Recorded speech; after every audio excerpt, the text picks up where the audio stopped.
Mic check 1 2 1 2. Type. But then like last time I went to headset, YouTube and like I paused it, but it was like lagging between screens, so I was like on the StreamYard screen, and then I was like commenting on the YouTube, but I couldn't, like every time we moved, it was lagged. So yeah, I tried on my computer and it didn't have a very good picture, so I was like, well, I'll just do it from my phone. Yeah. But I just got a notification that Richard's on now, live. Yeah, on YouTube. He's on his own. I'm not live. No, I'm not. I'm gonna go to that one. I can't be live. I have to press start on the fucking YouTube stream. Are you kidding me? What a shitty system, dude. I'm sitting here just fucking waiting, and YouTube just starts my stream without me asking. What a piece of shit. YouTube, get your shit together, man. I don't even want to be live right now. What the fuck? Hey, everybody. I guess I'm setting up our live stream now as we speak because YouTube went without me. I figured I'd just start testing my settings, you know, and YouTube's like, fuck it, you're live, buddy. Yeah. Fuck you, YouTube. What's going on with this shit? All right. Hey, everybody, I got a bunch of girls on the other chat here. I got to image their screen. This is so silly, man. Whoa, what up, Richard Hot? Hey. Here I go trying to get the capture the window. This is so dumb. Sorry, guys. I'm incapable of starting a stream without drama. Nice shirt. Thanks. We're not live yet, so how you going, Richard? All right. Yeah, everything's going all right. Just working really hard, you know. A lot of design decisions to make for the ETH fork. You want to say hi? Yeah. Hey, Hexter. Hey. Are we? How do I? Is there a way to like hide the chat? This is so crap. Is there a way to hide the chat? Yeah, I'm trying to like capture your guys' StreamYard. Just you know. So I'll figure it out. No worries. I'll figure it out. Cool. The master. YouTube loves to watch me set up my stream. That's the favorite thing. There we go. Hey. Oh my god, I managed it. I managed it. Okay, I did it. Yay. And now I can like don't capture cursor. Go live in like 5 minutes. So Well, we're live on my end now because YouTube decided to not let me test. They're just like, yo, as soon as you press stream and obs, you're just live. No testing. So stupid. But hey, I mean, the stats look good. All right. hey, we're live too, guys. I've just Just gonna try and talk through her intro. This is so funny. Oh my god. Hope you guys are enjoying the stream out there. Let's check our chat. Is there any other silliness gonna be happening here? I think we're okay. Right? Yeah, I'm doing alright.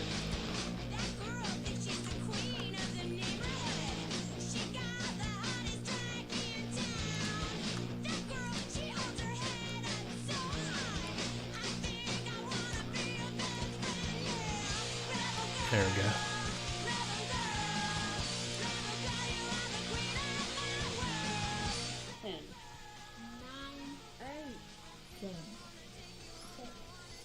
Five, four, three, two, one.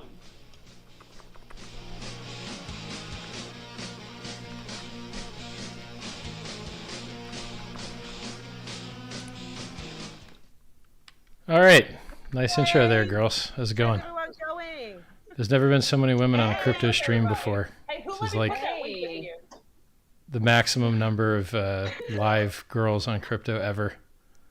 I think there's like 4 total girls that are into Bitcoin, like total. We're with the big himself, Richard Hart. Welcome, Richard Hart. Nice to have you, and thank you so much for coming. We know you're incredibly busy. Yeah, true. What have you been doing? Well, you know, I told everybody we'd have details for the PulseChain Ethereum fork on the 30th. Today's the 30th. We do have a lot more details, but we don't have all of them. Some of the decisions are a little hard. So if you know, the way progress in the Ethereum ecosystem goes currently, is that everybody just makes a fork of Ethereum that's empty.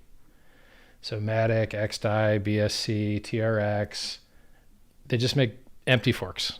And then they go build their own communities. And then they take all the open source projects that were successful on Uniswap, and they make copies of them.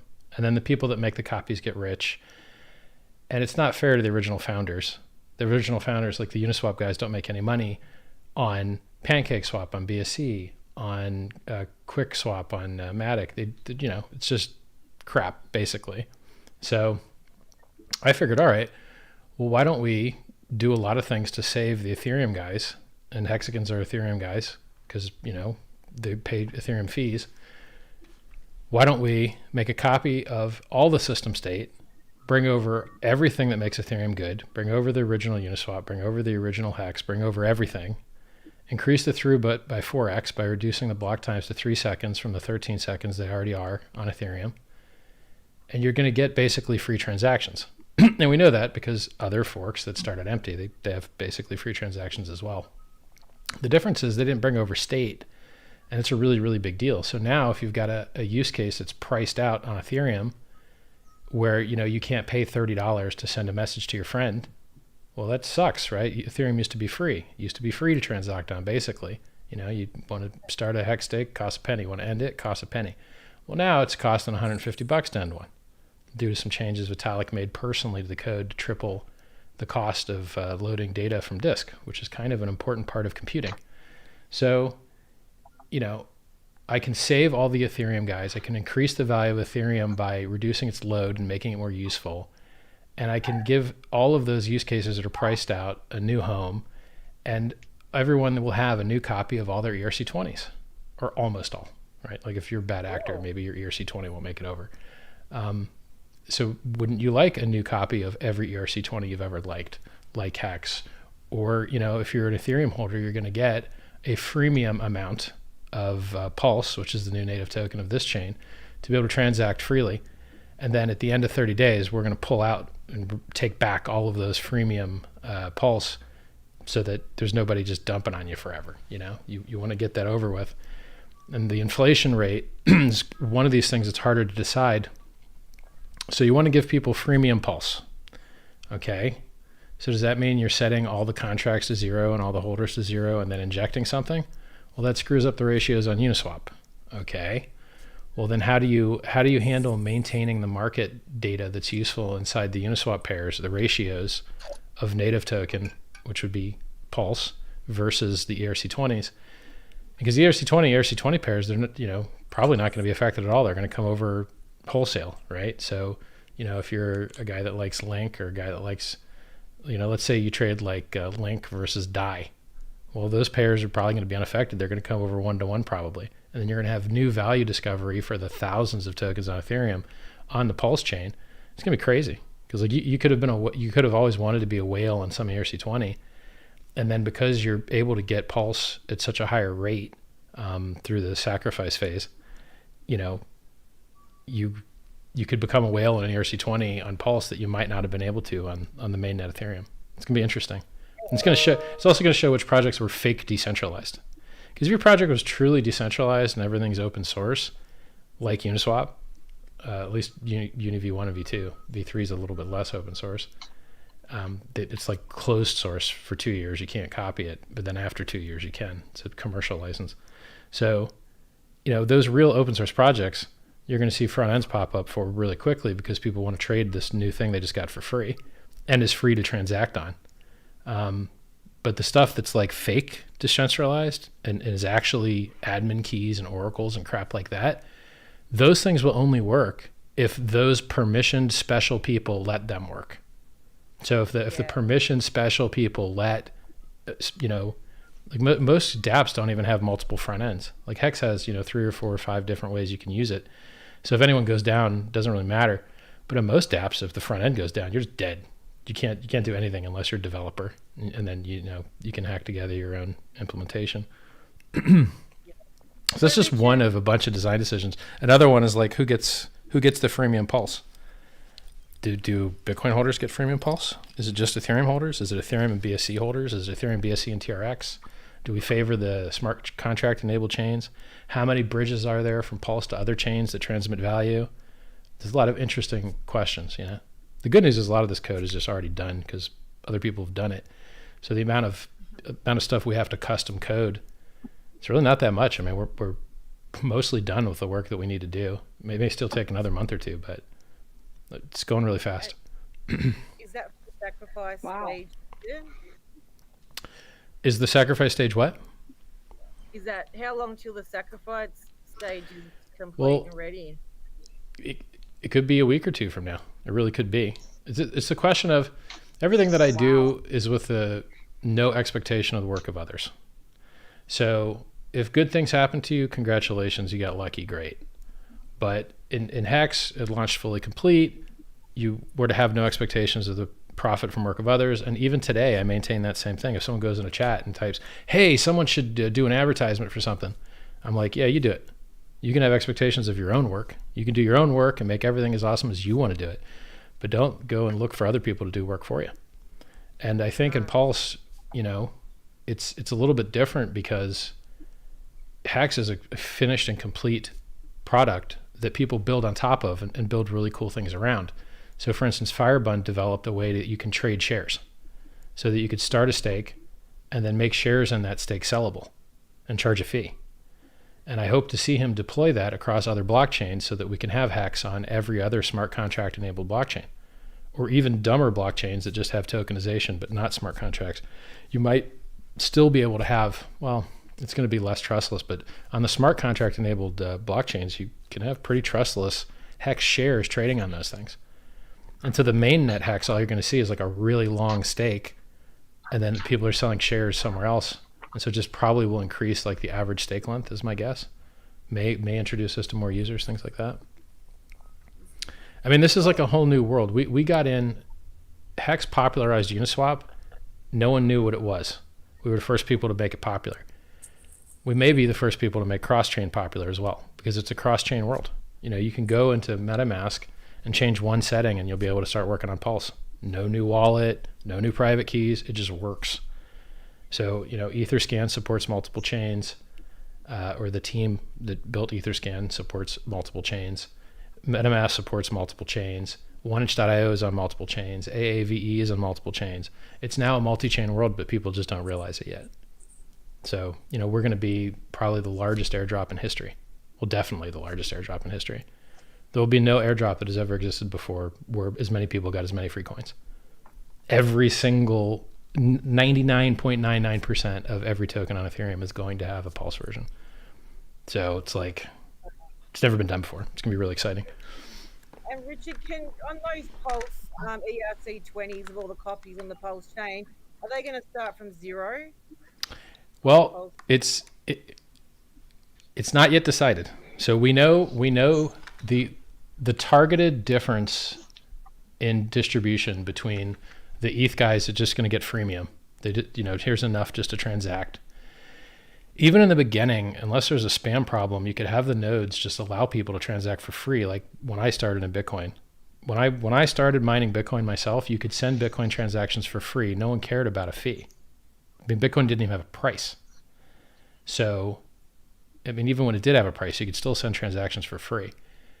The nodes, the validators that hold enough stake to like, basically in Ethereum, you give mining companies a lot of money, you give electricity companies a lot of money, and then depending on how much hash rate you have, you get that % of the total block reward and the fees. It's not that great because what do they do with all the Ethereum they get in fees? They dump the Ethereum price. They hurt the Ethereum price with it, and they hurt the environment with it, which is the reason Ethereum wants to get out of it. They're trying to get to proof of stake as quickly as they can. And we can get to proof of stake before them because there's already proof of stake code that works, that we know works. And so we're not reinventing the wheel here. We're implementing it in a superior way that's single chain instead of multi-chain. So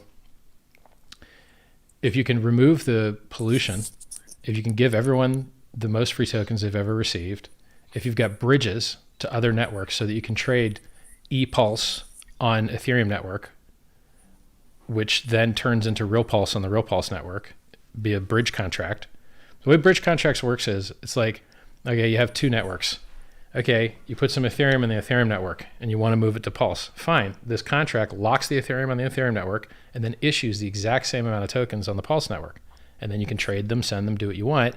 And then when you want to get out, you just say, hey, I want out. And then you send a transaction on both networks, and this network goes, okay, cool, you're out. And then it takes the Ethereum that it had locked and sends it to wherever you want. And so this idea that you can bridge value across two smart chain enabled networks makes it really cool, because you can take anything that's of value on ETH and then basically kind of wrap it using the bridge. But it's not like wrapped usually has counterparty risk. You can make bridges without counterparty risk. So most people don't. Most of the bridges do have counterparty risk. Like Matic, their bridge is controlled by whoever has the multi-sig keys. There's $3 billion in the Matic multi-sig bridge contract, and they get to steal the money whenever they want. Maybe it has a 24-hour timer on it, maybe. So if it goes wrong and they decide to start stealing money, you get 24 hours race to get your money out of there, because you don't even, when there's a multi-sig, you don't know if the same guy just holds both keys. Same guy could have both keys. Then a multi-sig doesn't matter. It's just extra attack surface. So, right now there's $3 billion sitting in Matic that anyone could steal basically. And I see this in DeFi all the time, and it's so disgusting to me. I got into cryptocurrency to remove middlemen and increase trustlessness and have my own personal power and my own sovereignty. And then everyone in crypto, they just do the opposite. They leave their keys on exchanges. They put their keys into unaudited garbage contracts. They put their keys behind admins and oracles. And then you're just like, yeah, well, the admin and oracle could lie and steal all your shit. And they do often. I mean, I tweet about it like every week. There's another like $30 to $50 million DeFi hack. It's not a hack. It's just stupid users. They give their money to stupid contracts. And you're like, stop doing that, guys. Did you love losing $50 million? What the fuck's wrong with you people, So I yell about it as loud as I can, but. Hey, Richard, what about stable coins on the Pulse chain? Yeah, it's going to be interesting. So if I were in charge of the USDC company, I would not honor Pulse USDC at a 1-to-1 valuation for US dollars in a bank account, because those are already encumbered by the USDC that are minted on the Ethereum network directly. But I also wouldn't go and invalidate the coins, which they do have the admin keys to do. They could just invalidate all the coins, but then there's a possibility the users could sue them, because it's very likely that those coins will find a value. Just like Tether lost $630 or $670 million to a Polish bank seizure, kept pegged to $1 the whole time. No one cared. And here they are today with, letters of audit from some bank or some accounting place somewhere that says that the money's fully backed. So, a letter of attestation, I believe, is a technical term. So even if a stablecoin isn't actually backed by $1, I guarantee you it will have a value, and I guarantee that value will be higher than nothing. So it's like, if I were in control of a stablecoin, I wouldn't honor redemptions for it, but I also would, if the network had adoption, want to issue a new USDC on it. So like TRX has USDC on it, EOS has USDC on it, Ethereum has USDC on it. There's a lot of networks that have USDC on them because it's useful to promote their brand and get new users and just get more people's money sucked into their bank accounts that they make interest on and you don't. I mean, that's their game, right? So with PulseChain starting with a bunch of users, I wouldn't be surprised if they would want to launch a, USDC from scratch in a new contract address on the chain, but I'm not sure that they would ever. I mean, people don't like it when you take their stuff away from them. They get pissed off about it. So now we may have some type of similar thing when we take away the freemium coins and the trial coins, but that's just what it is. Like if you give people trial stuff, coupons have expiration dates. That's how it works. You'll never find a coupon without an expiration date. You were tweeting out the other day that new whales, we could be a whale with Pulse coming out. Sure. And like for the average Joe, like the small fish, like some of us, Mm-hmm. what would you be looking at as a minimum buy-in? Would it be around about the 10,000 USD mark, or would I have no idea. I have no idea. I've seen horrible projects with terrible ideas that totally failed at launch get 600,000 Ethereum, which is $1.2 billion valuation at the time. Terrible idea, terrible implementation, failed at launch, admin keys everywhere, admin keys used to change everything, still have $1 billion in the project. 1.15 billion the last I looked. So, you know, there's a very good chance that billions of dollars could come into Hex. Or rather, I'm not even used to saying Pulse. I'm so used to saying Hex, I don't even know how to say Pulse. There's a very good chance that you could see billions of dollars of tokens come into Pulse. But you can't predict it, you know? Like it's really, that's the other thing is, you know, there's a couple mechanics left. So the one innovative thing about the Pulse sacrifice phase would be, okay, Pulse is a zero value token we're giving for free only to holders of Ethereum at a very, very small rate, small enough for them to transact. Enjoy all your free ERC20s, homies. You're getting free ERC20s out your yin yang, okay? The native token is going to be Pulse. So there's going to be probably a 10,000 to 1 ratio of people that get Pulse for free by sacrificing some other crypto than by just like holding ETH natively. So, because like the history of, if you do a fork and you just give everyone the keys and like give everyone the coins for free off the bat, your price is basically doomed. So like if you do the Ethereum Classic versus Ethereum chart, Ethereum Classic is doomed. If you do Bitcoin versus Bitcoin Cash is doomed. If you do, you know, like you cannot make a useful blockchain if the blockchain has no value, because blockchains are only secured if they have value. So if you want security, you need value. And if you want, you know, to be able to buy without a 1 billion% penalty, you need liquidity, and you need, you know, there's things that you need to make blockchains useful. And giving everyone free coins, it doesn't work. And, you know, so in Hex, we made sure that the whales didn't get any free coins. You know, we reduced their stacks by 75% if you're over 10,000 coins, BTC. If you were over 1,000, we reduced you by 50%. And the way that I see it, I'm happy to see those reductions go even farther. Because if you flat rate everybody, so like if coupons are useful to get people to try stuff so that they get more. There's a cost to coupons, there's a cost to free samples. You want ideally to only give free samples to people that buy more. And if you avoid giving free samples to people that don't buy more, it's like maximum efficiency. So the question is, how do you tell the difference between someone that's going to buy more or not? And in the case of a blockchain, how do you tell the difference between someone that's going to use more or not? And, you know,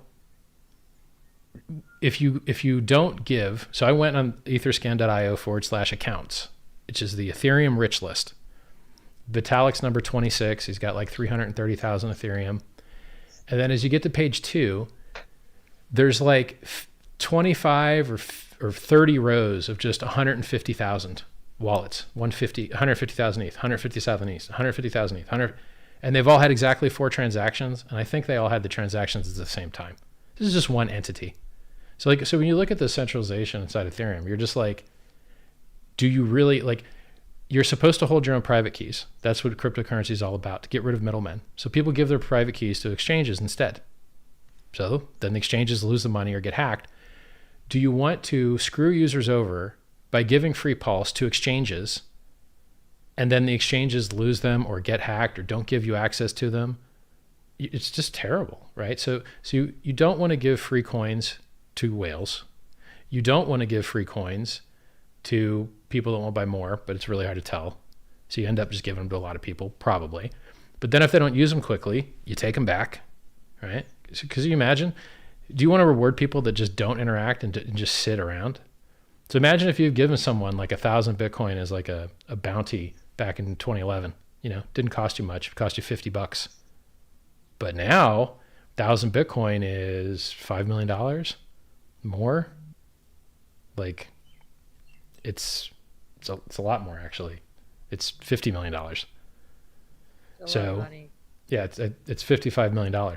Yeah. So, you know, and that guy, he got 55 million bucks. He probably has more than you because you actually were engaged and might have sold somewhere. And he was just dumb and like, oh, what's going on? Oh, I found a hard drive. I have $55 million now. That is stupid to me. Like, I don't think you should reward people for not doing the right thing. And just sitting around with your thumb up your ass isn't helping the network and isn't helping do anything except enter you for a lottery that you might get rich one day. So, you know, the idea of taking back the freemium coins is an awesome idea. And the idea of underpaying all the whales and just paying them a flat rate so that you can give everyone else a little bit more is also an awesome idea. But then you got to watch for people trying to game the system and make a bunch of fake accounts. So you have to manually look at each chain that you plan on giving free stuff to and decide where the whale cutoff is. It's a manually intense process. And Richard, the validators. So the validators, you said is was it 33? Well, I mean, it's a number. It's basically a number that is, there's a power law distribution by which people's hardware and connectivity just gets crappier. And so the question is, with a network of a certain size, what is the likelihood that you have participants with top tier equipment and top tier connectivity and the ability to maintain their uptime? And then the larger you make that set that you rotate through, the more likely it is that you're going to hit less quality equipment. So if you reduce the number of people that are allowed to be in the validator rotation, then you increase the quality of the average user experience with each of those nodes. And the nodes could be actually, what you think is one node could actually be a computer that's spread across many computers. It could be a cluster. So, obviously you need a massive lot of hardware to be a validator. And how not like you think you do. So when you're mining Ethereum or mining Bitcoin, which are proof of work networks, you have to waste millions and millions of dollars of electricity with millions and millions of dollars of hardware to do the world's dumbest, stupidest brute force problem, which is purely waste and has no utility at all, except that it makes people think the network's secure. And if people were trying to 51% attack you, it makes that particular type of attack more expensive. So when you remove the miners, now they're not going to pollute the environment. They're not going to dump the price with their block rewards. Pulse is going to have 0% inflation and burn 25% of the fees. So there's no block rewards and there's no paying for mining hardware. So what you have basically is you may have a lot of people using bandwidth, to check the status of things. So for instance, in Ethereum, most of the bandwidth goes through a server farm on AWS that Infura runs. And when Infura goes down, most of Ethereum kind of takes a pause because it's just easier to wait for them to come back up than for everybody to go into MetaMask and choose a different server. Because, MetaMask defaults to using Infura. They're both owned by consensus. So, And how are you going to choose them, Richard? How are you going to choose the validators? Well, it's delegated. It's delegated.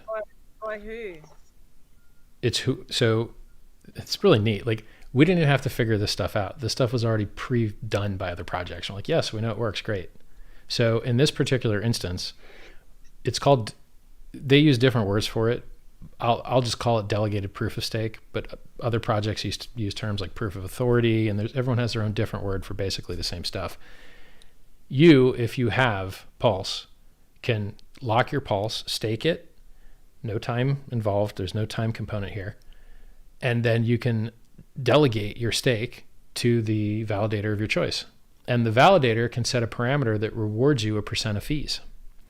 So by choosing efficient validators, you can get the highest percentage of your fees back, and then whichever validators attract the most stake or just generated the stake on their own through sacrificing or acquiring on the open market or whatever they're doing, those people that choose to be validators that have the top, 33, 50, some two-digit number amount of stake have the ability to be a validator if they choose to. And if they don't want to, they can delegate their stake to somebody else. And basically the validator set will be whomever wants to validate that has more stake delegated to them than the X number of people below them. And so off the top of my head, 33 is an okay number. I mean, these are parameters you could fool around with later. So this is, like once you're doing some pre-optimization here. What's the ideal number of validators? Not sure. Might be 21, might be 50, might be 100, might be 200. Doesn't really matter that much. We'll know once the network's launched, and then all blockchains are socially enforced consensus. And so if there's something that improves the network, and all of the validators go, yeah, this is a good idea, I'd like to see that happen, then they all just update their clients to the new code that does the new smarter thing. And that's how you get, you know, improvements in all blockchains that are actually distributed. You know, the nodes, the validators or miners decide to run the new code that has the new rule, which makes the network better. Cool. Richard, oh sorry, go ahead. Who was that? It was me, Sammy. Hey Go Richard, ahead, I'm interested in learning a little bit more about X, the placeholder token. Sure. Am I right in assuming that the sacrifice phase will take place before the snapshot? Yeah. Yes. So I mean, we've got these competing parameters that are hard to optimize for. So, I mean, I'll tell you what the parameters are, and you can feel free to come into t.me/PulseChain.com and, you know, help optimize some of them. And it doesn't really slow down development, because the things that the developers are working on right now, they don't have to do with this particular thing. So it's not slowing down development. We have time to figure these things out.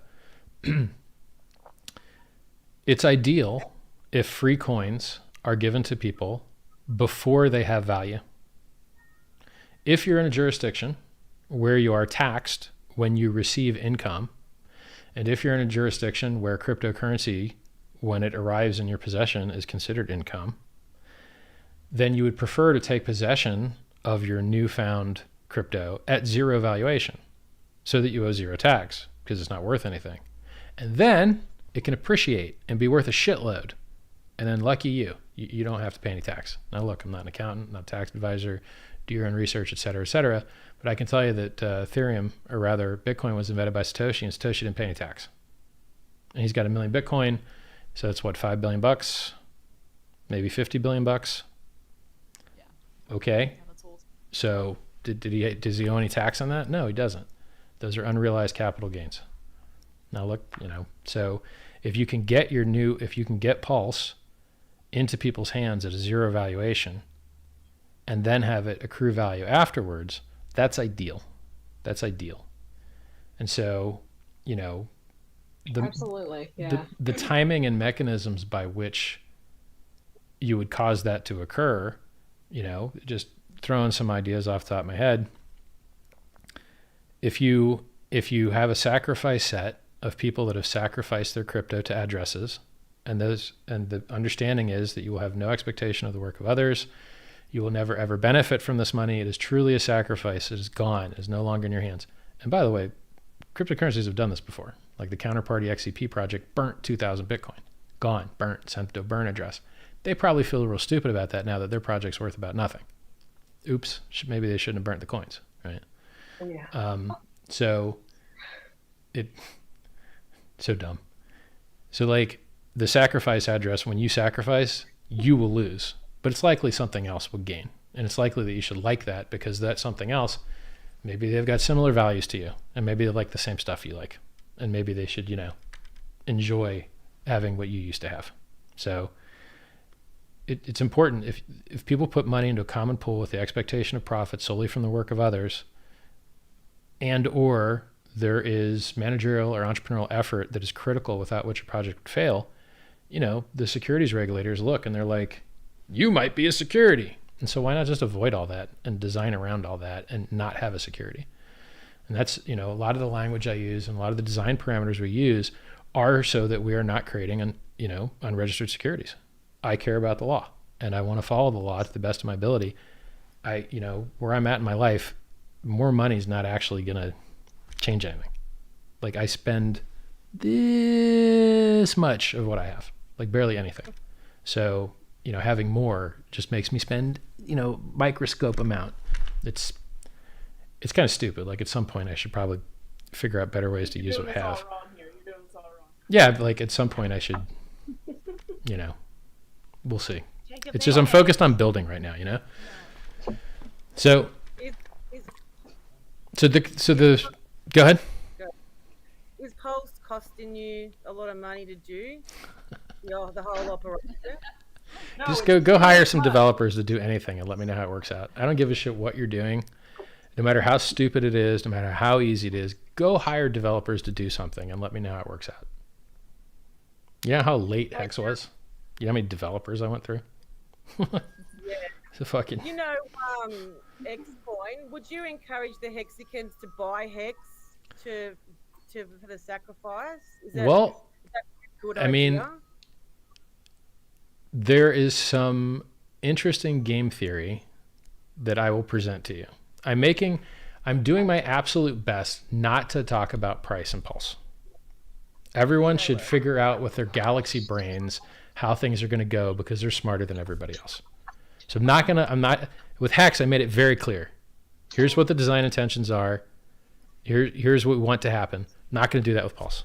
I'm not going to tell you anything about price, multiples, none of that shit. But you all can feel like galaxy brains by figuring it out because that's apparently what everyone loves. You know, you go on Bitcoin's homepage, doesn't say anything about price dumps, doesn't say anything about price pumps, doesn't say anything about price at all. Isn't that funny? You go on bitcoin.org, it's like the price doesn't exist. You go on ethereum.org, hey, there's no price. There's no price. Isn't that funny? We're not going to mention we dumped 95%. No, it's just like a fucking joke. So, you know, I tell the truth and tell people what the risks really are and tell them how often things dump and like make all these accurate predictions. And then I'm demonized for telling the truth. So this time, fine. You fuckers want to play pretend and like, oh, these things aren't supposed to go up in value. We're all in it for the tech. Okay, that's what we're doing. Fine. That's what we're doing, right? Just like this live stream, right? This live stream is called like Bitcoin and Ethereum crashed to zero. This stream ain't got a single thing to do with that. Nothing. Absolutely nothing. And you can figure that when you show up, right? Because the people that already know what's going on, they're already watching.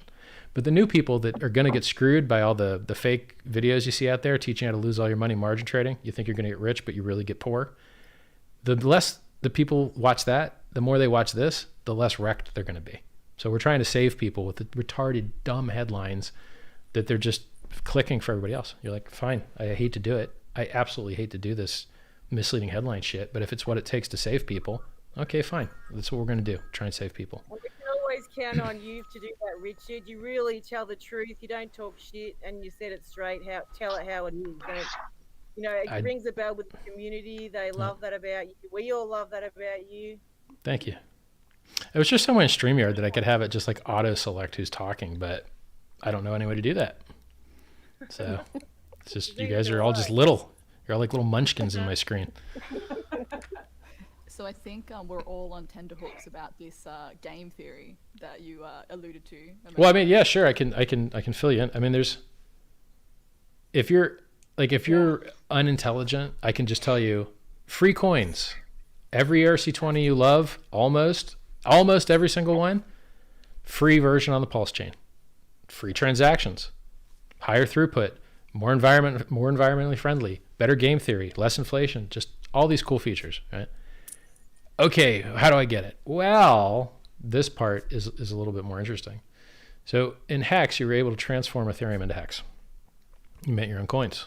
You do all the work. The coins didn't exist before you made them.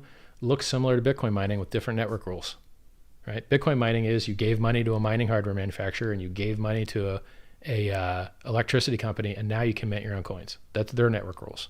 Ethereum network rules, the same, as long as it's proof of work, which it currently is. And then in this system, I think what's cool is we can give the Pulse chain, we'll call them Pulse tokens, or just Pulse. We can give the Pulse to people that have sacrificed. They've sacrificed addresses that they know will never benefit them. Okay, so and you know there's a political statement involved. You prefer that fees and cryptocurrencies be affordable. That's the political statement. Okay, you're making a political statement to join a list of people of similar political belief. Awesome. And then you're going to get some free Pulse because the founder of Pulse or the developers of Pulse or whoever launches the Pulse network just decides that he has to bootstrap the network somehow, and he has to give his coins to somebody. So why not those guys? They seem like nice guys. And then now people that have sacrificed, they get the vast majority of the Pulse. Now, what types of sacrifice can they perform? You'll be able to sacrifice Hex. You'll be able to sacrifice Ethereum. You'll be able to sacrifice Bitcoin. You'll probably be able to sacrifice a bunch of other things as well. So. Hey, Richard. Yeah. Will Pulse have a longer, bigger pays better time lock for liquidity providers? No. I mean, I don't know. Like, I'm not doing any timing optimization, or I'm not monetizing time with Pulse. If you're interested in speculating on the monetization of time, Hex does that. That's what Hex does. Pulse is a different play. Pulse is you're interested in higher throughput, freemium on-ramping, scale that comes from being able to onboard so many extra communities because you have so many more eyeballs, because you have every imaginable sales pitch tied to the token, right? For instance, Hex brought thousands and thousands of users to the Ethereum network that would not have otherwise been there. And new projects that launch on Pulse will bring thousands of users to Pulse that wouldn't have otherwise been there. So it's just a different play. If you like monetizing time, Hex is that. So I don't foresee having any type of time-based. I mean, the only time-based mechanic that I can think of is in the sacrifice phase. I think everyone during the first 7 days, to prevent like front running, like you don't want to reward someone for being a second faster than someone else. Why? Why would you do that?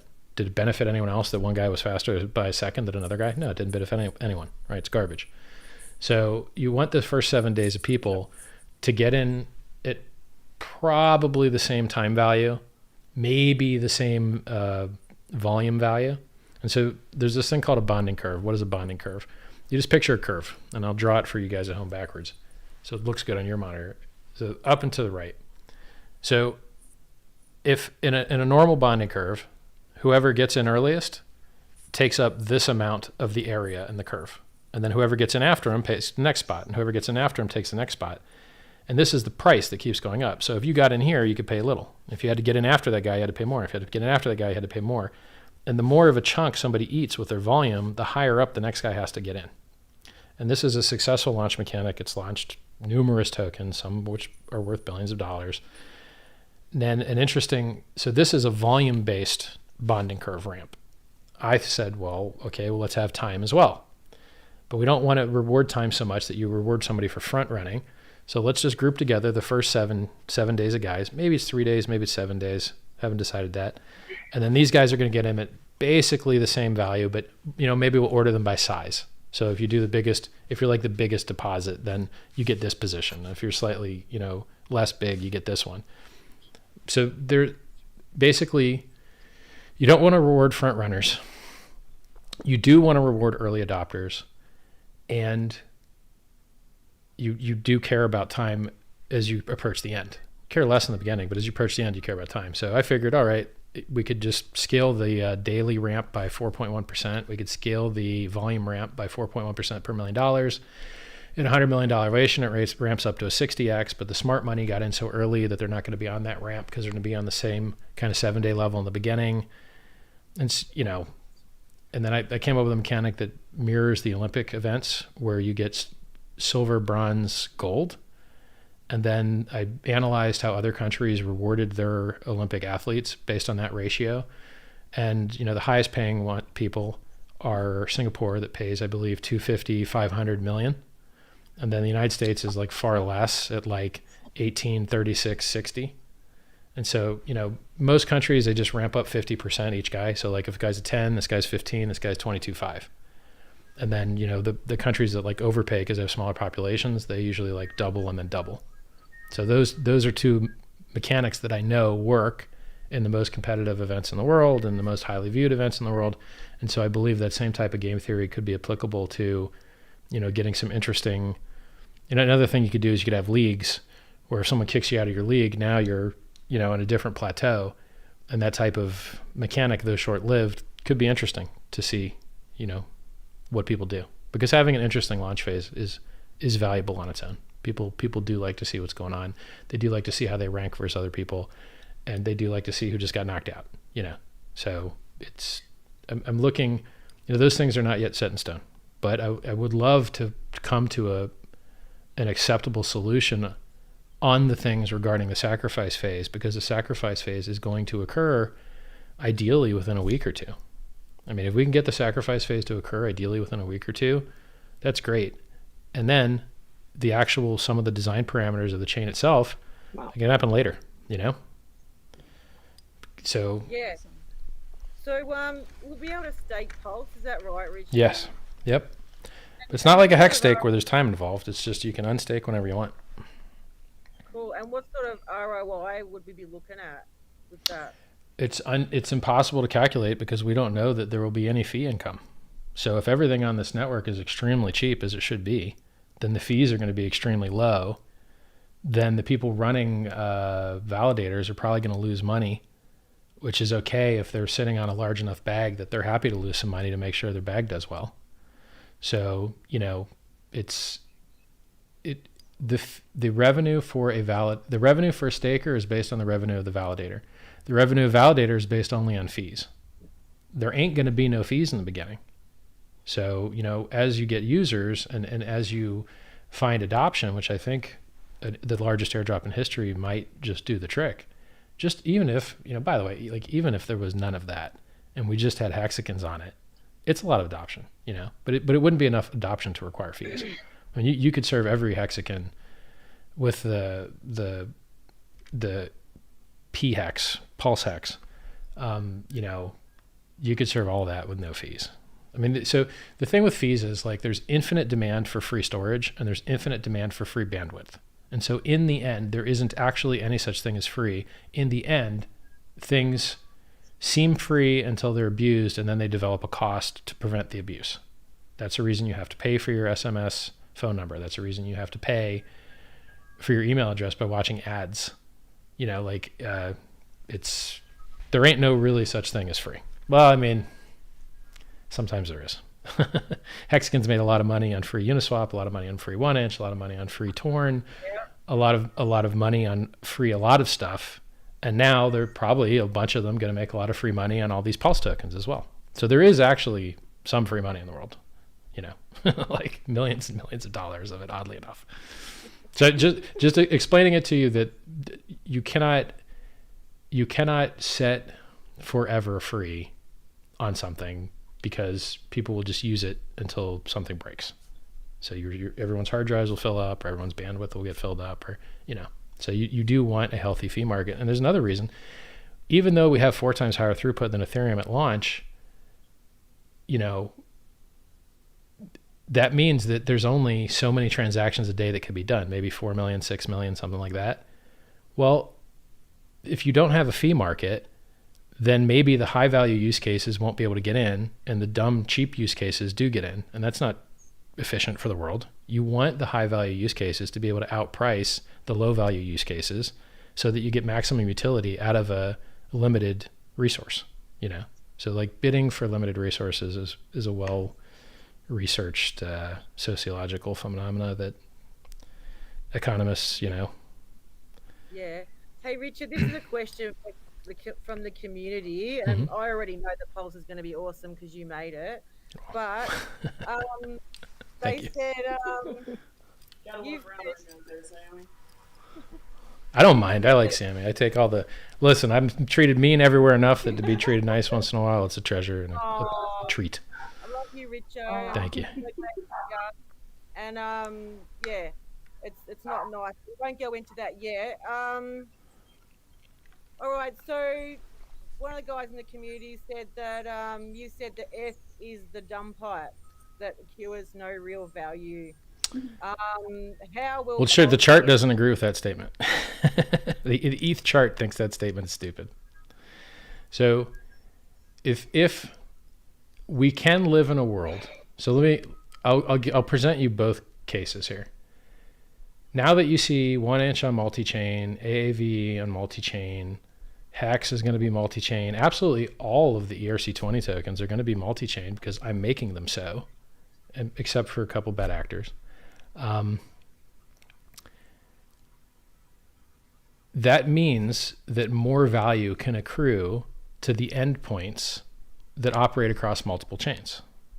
So Ethereum is not going to make any money on, you know, USDC on TRX because the USDC people's fees pay the TRX network, right? You know, Ethereum is not going to make any money on the USDC on EOS because the people transacting on USDC on EOS, they pay EOS fees, right? So by the way, I'm just assuming it's there. It might not even actually be there, but I know that these stablecoins do tend to be across multiple chains. I don't know anything about the EOS chain. Other like I know its technical parameters, but I don't know much about its adoption. So this means the multi-chain universe is one that favors the endpoints because now they will aggregate income across multiple chains. So, you know, in the world that we're in today, Ethereum has a bunch of compelling things coming up, right? Like it has the IP 1559 fee burning coming up. It's got maybe ETH 2.0 coming up.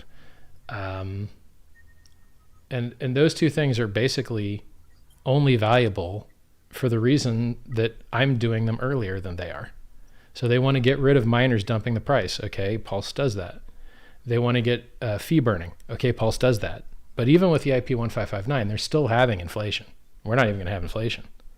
You know, and even with the IP 1559, you can't get paid as a holder to stake it and get a percentage of fees. It's not an option for you. It will be an option for you in ETH 2.0. It's not an option for you in ETH 1.0. In any of the suggested EIPs, it's not an option. You're not going to have any staking features or rewards for holding or any of those things in ETH 1.0. So we're beating Ethereum to market with their own ideas, which is pretty awesome. You know, like it's pretty cool. And no one can say that's a bad idea because you're like, oh, it's a bad idea. You think it's a bad idea? Well, it's coming for you. It's on the roadmap. There it is right there. You can go try the code and testnet, you know? So I know that these ideas are good. And I know like the vast majority of these ideas are being executed in other places. And I'm just bringing the best of all those worlds and adding the Ethereum state to benefit all the people that are currently being screwed over by the fees. I mean, the Ethereum fees are absolutely disgusting. They're horrible. And the miners just dump the price with the ETH that they're getting. So it's not good for anybody, you know? So we're going to make Ethereum more valuable by giving them free tokens, giving them a place to transact for free, reducing the load on their network, reducing the price pressure from over fee payment to miners who dump for electricity, reducing the pollution. It's just good for everybody. It's a really good idea. And it's going to reward the original teams. Say again? I said ETH saving instead of the ETH killer. That's the stance, well, yeah, pretty right? much. Yeah. Like, I mean, look, I would imagine that the majority in the beginning, before Pulse is listed on large exchanges with their own fiat on-ramps, I would imagine that the majority of USD denominated value that finds its way to a bank account somewhere is going to transverse through a bridge to a network that already has those bridges. So I think an Ethereum bridge makes sense. I think a BSC bridge makes sense. You know, it's a relatively simple and intelligent solution to transmit value across networks. And that's what cryptocurrency was invented to do. Cryptocurrency was invented to trustlessly, without middlemen, transmit value from one network user to another network user. And so bridges are a wonderful way to do that if you do them correctly. And I've never actually seen one done correctly yet. They all have admin keys where the admins can just steal all the money. I find that disgusting. So, you know, when we code our bridge, I would prefer to see it truly trustless, where no admin can come along and steal all the damn money. I don't like that. I don't like that at all. And I don't understand. I mean, look, there's $500,000 of hex sitting in a Matic bridge. Okay, I wouldn't do it, but you know, I guess other people are happy to do it. So, so this shows the importance of the other chains. So Ethereum is a very important chain for Pulse because how many of our users use both? Probably a lot, right? And how many people are going to off ramp their profits from Pulse into the ETH Pulse or into the ETH on the ETH network, right? So it's bidirectional. You'll have Ethereum that turns into Pulse Ethereum PETH, and you'll have Pulse that turns into ePulse, and you'll be able to trade on Uniswap pairs on both chains, and the Pulse side is going to be cheaper because, you know, there's less fees, and it'll be interesting to see how it evolves with liquidity. So, you know, it could be very likely that some ERC20s have more liquidity on the Pulse side than on the Ethereum side, because why do you want people to pay $60 to do a trade on Uniswap? It sucks. A $60 trade on Uniswap, I've seen it as high as $150. Like, I don't. Hey Richard, Yeah. Surely the cheap Pulse network will attract a lot of users from the Ethereum network. Sure. Because the transactions only cost pennies. If that, they might not even cost pennies. We'll see.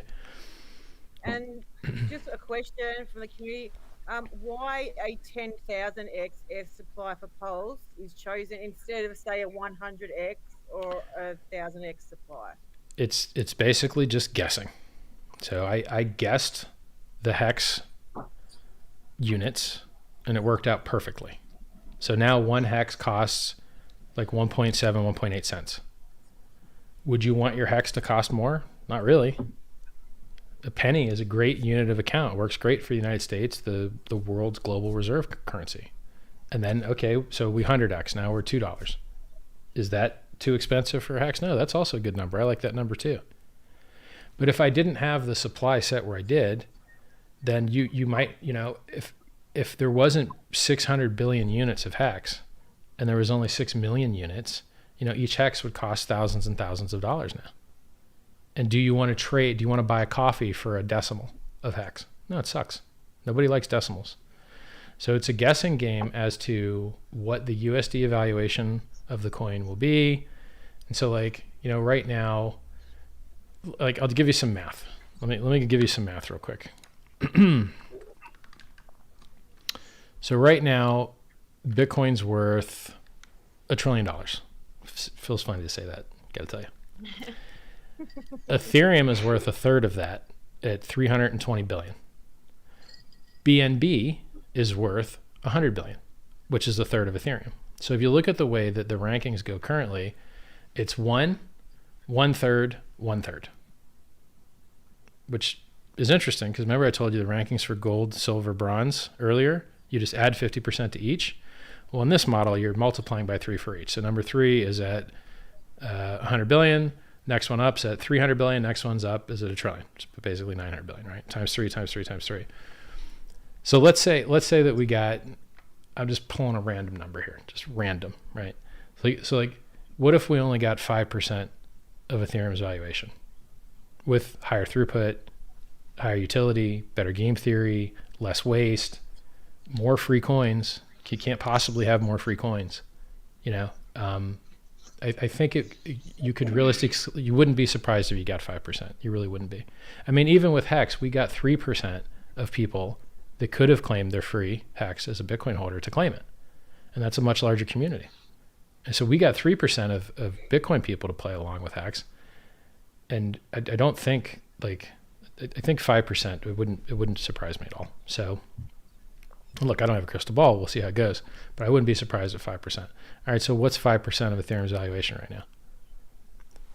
Let's do some math. 320B. I'm actually going to use a site that cheats. Wolfram Alpha. I love it. Because you can just actually use words with it. You don't have to guess how many zeros you've typed. So you can just type 320 billion divided by, times 5%. 320 billion divided by 20. That's 5%. And the answer is 1.6 times 10 to the 10th, which is 16 billion. So now if you go, okay, well, you've got a $16 billion valuation. If you capture 5% of Ethereum's market cap, and then how many units do you want to have? Well, I mean, right now, let's say you kept the same units of Ethereum. So Ethereum has I'm going to scroll out for this actually. Ethereum has 115 million Ethereum out there. So 115 million times 2770 gives you the $320 billion valuation. So now we're using a 5% grab with 300 and where did it go? Oops. 16 billion is 5% of 320 million. So now, which was easy to know, you could just divide by 10 and cut it in half if you want to get 5%. So now you're at 16 billion and you've got 1 million units. And now basically I just take 2770 times 0.05. Now you're at each pulse being $138. So do you want to have $138 pulse, or do you prefer to have more affordable pulse? I prefer more affordable. New people, new to cryptocurrency, they feel richer when they can buy more units. There's a thing called unit bias, and right now BNB is a third of Ethereum's valuation, and so now with the same units as Ethereum, we would have 6 times higher. Or we're at 5. Yeah, we would have 6 times higher price. So like if we got the same percent of market cap of Ethereum that BNB currently has, our unit price having the same number of units that Ethereum has, 1.1 million or 115 million, would be like $1,000 Pulse. Well, I'd rather have something to grow into, I don't want to get to $1,000 Pulse so quickly. So it's really a guessing game, and any of these units could work and would work. They're just going to change how people price things. And hey, Richard, I've got another question from the community. Mm-hmm. How do you handle the rage from the ETH community and many other ERC20 founders if you get rage at all? Well, one, I don't give a fuck because I've never given a fuck. I'm a better person than these people. I make a better impact in the world. I do more things to help people than almost anyone else in cryptocurrency. So you go to richardhart.com, you can see me making accurate price calls. You can see me giving away free videos, free 8-hour live long streams where I answer everybody's questions, free trading advice, which I don't do much anymore, but I used to do a lot of. Here's where you set your stop losses. Here's why you shouldn't get liquidated. Here's why you should have a stop loss before your liquidation. Here's why limits pay better than market order. But I don't do that anymore because it makes people lose money because they get into a bad habit of doing bad shit and then they just lose all their money. Traders lose. So if you don't promote trading or talk about it much, it helps people not lose. I help people lose weight. I help people stop drinking, stop gaming, stop trading, give away free books. I wrote 2 free books. I'm giving them away for free. I can't do more other than just start adopting kids to be a good person. I know, right? So, it just, if they don't like me, they can fuck themselves. There's something wrong with them. I'm a better human being than they are. And it's measurable. And I've been doing it for fucking years. You could go show me when you called out fake Satoshi in person. No, I'm the guy that did that. All you faggots didn't do that. Maybe only 2 other people did that, So I'm doing what people should do. And if they don't like the free stuff, fuck off. Don't take the free stuff. But do let me know when you're making free stuff so that I can come take it from you and shit talk you, it's just absurd to me. Absolutely absurd to me. Yeah. Ridiculous. The amount of flack you've got is ridiculous. Yep. And you're such a great person. I started following you back in 2017 and listened to you since then, and you've added so much value just to humankind, and not just for my own trading advice, but all of us around who realize you for who you are and what you are, which is definitely not things that these other people are going on about Twitter and calling you this and that. It's really cruel to watch. And I know you don't give a shit. Well, I do give a shit. I say I don't give a shit, but I would prefer everyone to be nice. Sure. So I deal with it because I have to deal with it, and I'm used to it. But I would prefer at some point to get some of the rewards for being a good person. So it's like, for instance, we all get blocked and then don't worry, we're cool with it though. Yeah. I mean, it's like with Pulse, I could just do what everyone else did and make a fork of Ethereum and leave it blank and empty and just go fork all of the projects that made a lot of money. So you're like, okay, let's do a TRX. That's what they did. They forked Ethereum and made copies of the shit that worked, and now he's got $1 zillion trillion. Okay, let's do what Matic did. They fork Ethereum, they make an empty fork, and then they put their own fucking copy of Uniswap on there, duct tape a token to it, and now they're making a shitload of money. Okay, let's do an XDAI. Let's do, this idea that you just fork Ethereum and shove every successful project under it with you owning all the tokens. That's what everyone else is doing. And they're actually being quite successful at it. And Etherscan's integrating with them, and MetaMask is integrating with them, and everyone's having a good old fucking time of it. The $3 billion is sitting in Matic right now. Where did it come from? It came from Ethereans. Those are Ethereum tokens. In a fucking single contract with a multi-sig apparently on a time lock that they could just empty of all the fucking money. Yeah. I'm going to do things better, and just hopefully people eventually recognize it. You do, Richard, you do. And, it almost hurts me. I mean, I'm a woman, so we're different, Venus, Mars, whatever. But to know you and to have followed you and, to see these people just start, bullshitting and, calling you this, calling you that, it's actually quite I like when people tell me that, like, they saw me crying during the Bitcoin dip. You're like, yeah, I cried at 8,500. It went to 3,000. Maybe you should have been crying too, dickhead. By the way, I called the top at 20K.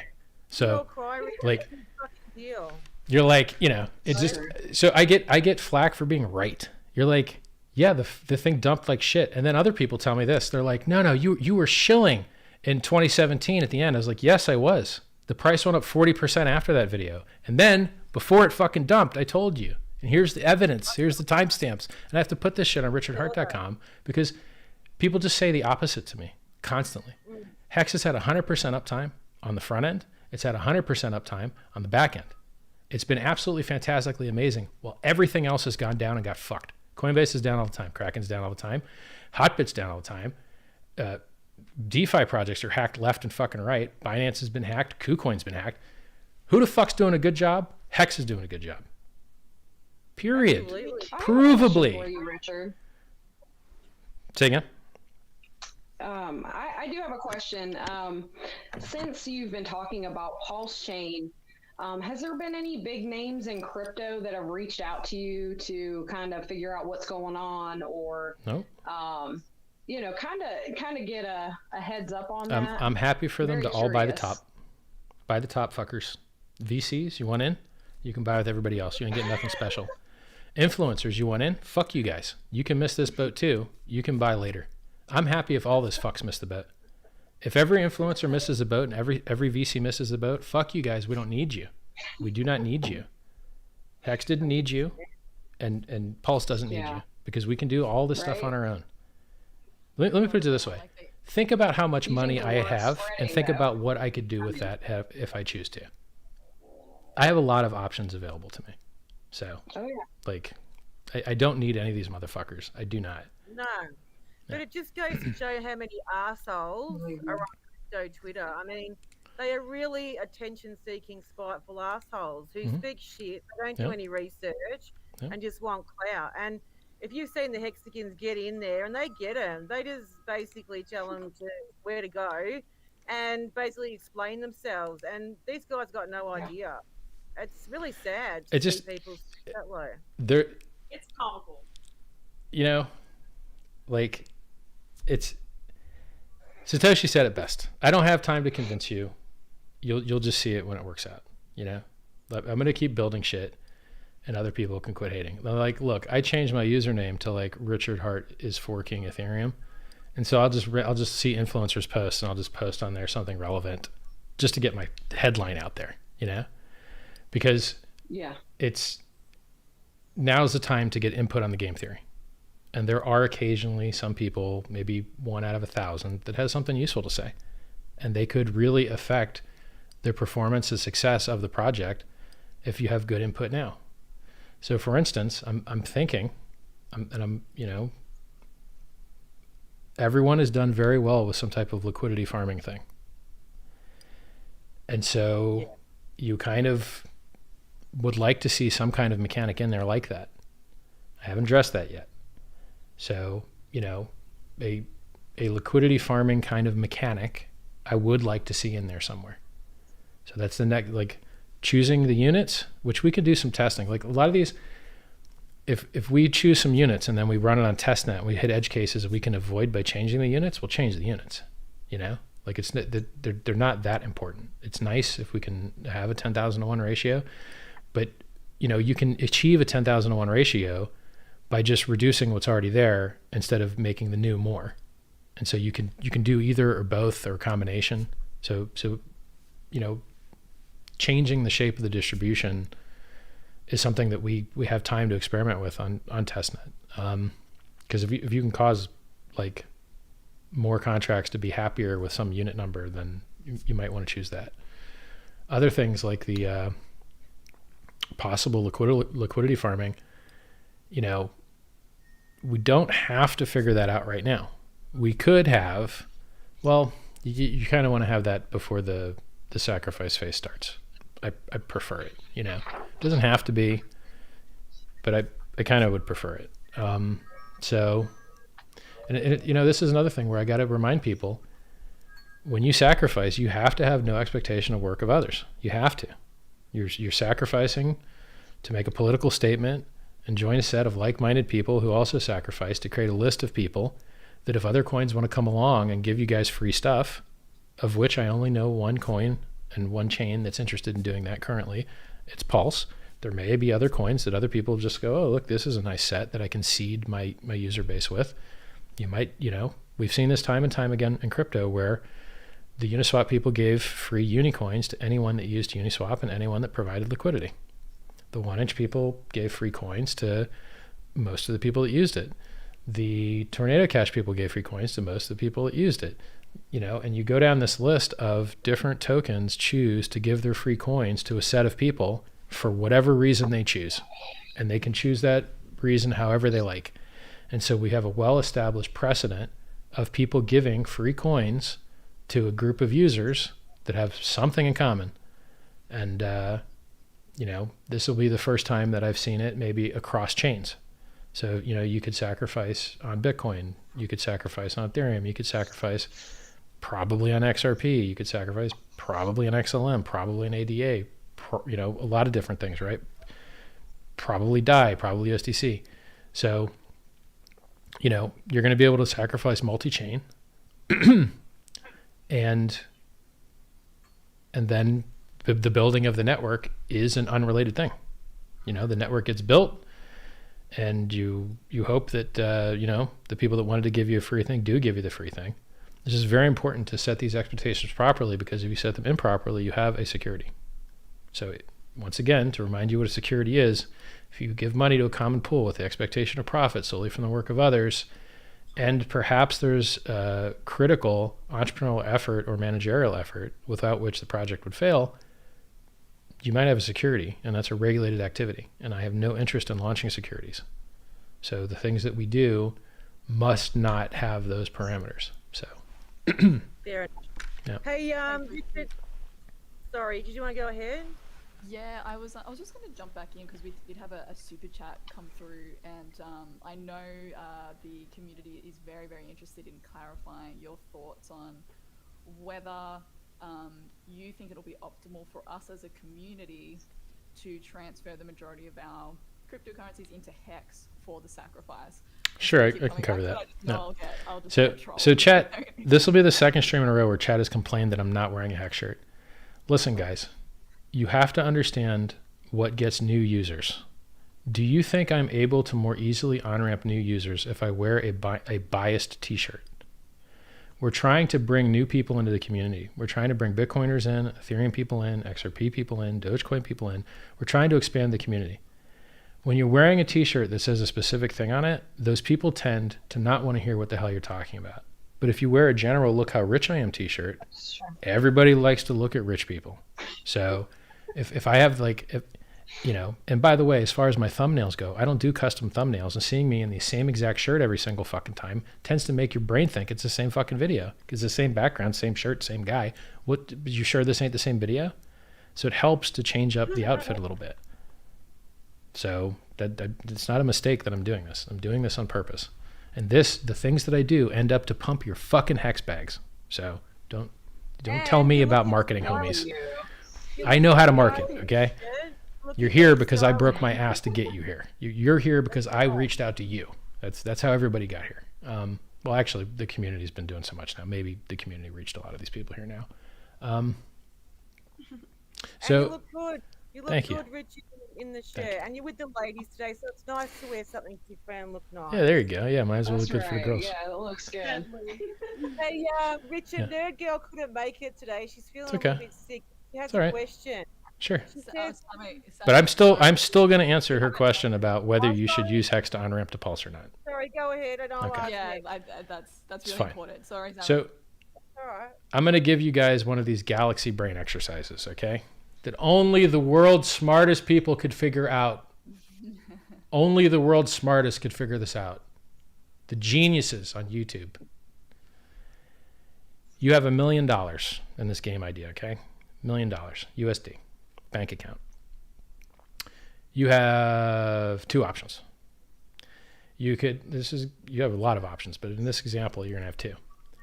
You can buy Ethereum and sacrifice its USD value after your trade for entering the set of people that are sacrificing.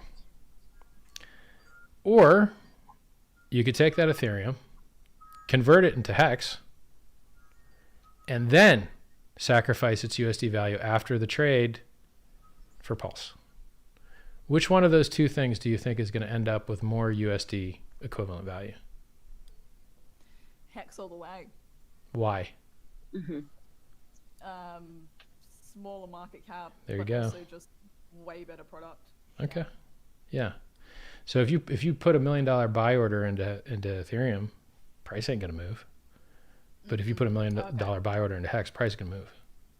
And so, yeah, I don't know what's gonna happen. I have no idea what's gonna happen. I don't know, but you know, it just might be the case that you know, if people have an option of what they're sacrificing, those that do more research may end up getting more equivalent USD value out of their sacrifices if they feel like using their galaxy brains.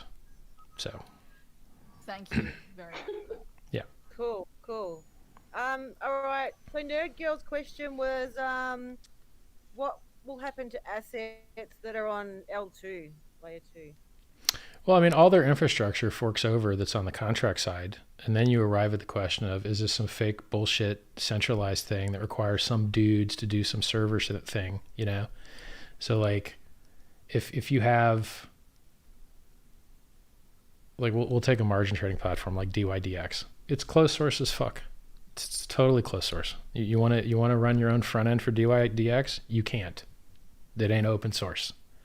You want to inject orders like, it ain't open source. It pretends to be open source. The contracts on the chain are open source, but all the stuff you need to use them, it ain't, right? So order matching and front end, it's not open source. And a lot of DeFi and most blockchain projects are the same fake open source crap, where the contracts will be open source, but then everything you need to use them, it's not open source. And so then you're just stuck with those middlemen that if they turn their site off, you are screwed. Like if they turn off the front end, oh, well, good luck building a new one. Good luck building a new front end, buddy. Because that's what you're going to need to do in order to use, you know, the stuff that you locked in with those guys. Hex solves that by having 5 or 6 different front ends. None of these other projects tends to do that. They just leave the user screwed. So, you know, admin keys, right? USDC, USDT, they have admin keys. They can invalidate your coins at will. So I don't care what chain you have them on. They can invalidate them at will. This is the risk and horror of things that have admin keys. Things that use oracles, price oracles, right? That's some guy running a server. Well, that guy can just lie and tell the server to say whatever he wants. And what are you going to do? Cry? Complain? I mean, this happened on Chainlink. You know, the guy that was setting the price for the price of gold for some gold token just gave wrong data. He didn't lose any money. He didn't have any penalty for doing it. It's just a joke. Like it's a huge joke. So projects that have oracles and admin keys that aren't truly decentralized, that aren't true decentralized finance, they're actually obfuscated centralized finance, you will have to beg and plead with those people that are in those projects to allow you to use those things on the Pulse chain the same way that you beg and plead and hope that they allow you to use them on the mainnet Ethereum network, because they're fake DeFi. So fake DeFi, you're going to have to hope that those guys let you keep transacting on Ethereum and you know, maybe allow you to transact on Pulse. So AAVA 1 inch, you know, 1 inch is on BSC, AAV is on Matic. You're seeing more and more people do cross-chain things. All the stable coins are on multiple chains. I don't think DAI is, but you know, USDC and USDT, because they're more centralized with admin keys. And even DAI may have some, like, I think DAI is at least a little bit more censorship resistant than those other two. But it's not perfect. There's still federation, there's still voting, they still let you use USDT as collateral to mint DAI, and USDT has its own, you know, risk profile. So there is no perfect trustless stablecoin yet. There may never be, but currently there's not. Richard, when they move all the ERC20 tokens, and you're talking about, you know, these coins that have their own administrators and can rug pull anytime. Sure. So basically, you would advise people to be wary of these kind of tokens and do your research before you bought the copy on Pulse? I mean, if you're looking to like make mistakes buying tokens, there's 1,000 bad tokens for you to buy. There's tokens that don't let you sell. You can buy but not sell. There's tokens that change your balance behind the scenes. So you buy it and you think you have some, but then when you go to spend it, you actually have less. There's tokens that let you buy at one price, but then when you go to sell, they penalize you. There's all types of chicanery in tokens. And then you've got the rug pulls where, you know, there's a market and then boom, there's no market. So there's this entire class of bad things that happens in ERC20 and DeFi. And then you've got admin keys and then you've got oracles. And I've been begging and pleading and crying and yelling and screaming to get people to do the right thing. And they just keep losing money. And you're going to have scams on Pulse too, because the scammers take advantage of the trustless, the scammers take advantage of all the good parts of the blockchain for themselves. And then they use those to hurt other people. So, you know, the blockchain is a force multiplier. And if you want to do good in the world, the blockchain will help you do that. But if you want to do bad in the world, the blockchain will help you do that too. Just like a calculator or a telephone or, you know, a pencil. Pencils are usually used for writing, but I bet you could stick someone in their neck real good with one if you really wanted to. So, you know, force multipliers, they're as good as the people that use them. And in general, most people are good. So in general, most force multipliers are good. In general. Yeah. You know, I wouldn't be sending my kids Hiroshima, Nagasaki, build a nuke at home kits or pandemic virus build at home kits, but blockchain I'm cool with, you know. No, that's for sure. I'd be definitely doing my research before I went all in, but I was thinking even just putting $1 into all of them and hoping, you know, takes a whole. I have no idea. I have no idea. Yeah, I really, this is total and complete value discovery.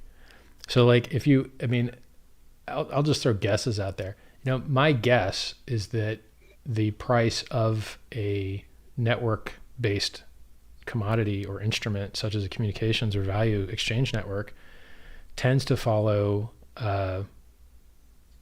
Metcalfe's law, where the value of the network is in proportion to the square of the number of its participants. And if you know that one project is more likely to get traction or earlier traction on the Pulse network because its community likes the idea, its community has front ends built out that are easy to have operate on this, you know, extra node, it's probably those coins are going to outperform ones that the community's, you know, I mean, there's some coins that ain't going to make the cut. There are some coins that ain't going to make the cut. Not sure which ones those will be yet, but if you're a scammer or you're a bad actor or you're on the OFAC list of, you know, people that Americans ain't allowed to transact with, or if you're on the list of addresses that USDC and USDT have like seized their money, probably not going to make it into the Pulse network, you know? And if I go on Etherscan and I see there's actually a list of heists and they tag your account with heist and where you stole your coins from, you're probably not going to make the list. And if you're the Plus token Ponzi scheme who apparently got their coins seized by the government of China, you ain't making the list. And like, there's a whole long list of bullshittery going on there. And the same goes with like the whales, right? So like, if you're an ETH whale, if you're like those 30 addresses that all have 150 million Ethereum in them with only 4 transactions, are you really an ETH user? Do you use ETH? I don't know, man. 4 transactions, all the same amount, all the same day, same time. This seems like some bullshit. I think we can do without giving you any free coins. You can have like $1 free coins maybe, but you don't need more than that. Sure. You don't need more than that at all, because what are they going to do with them? He's only got 4 transactions. What do you think he's going to do? The same thing they've done with 100 other ERC20s they've received for free. Not use them and not buy more. So like, and then all those guys, they're going to lose all their freemium coins after 30 days anyway. I'm not rewarding people for sitting around. That ain't happening. So if you want to keep your freemium coins, you better send them to another address. Then you can keep them. So pumped, man. When you chose the Pulse, you put a tweet out, so everyone sort of sent you their ideas for the name of the token. Mm-hmm. So I guess the majority of all the boys wanted Pulse. Is that right? Well, it's just like Hex is a vastly superior brand, vastly superior domain name. But if you want to not get gatekept, then people need to understand that hexagons receive no preferential treatment in the system whatsoever. It's just another ERC20. You're going to pay the same fees as everybody else. You're going to have the same on-ramps as everybody else. Maybe because of the way that your coin works, you know, you might be advantaged because of your liquidity situation, but so will other coins that are accepted as well. Everyone has their own liquidity situation. So it's easier to make Doge go up than it is to make Bitcoin go up. We're going to pretend that Doge isn't valuable, or we're going to pretend you can't sell it for money. No, it's valuable and you can sell it for money. And so if people sacrifice it, they deserve the reward for their sacrifice. And that goes for any coin, you know? The exchange doesn't, when you sell a coin on an exchange for an amount of money, you get that amount of money. So it's like, other than that, the hexagons aren't getting any preferential treatment whatsoever. There's nothing. They're not like, but you are getting a copy of the hex that you have and a copy of the stakes that you have. And those might end up being quite valuable. They may even end up being more valuable than what's on Ethereum. So I believe the two parts will add up to more than the whole. And I believe there's a lot of people that literally cannot profitably end their stake. Those guys are fucked because the Ethereum network fucked them. And Hex is extremely gas efficient. Extremely. It uses caching. It uses bitwise shifts. It uses bit packing. It is extremely gas efficient. And even that is not enough to make up for the 12x increase in S-load cost that the Ethereum developers have executed across the last 2 years of patches. They 12x the fucking price to load from disk. And then that multiplies by the insane price per unit of Gwei. Those multiply by each other. So it's disgusting. It's absolutely disgusting. Like, It's just a fee racket at this point. it's unbearable. It's absolutely unbearable. So, you know, when I decided, look, we got to save my people, well, I decided, all right, well, let's just save everybody then.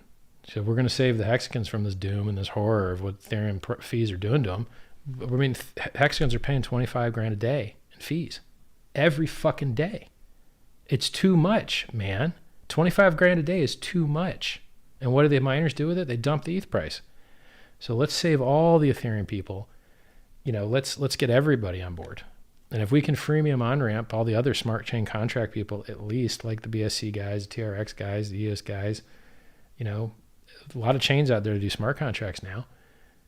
If we can on-ramp and get all these guys to start using the system, it's better, you know? And so we could freemium a lot of people, and then we could accept sacrifices from a lot of people. And then, you know, we might be able to create something really amazing here. I don't see any way that this doesn't turn out great. Like, the idea is just too good.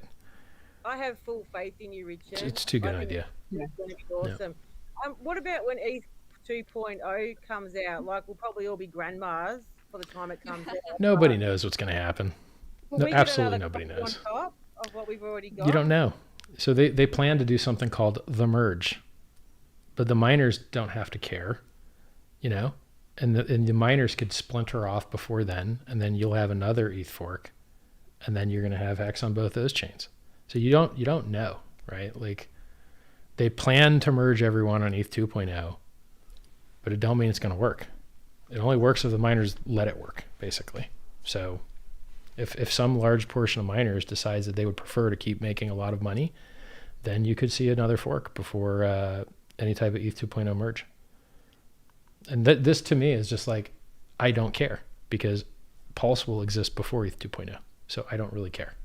You know, we're going to have new coins in another network. Great. Cool. ETH 2.0 works. Awesome. Great. More tokens and more chains. Great. I love it. But it doesn't affect what I'm doing at all. You know, so you got the sacrifice coming out shortly, say within the next couple of weeks, maybe. Yeah, I hope so. Yeah. What sort of time frame are we looking at for complete snapshot and getting right down and dirty? I mean, I've never given an accurate software timing estimate in my entire life. So the sacrifice phase is nice in that it doesn't really. So some of the coolest parts about this are we're using known good systems that have had a lot of throughput and a lot of testing. So we don't, the code that we have to write, it's mostly around validator rotation, the staking component with the rebates, bringing the ETH state over, replay protection, things like that. We have to code that. That's the majority of what's hard. The way that I theory crafted and designed the system is to avoid complexity. And so you will be sacrificing to addresses doesn't require a contract to be written. It doesn't require a smart contract. It doesn't require auditing. It's already totally publicly verifiable. That's awesome, because that's the minimum attack surface. You can't get less attack surface than that. Editing the balances of people's freemium Pulse tokens that they're going to get on the Pulse chain, that also does not require contracts, does not require audits. It's hacking away at the level DB inside the node, which is the minimum amount of attack surface that you can get. And if you tried to create some mechanism that did it for you, you would create extra attack surface and failure just by even trying to create that mechanism. So it's really awesome that a lot of these things that we're doing, they can't really fail, right? Like, what are you going to do? Mismeasure how much sacrifice occurred? You'd have to be a damn idiot to mismeasure that, Like, you're just counting, right? I mean, you choose a good price oracle, a good price source, a good price feed. And as long as you've got a good price feed, you know how to do math, you know how to do addition, like, you can't really fuck that part up. So the ability to on-ramp a bunch of different chains without attack surface. Now look, I mean, the reason that we're able to do a lot of this is because there are parts of life. Well, first of all, trustless doesn't even exist. That doesn't even exist. Trust reduced exists. And so what is trust reduced? Okay, how many of you guys use a cryptocurrency wallet? Okay, everybody. Okay, now how many of you compiled that wallet from source code yourself and verified that that source code didn't have any backdoors in it? Fucking nobody. Okay, well, how do you know it just doesn't send a copy of your keys to wherever? You don't know. You just trust. And that's what you do. You trust. Some of cryptocurrency has trust. So when you install your wallet, you're fucking hoping no one's stealing your keys. Period. Right? Sure. So there is some amount of trust that goes into any software whatsoever. Even I don't care where you are on the stack. Oh, you're a software developer? Do you know the compiler is doing what you think it is? Okay. So now it pumped you out an executable. All right. You're going to go run that binary somewhere. Do you know that the CPU is doing what you think it is? And does the CPU know that the MEI is doing what it thinks it is? And you're just this whole layers of abstraction. Each one of them has leakages, and there's always fuckery discovered to some degree at different levels of abstraction, right? So, I mean, I could go through Spectre and Heartbleed and show you where bugs have been found at different layers of abstraction, but I mean, it's not going to help anyone here get rich. I mean, I could tell you a lot about software development, but it's not really going to make you rich. It just makes me look cool, I guess. Hey, have you had much feedback in the dev chat regards to ideas for Pulse? And I mean, even if you'd like to mention anyone or any hexagons that have made some really good ideas that you're taking on board. I mean, I've had some people try and work the liquidity mining angle a little bit, which is, so the two things I want to see people theory crafting on the hardest right now, and we've got time to do this, but I'd really prefer to get them done quicker. Some liquidity farming thing, I like that as a concept. Another concept that people have done really, really well with, which I don't particularly like, but people are doing so well with it that, maybe I'll learn to like it. People do great with this treasury idea. They do great with this, vote how to allocate a treasury thing. They do great with the liquidity farming. They, those two things are the only two really powerful things that I'd like to kind of see and sacrifice, but it's hard, right? Because sacrifice is its own thing. So now how do you, it's hard to get something to launch at zero value and have liquidity farming and be sacrificed. You're just like, it's complicated. It's hard. It's never been done before. Like the things I'm doing, they've never been. Richard, with it, like. Well, yeah. I mean, look, I think Kyle is really useful. Kyle's super great. Just bounce ideas off. Kyle helped a lot during the Hex launch phase with helping me work through game theory and model what the share price would look like. And, you know, his models and Monte Carlo simulations he did worked out really, really well. The shape of the share price chart looks just like his Monte Carlo simulations. He nailed it. So, you know, he's always been wonderful to bounce ideas off of.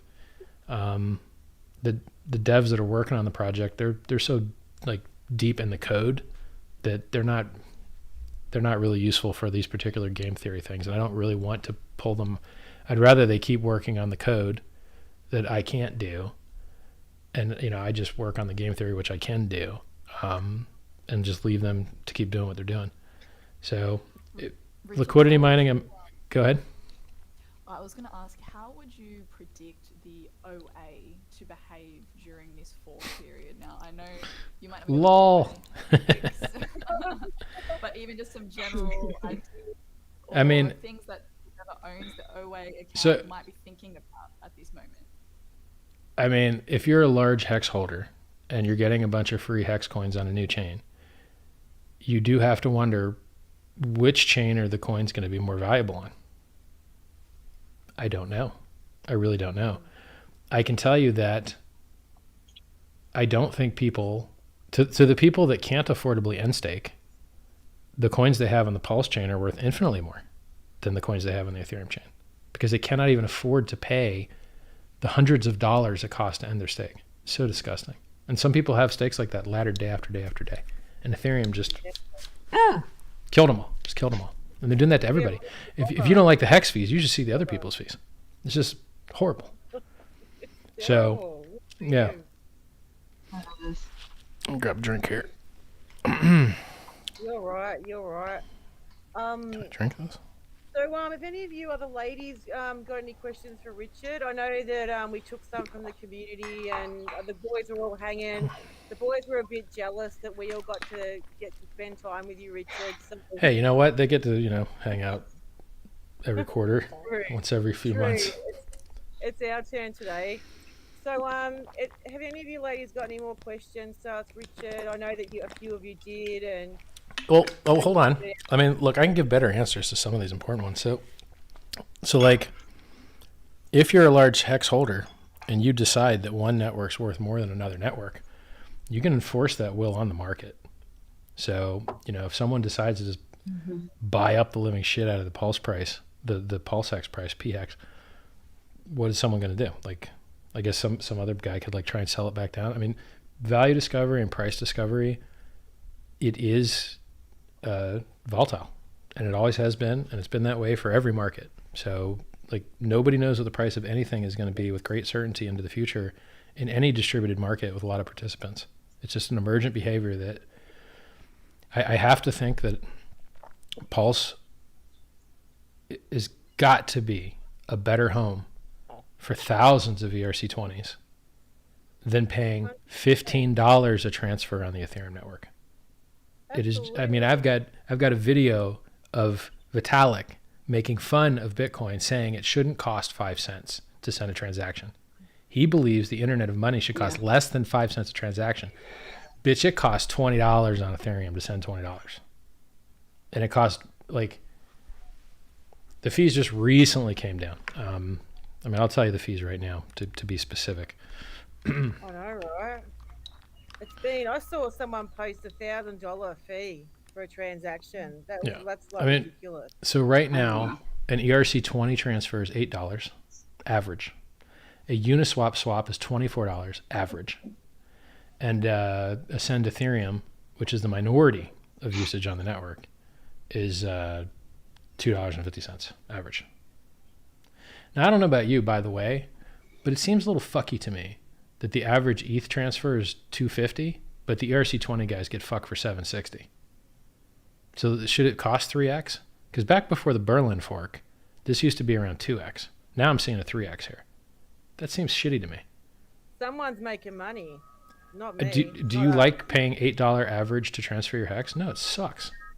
Do you like $24? These are low fees. These are low fees right now, really low fees compared to what we've been seeing. So, and they can go higher. Like, if you thought the fees were bad now, they can go higher than what you've seen. You have not seen max fees. Like, they can go higher. The shittiest that we've seen can go higher. So I think Pulse solves a lot of problems, a lot.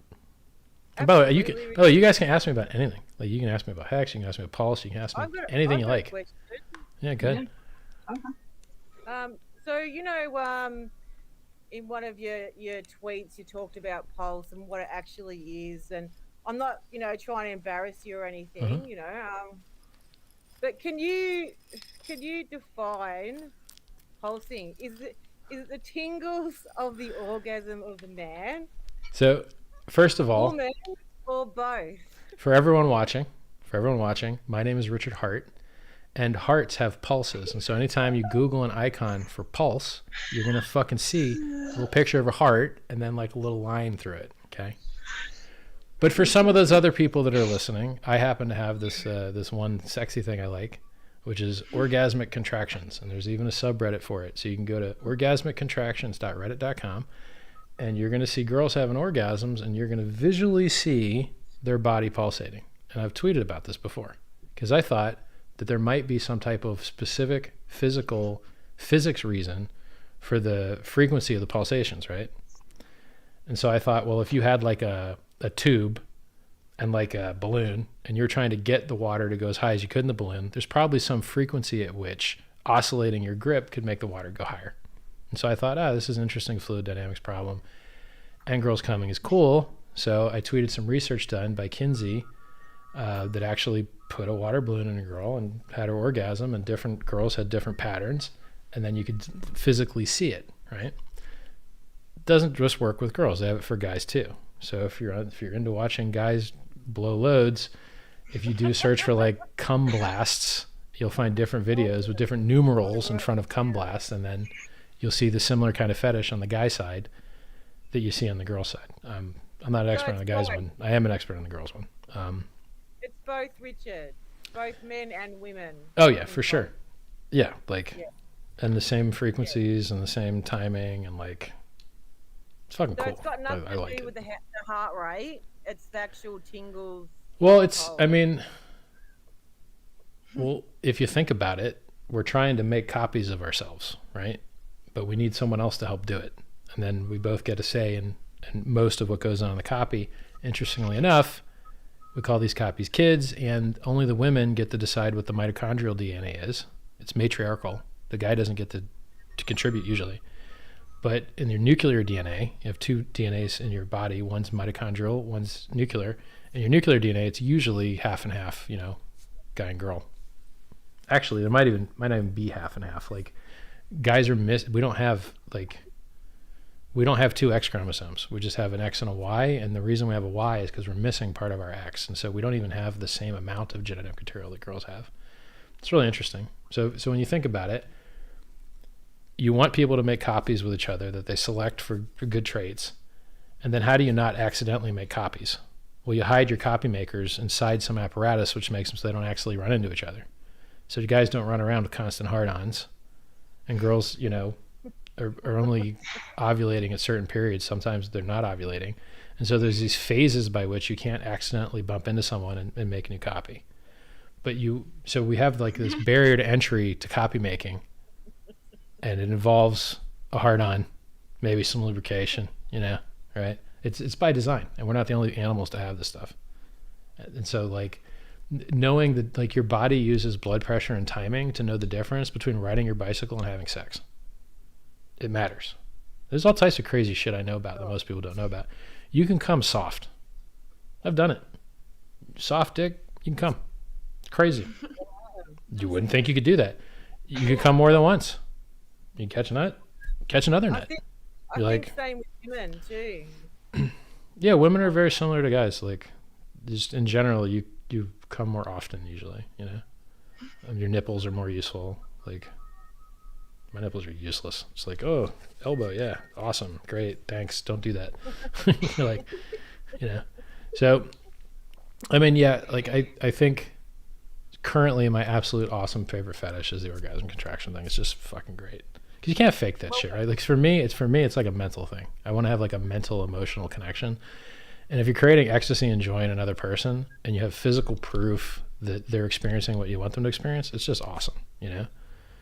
And then I see these videos of like fake cum and fake orgasm. I'm just like, it's just fake, man. It's no good, you know? Like porn. Porn's all fake bullshit. But No, it's not. You're just watching the wrong porn. You're not watching the right porn. Yeah, I know you guys love porn, but seriously, like, I've watched like documentaries where girls have had ripped assholes and Sure. vaginas I bet there's more guys with ripped assholes than girls though, because there's like really way more experimental gay dudes than there are girls. But I know Like, all guys love it, and that's just the way guys are. you know And Goatsy? Do you remember Goatsy? Goatsy was a guy, not a girl. I do. Yeah. So, trust me. Like, you get on, when you go to your porn site, there's a little button up top where you can switch to gay or trans. You can fuck around with that button and see what's going on with other lifestyles. You'd be coming back quick to what you used to, I bet. Like, shit, I don't know what's going on over there. I mean, I've seen crazy stuff, man. Trampling and like. CBT could mean cognitive behavioral therapy, but it could also mean cock and ball torture, so be careful. Whoa, that's definitely something to look out for. You don't want to watch that shit. I don't think you do. It sounds wonderful. What you just said about, enjoying another human being to the point where you experience such joy and ecstasy sounds wonderful. It's the whole game for me. I mean, I know a lot of the audience would like to know also, do you do online dating or do you just have a harem? Fuck that shit. I just go out and say hi to people. If I go out and say hi to people, I'm getting laid. Period. I don't give a fuck where I am. I've done this shit in every country you could guess. Huh? Do you have a harem of women like the rumors have said? That's not exactly the right word, but I see a lot of girls. Some of them I see more often than others, and I like them all, and I really appreciate them. I think they're awesome. But you have to manage expectations, right? So some of them really don't like the fact that I'm seeing other girls. It really pisses them off. Others of them, they like girls. And I got one girl that she wants me to bring other girls. Because usually girls that are into girls are too scared to actually say hi to other girls. So if you're a lesbian and you say like, hey, I like your dress to some other girl on the street, it actually means like, please God date me. I'll do anything, please. Like if you read their memes, like if you go to any other culture, like I know a lot of girls that like girls. I don't know what it is. Like I thought dating at my age would be over. I thought it'd be like, fuck, it's done. Nope. It's never been easier. It's crazy. I don't understand it. Beard's getting white beard, murdering it, absolutely killing it. Yeah, I feel like that's the thing though, right? Like, as men get more attractive with age. Yeah. It's true. I told my husband that he's getting a beard and it's all white, and I'm like, hey, it's in now. Two of the girls absolutely love the beard. They wish it were longer, Men look sexy as they get older, I reckon. I like the older look. So you're not into online dating, but you're more like a pub club guy, or just if I see a pretty girl on the street, I'm saying hi. Yeah. Because you don't run like it, man. If you see like an 8, 9, 10 out in the wild, you never find that shit. It's super hard to find that. So if you see an 8, you got to be that creepy ass, irritating dude, that 10th guy to say hi that day. You're gonna have to be number fucking 11, and just hope that she didn't meet 8 other dickheads that day. Because if you're a pretty girl, you're getting hit on constantly. A guy opens the door for you. Would you like some dick with that? I'm quoting a Chris Rock comedy skit to you, but it's like it's really that way. I mean, we're just like when you see a really attractive girl, your heart will start racing and your fucking mouth will literally open. And so like those comic books that you see where if like a pretty like comic book character will drop by and the other characters like the dog fucking tongue comes out, like that shit really actually happens. Like I catch that shit actually happening to me and I'm like, geez, okay, stand up straight here. Fix your posture, homie. Sammy, should I ask my question? Yes. Yeah, go ahead, Jack. Okay, Richard, I have a serious question for you since we're on the topic of sex. Mm-hmm. Out of everyone on chat here, fuck one, marry one, and kill one. Oh God. Go. What, with you guys in chat? You crazy? I would never do that shit. I'd just kill all you guys for asking. You're all dead. You're all corpses now. I mean, look, here's the thing, right? You girls already know where you rank in the hotness scale. And I already know that you know that, because if you all took a picture together out in the wild, you would stick the prettiest one in the middle, and then it would flank out to the sides as you got less pretty. And every group of girls naturally knows who the hot one is. So you already know who the hot one is. You don't need to fucking ask my ass. Hey, Richard, are you a snuggler? Yeah, I love cuddling. It's the best. The best. Make it extra cold so that, you know, like, you have to have it cold enough or else the cuddling doesn't work. And I hate blankets that just, if you get blankets that do their own thing. So this is like really effective down blankets that just float above you and don't give a fuck about you and don't want to wrap around you. They just want to float above you and microwave you. I hate those fucking things. I want a blanket that's less effective, heavier, denser. You can cuddle with a little bit, you know, you can tuck it under your body and it's not trying to like escape you and shit. I much prefer that. And then if you want to cuddle with other people, you're going to end up with sheets. I was thinking of inventing a blanket that's actually thermally less efficient to be better at cuddling. So you can get them. You can get like anxiety blankets that are like weighted I noticed down. that, yeah. Yeah, that's popular now, yeah. But you feel bad. You feel bad telling people like, yeah, grab my retard blanket. And they don't come that large size either, I checked. I tried a really heavy one to see what it'd be like. I felt like I was getting killed. I'm like, what is this? Who would enjoy this shit? I feel like I'm being murdered right now. They make like, I don't know. Richard, you look like a cuddler. Like, I am. why would you think that you? I love like it. one of those people that likes to cuddle. Cuddling's the Hey, best. I got another question for you. What kind of props do you like to use in the bedroom? I have everything. I have a Sibian, which is like a fucking $1,500, looks like a doghouse. You sit on it, put attachments on it, does everything you could dream. Sounds when you're running it, if you have neighbors, they'll complain that you're doing construction because it sounds like a jackhammer, right? It'll shake everything. Like it just fucking, it plugs into the wall and it's like riding a motorcycle in your living room.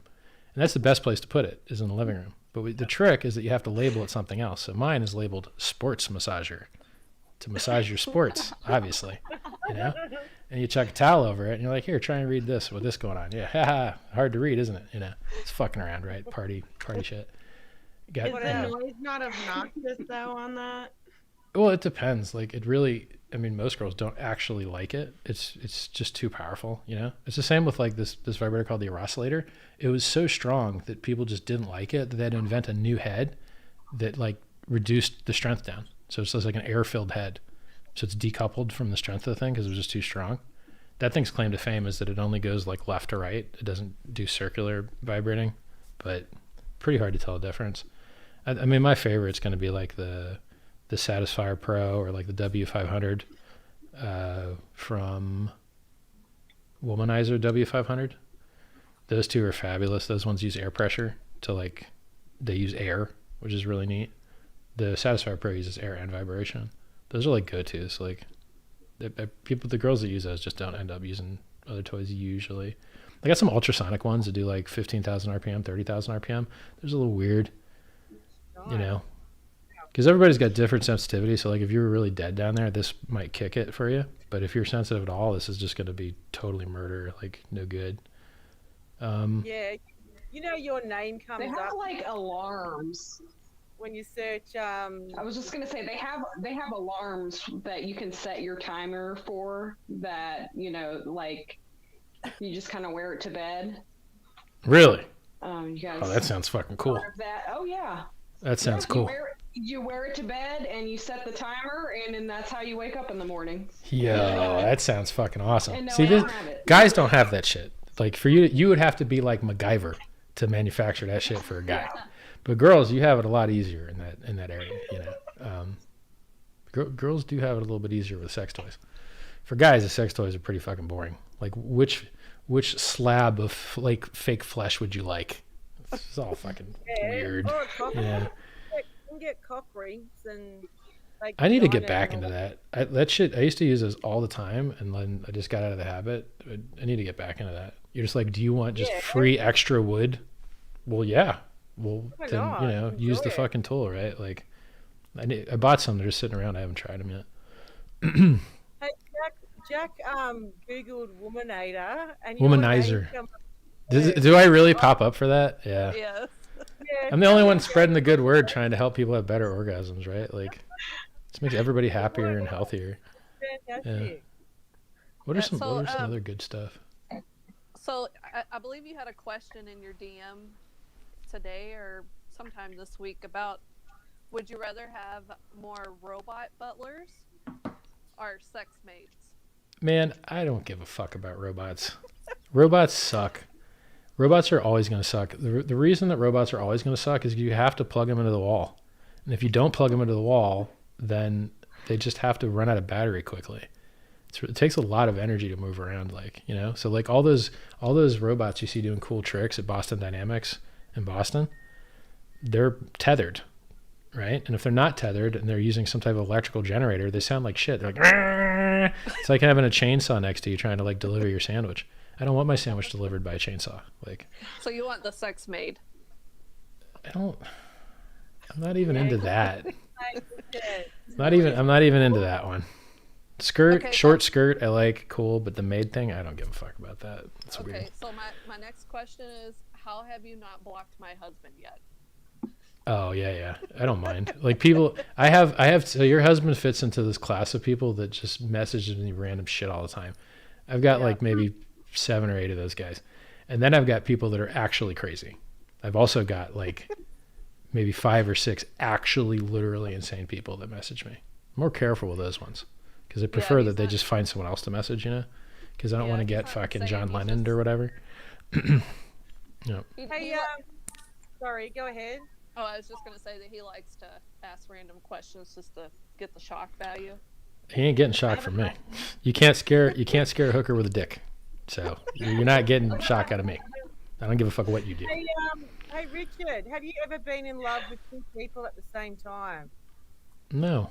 I mean, like, I'm very careful with this word love. Like, I love the girls that I'm with now, but I can't use that word with them because then they hook too hard and they want to isolate everyone else out, and then they can't have fun anymore because they're trying to do this like.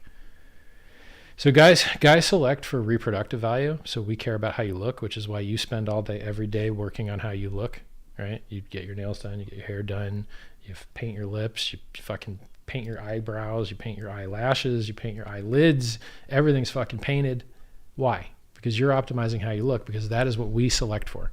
Guys select for how you look, therefore you have evolved to optimize how you look.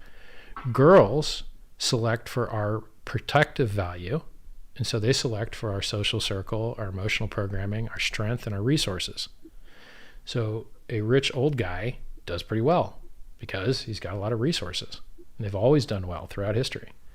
So girls choose for protective value, guys choose for reproductive value. And so what girls will do is this old psychology that used to exist, which is, okay, I got to be super careful who I have sex with. Because if you fuck up and choose the wrong guy, he could leave you for dead when you need food and you're too big to get it on your own. You could just be dead. So you can't choose the wrong guy. It's an 18-year commitment. And then even back then, even if you weren't even going to take care of your kid, it's still a 9-month commitment that you're still pregnant. So it's a much longer and more serious commitment historically for women to be more selective with who they have sex with. And this is not a human-only phenomena. This is like all mammals. We all have this basic, pretty much same wiring, with some exceptions, which I can go over. So girls are more selective. Guys are more likely to die childless. And therefore, it's more important for guys to try harder, to have more sex, to have more kids, to have a chance of being in the gene pool. If you don't have kids, you're out of the gene pool forever. You're out. Doesn't come back. I mean, I wouldn't mind some, but I'm not in a rush. I still feel young. You'd have the cutest kid, I reckon. Thank you. The smartest, cutest kid. I would love it. Yeah. I mean, one day. Not yet. Are you drawn to brains or beauty? Say again? Are you drawn to brains or beauty? What's beauty? More important? Absolutely beauty. Absolutely. If you're stupid, I can have a great relationship with you. What's wrong? Like, a stupid girl is awesome. Why wouldn't you want a stupid girl? You like arguing? You want to argue? You like arguing? I've had enough fucking arguing, man. I go on the internet arguing all day long. High school, arguing all day long. Friends, argue all day long. I could fucking, you know what? If I got a time where I ain't got to argue and somebody's like, yeah, Richard, that's a good idea. I like how smart you are. Fuck yeah. Yes. I like this girl right here. Yes. Fan, you know? I don't want to fucking argue, because like people that think they're smart, they just want to fucking argue with you all the time. Like it would cost them money to agree with you or some shit. Like they'll argue just to, even if they're on the same side as you, they'll find something fucking reason to argue with your ass. Like there's some merit, like badge that you get for arguing the most or some shit. I hate that. I hate it. So I mean, you hate. So you don't like confrontation, Richard? Like no, partner? Fuck no. I want only yeses. I just want all fucking yeses, constant and never-ending yeses. I don't want no fucking like. But Richard, no, like, you can easily agree with me on shit, because like, I don't fuck up that much. You know what I'm saying? Like, I'm never gonna wake you up. I'm never gonna fucking tell you what to watch. I'm gonna watch stupid shit I don't want to watch just to be a nice dude. Like, I'm gonna watch. You want to watch fucking Disney movies? Okay, we're gonna watch Disney movies. You don't like space movies? You don't like scary movies? Fine. We won't watch any space or scary movies, even though space movies is all I want to fucking watch. I'll just watch them with somebody else. Fine. We're just gonna. I'd be the most accommodating partner I could be. I'm easy to be with. You know, like. Yeah, sure. It's easy. Sure. I have a question, Richard. Yeah. You're right back. If you were to venture down the road of having children, Mm-hmm. what would you look for in the qualities of the mother, and why? Well, I mean, loyalty first. So the funny thing about loyalty is, if you have the choice of a more effective or less effective person, it's a force multiplier. How are they going to use their ability? If you enter into an employment relationship or a romantic relationship with some shady motherfucker, you're going to wish they were less effective, because the effective one's going to fuck you up more. So loyalty is the most important thing up front. And then, for me, are you a cool, tranquil, flexible, happy person that's going to bring joy to my life? Or are you a comedy cul-de-sac where fucking life goes to be sad, right? I have a hard enough time with me that I don't need the extra overhead of like making someone else happy all the time. You need to be awesome on your own, Like I've got fixer-uppers, I've got girls that, I need to help more than others, but like, it is nice to be in a relationship with someone that just makes everything easier for you, right? Like they laugh at your jokes. They think you're funny. They respect you. They like you for the traits that you have. They have, cool shit going on in their life, and you can respect them for who they are. And, it's like so many people, the most important part of any relationship is who the other person is. That like, you can only change your behavior within a certain range, and they're in the same boat. And if you get the right person, everything just goes so fucking easy. I mean, I've only had extremely long relationships. I've had a 2-year, an 8-year, an 8-year, and a 2-year. Those 2 8 years were long as fuck, right? And they were good. They were really good until they stopped being good, right? Usually they stop being good about 6.5 years in. You fight it and you figure, oh, you can fix it for a year. And then you're like, oh, actually it's fucked. And then you call it quits at 8. Most people call it quits at 7, but really I think all the relationships are fucked at 6. And why do they get fucked at 6? Because that's when your kid's old enough to make it on its own. And you should be making a new partner with a new person to create new variety, which is the only reason we have sex in the first place. It's great variety. Otherwise, we just make clones. But sex outperforms clones. Most trees are sexual. Some trees make clones of each other, like aspen trees. So sex has outperformed cloning, and therefore combining two different things and optimizing for excellence works great. And that same combining for excellence and working great that you had in the first partner, you're going to have with the next partner too, and you're going to get more variety. So relationships tend to fail because you're supposed to fail and you're supposed to move on to the next thing. It's like going to a restaurant. You go to a restaurant, you're eating. You leave, you ain't eating no more. So, you've got to be, if everyone understood that relationships were by design meant to be temporary between, employer, employee, girlfriend, boyfriend, those relationships tend to have expiration dates on them. And when they expire, you shouldn't feel so bad about it, because you could be a great person. They could be a great person. And you just hit the timer, and you can still respect each other, like each other, and not try and accuse it. It's your fault. No, it's your fault and all this shit, right? It's unnecessary. And I think a lot of people would be a lot happier human beings if they just understood that it is a rigged game and you're supposed to want to be together forever. And then you're supposed to blow out at about 6.5 years, and you're just fucked. And that's how the numbers work out. And they've worked out for a long time, and the data is very clear across cultures. This is not a culture specific thing. This same numeric limit exists across many different cultures. I guess like a related question might be, who would you say is the like woman in your life or women that you like respect most? Yeah, they watch some of my streams, so yeah. Yeah. Yeah, can't answer that. I'm not blowing out half my relationships answering your question. Like, so I've got girls that are happier. I've got girls that are smarter. I've got girls that are more driven and less driven. They're all over the place, and they all have their own awesome traits. One girl's a bodybuilder. She's strong as fuck. She did more chin-ups than me. You're like, okay, that's different. Haven't done that before, you know? Some girls like girls. Some girls do not like girls. They're not, it's like saying, you know, there's a lot of different ways to be happy, right? Like I got 3 wristwatches in front of me here. They're all nice as fuck. I feel good wearing any of these fucking things. They're all awesome. I like them all, you know? And I got friends. I like all my friends. I got friends that are girls. I like them. Like it's, you can't, it's like what's better, an apple or an orange? Depends. How many apples have you just eaten recently, you know? Yeah. So, Richard, do you think you'll ever get married? Fuck no. Nope. 100% no. And why not? Is there certain beliefs that have driven you to that opinion? Well, yeah. I mean, you can be with someone and love each other, or you can be with someone and love each other and then beg the government for a piece of paper to authorize your love. Hey, government, our love ain't working on its own enough, so can you like write us up a document? And then if you get that document or not, you need to get a prenup either way. Because even if you don't sign a document saying your marriage, if you're with somebody enough years, you're common law married and they fuck you just the same.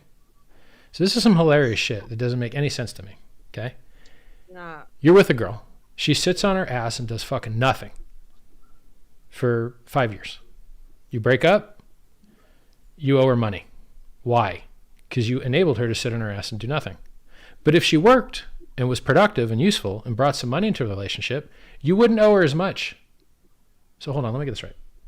The more I give and the more I support somebody, the harder I get fucked when our relationship hits its timer. But the more they give, the less they get. This doesn't make any goddamn sense. No, in fact, it doesn't make any sense. You don't have to be married to lose half your shit in a breakup. Well, you have to have kids or have been married or common law married. Otherwise, you don't lose any money. Australia, if you've stayed in someone's house 3 nights a week for 6 months, you're entitled to half their shit. Period. Do you see a problem with that? Are you serious? I'm serious. Yeah, de facto status. Yeah. In most countries I'm familiar with, I think in the United States it's 5 years of cohabitation. Wow.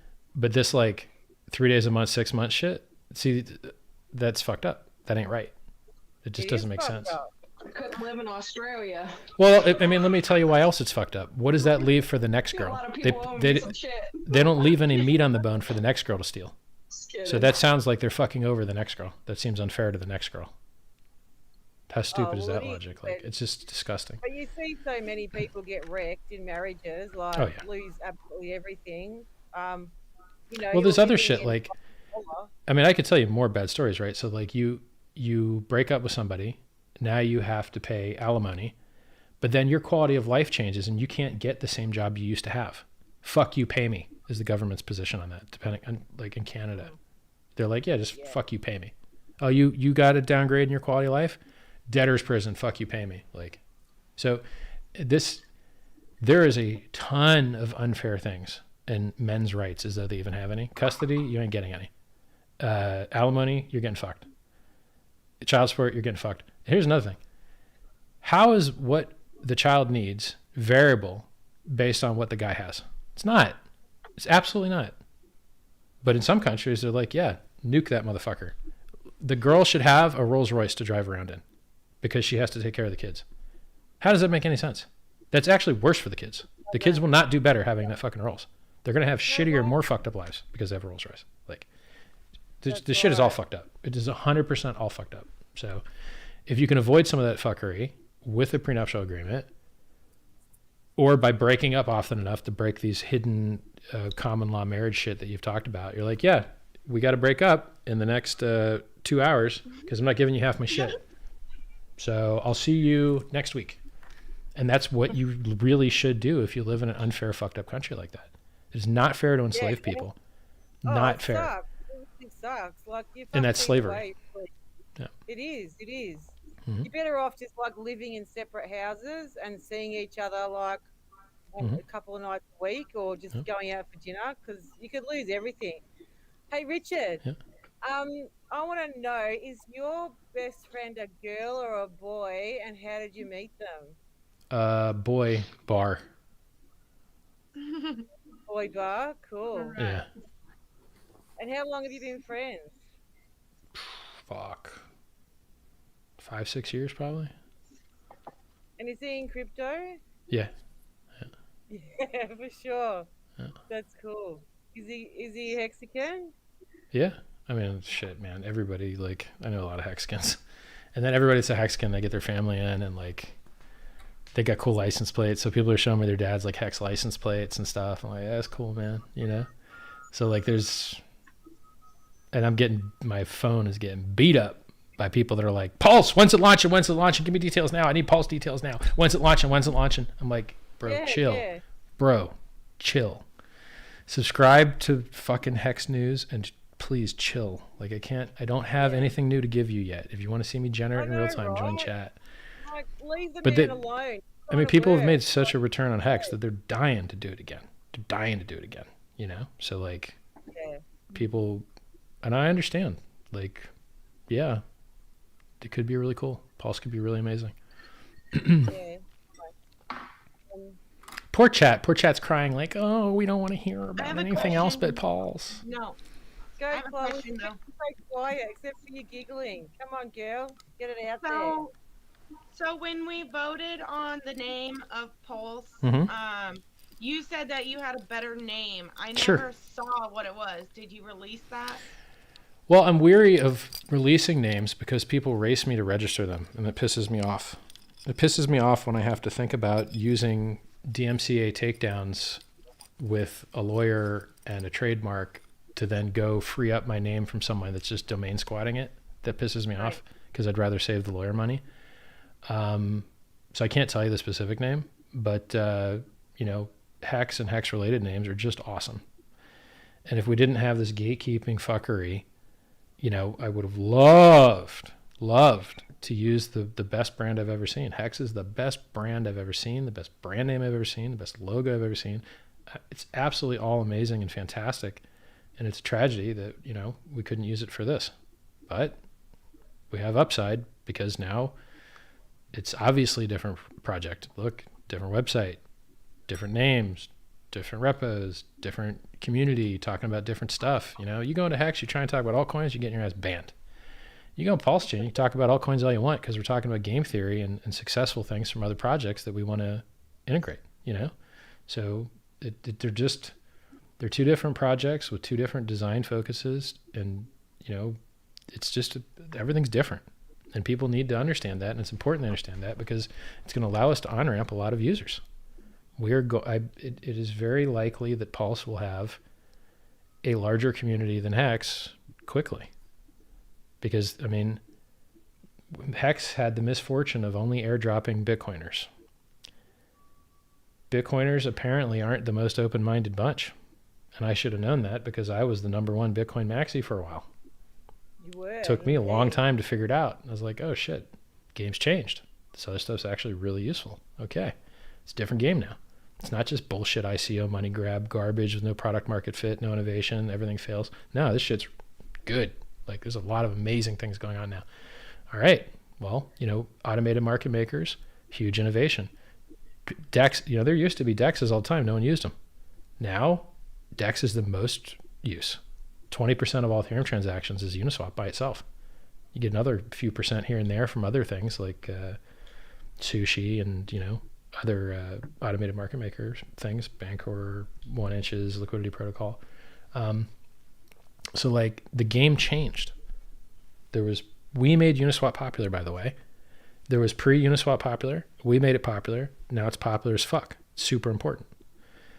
Multi-chain didn't matter at all Didn't matter at all. It was all fake ghost chains. Now we got chains coming up that are getting users, not ghost chains anymore. Okay.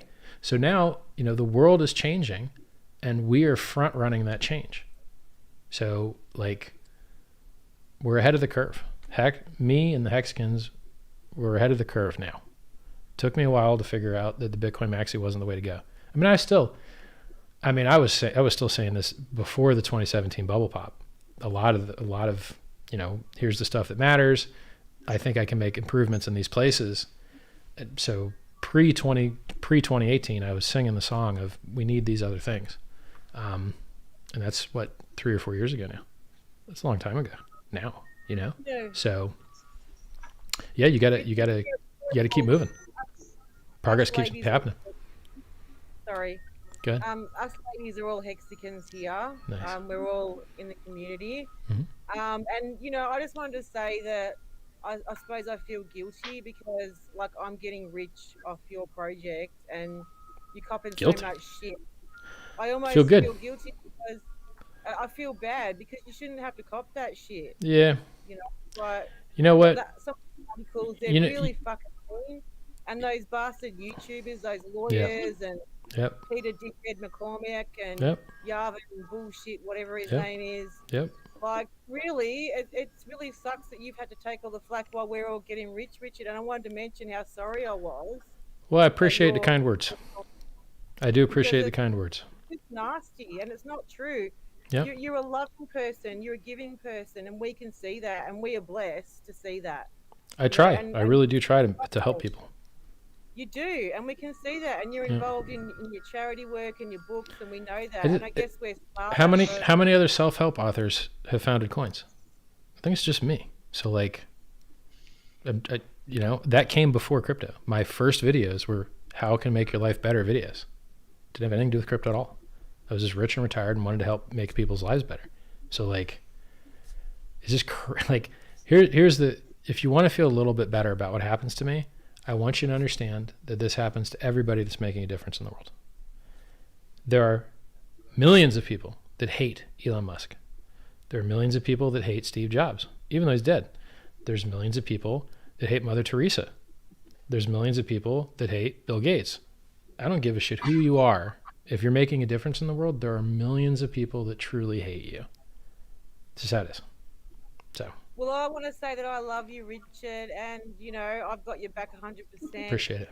As I said before, like, I know that a person like you doesn't speak, a scammer doesn't speak the way you do and as passionately as you do about humanity and saving humankind. And, I mean, I would say I'm a pretty good judge of character, and I knew from the start that you're a good person, and that's benefited me. Like, I've done really well in Hex, and I plan on going really hard into Pulse and doing really well with that. And I wanted to say thank you. It's my pleasure. And just ignore those bastards. Like, they're just pains in the asses, and they're just all after attention. We know that. Truthfully, these things that I invent, they should grow beyond me to the degree where I am not the face of them. So when you watch CNBC and they talk about Bitcoin, you don't ever see Satoshi on there. And when they talk about Ethereum, you don't even see Vitalik on there. So the faces of the things which I create should evolve past me, which is why they're not named after me. And they don't have my face as the logo, and they don't have my name as the brand. And it is important that they can scale and make an impact in the world beyond my personality, because I chose a certain vertical of sexy stereotype that I execute, and that doesn't work for a lot of people. So there are people that like the tell it how it is, and then there are other people that just hate it, and they need the bullshittery and softness and fake. That's what they respond to. And so I'm not going to be able to get both those audiences. So I get the one that's more in line with who I am, and I don't get the one that is fake to me, the bullshitting people thing. Absolutely. And that's just like you. You're not a bullshitter and you're not a fake. And I love it about you. I really do. But and I saw it. there's room for people that do it the other way, is what I'm saying. So because I don't have my name and my face as the brand, that leaves space for someone else to represent my projects that I've invented with that other way that people prefer, you know? Like I curse. Some people are allergic to it, and I don't mind it. I understand some people are allergic to it, but some people love it. And it's like, can't do both. Yeah.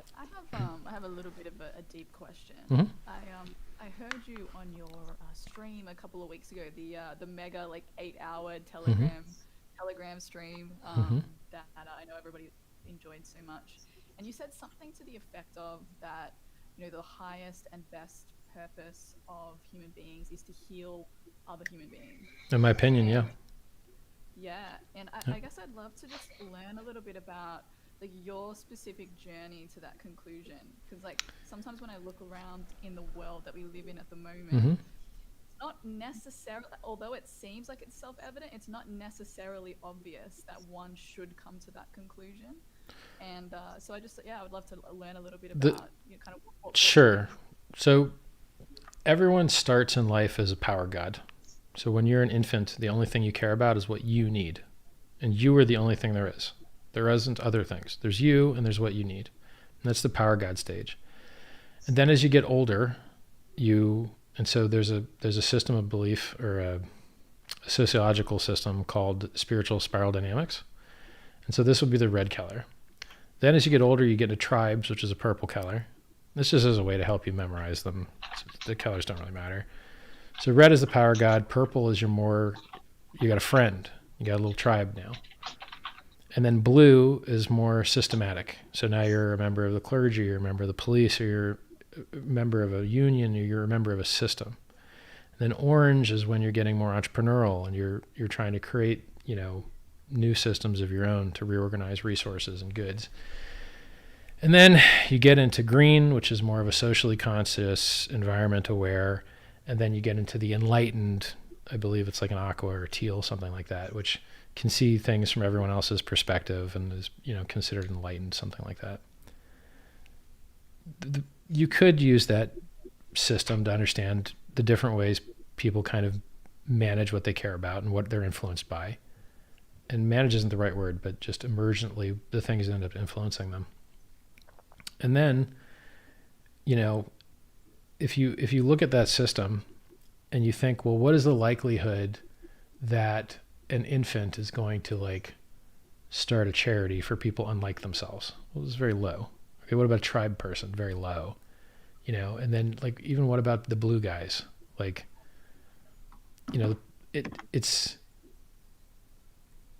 people can only do what they are easily influenced to do or what they've seen as possible. So if you grow up in a bad neighborhood, you're likely to get bad outcomes because you didn't know there was any other way to do it. Everyone else around you stealing cars, you're stealing cars. Everyone else around you is beating up people randomly for a laugh. You're going to end up beating people randomly for a laugh because you just don't know that there's a better way to do things. So giving people an example of what's possible makes a huge difference. And putting them in a situation that rewards them for choosing better things over worse things, like delaying gratification, makes a big difference. And understanding and growing your circle of influence and your understanding about others wider and wider till you can find like a global maxima of behavior for everyone. So like in real estate, you know, when they give you a loan to buy a property, they evaluate whether the property is being used to its highest and best use. And would this property be better served in this area in this other way? And if you're using a property at its highest and best use, they'll let you have a higher loan to value ratio. If you look at human beings and what our highest and best use is my highest and best use posting shit on Twitter so that people notice the ad in my username? No. It's low engagement, not evergreen content, reduces my value. They should be clout chasing me in my threads. I shouldn't be posting in their fuck ass threads. I'm the founder of a $10 billion cryptocurrency. Who are these fucking losers? I've been retired since I was 21 years old, 22 years old. Millionaire, traveled the whole world, lived in a hotel for 5 fucking years, $100,000 watch. What are these motherfuckers doing? Right? So, you know, it's like, I shouldn't be doing that shit. the reason that I still do it is because it's a dopamine hit, it's quick. But if I could flip a switch and not do that anymore ever again, I would flip that switch right now. Because I'm going to scale much harder, just hiring more developers and executing more vision. And I've got a book that I've never promoted. Why don't I promote my fucking book, right? Why don't I finish the book cover and just publish it? So like, there's so many things that I would be better off doing than creating non-evergreen, expiring bullshit content, which lowers my value to a bunch of assholes that don't appreciate anyway. The fuckwits don't even respond to a person that many people consider a billionaire. They don't even bother responding. You're like, okay, you guys might be fucking retarded. All you motherfuckers might be retarded. You people that ain't like trying to clout chase me, you should be trying to clout chase me and align me with you because I'm useful. So, you know, like if I never tweeted again, it would be a better world. You know who doesn't tweet? Peter Thiel. Peter Thiel doesn't fucking tweet. Not a single fucking tweet. I at least made the right decision with this Clubhouse bullshit. I was like, okay, Clubhouse is coming out, invite only, fine. High signal noise ratio on there because it's invite only currently, fine. You give me a room, I'll talk shit on there sometimes. I could have done like, if I had my own room to promote, I could have like copied this stream onto there. Free new extra views or whatever, right? Don't have my own room. Fuck you guys. I'm not promoting your platform that you can make money on me and my ideas and my brand. For what? Why am I going to promote you motherfuckers? I got my own Telegram group with 20,000 people in it, and we got the same functionality as Clubhouse where anyone can talk with raising their hand or not. We got the same functionality. Fuck you guys. And it works on Android and iPhone. Your shit only works on iPhone. Fuck you guys. So fuck Clubhouse, right? Like, I'll do what I'm doing. Telegram's awesome. Yeah. It represents like the values I think of our community like so much better in terms of like privacy and you know having more control of your data and having more control over you know what you're involved in and all that sort of stuff. Right. I think it's like that chat is awesome. Like if you're not on it, like get into the host chat. Is someone juggling marbles over there? Yeah, what's going on? Who the hell's playing with marbles on the live stream? Typing. Just mute your mic if you're not I have talking. such a great mic. Oh my god. Somebody's got the wind chimes going for like fucking 6 hours, and I've been okay with it because it sounds That's kind of pretty. scary. But I love my wind chimes. yeah, they sound all right. Hey, Richard, I've got a question. Sure. It's a good question too. Yeah. Do you believe in the afterlife, or do you I was believe? gonna ask that. I got this all figured out. It's really easy. Okay, come on, bro. Lay it on me. Lay it on me. I'm ready for it. So Let's go. So to enhance your survival, you are supposed to think that you're very valuable, whether you are or not. So you're supposed to think you're awesome, and therefore you're supposed to think you're special. And therefore you will tend to think that you have traits that nothing else has. So for instance, you'll think that you're the only thing that has laws because you believe in some system, you're the only thing that's lawful. But then when you look at the animal kingdom, you're like, no, actually look at these animals. They cooperate and work with each other and have rivalries and have mourning after one of the people dies and have lifelong partnerships. Animals have all that shit, and they don't have any book or codified system of belief. They're just born with that. So a lot of the things that people think make humans important and make them special, in fact, are not unique or special at all. They're emergent properties of effective cooperational systems. So when I explain to you that there is no afterlife, you're going to be pissed off because you're going to feel like I robbed you of some shit. Well, sorry, that's how it is. So there was a time before you were here and you didn't exist and you didn't matter. And then there was a time when you were here and you existed and you mattered. And then there will be a time when you ain't here no more and you don't matter anymore unless you leave legacy. So like if I die, my book is still getting work done. If I die, my coins are still getting work done. So I'm able to influence the world probably to a larger degree after I'm dead, just through the scale and passage of time than I may even be able to do while I was alive. So yeah, when you're dead, it's fucking over. Now people tend to think like, oh, well, you know, my soul is so important, it has to go on. So what about the souls of like pets? Are they going on too because they're so important? And what about the dinosaurs? So there's actually like a dinosaur heaven, right? Because dinosaurs used to be like house-sized animals that took shits the size of Volkswagens. Those motherfuckers obviously should be in the afterlife, right? And like if a dinosaur wants to eat like one of these new cows it's never seen before, does it get to do that in dinosaur heaven?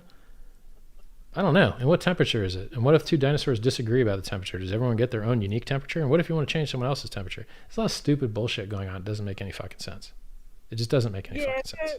But Richard, like, I watched a lot of YouTubes about afterlife because I'm really interested. Mm-hmm. My mum read a book when I was young about, it was called Tomorrow's Children. Yeah. And how a mum was born with basically the memory to discover all of her children, remembered the exact streets she lived in, Mm-hmm. names of people, names of children, and this book was all about how they went there and she actually met the children, and the book is all about this discovery. And if you look on YouTube, particularly in India, there's a lot of people that have been reborn and can basically name cities and people and businesses and how they actually died.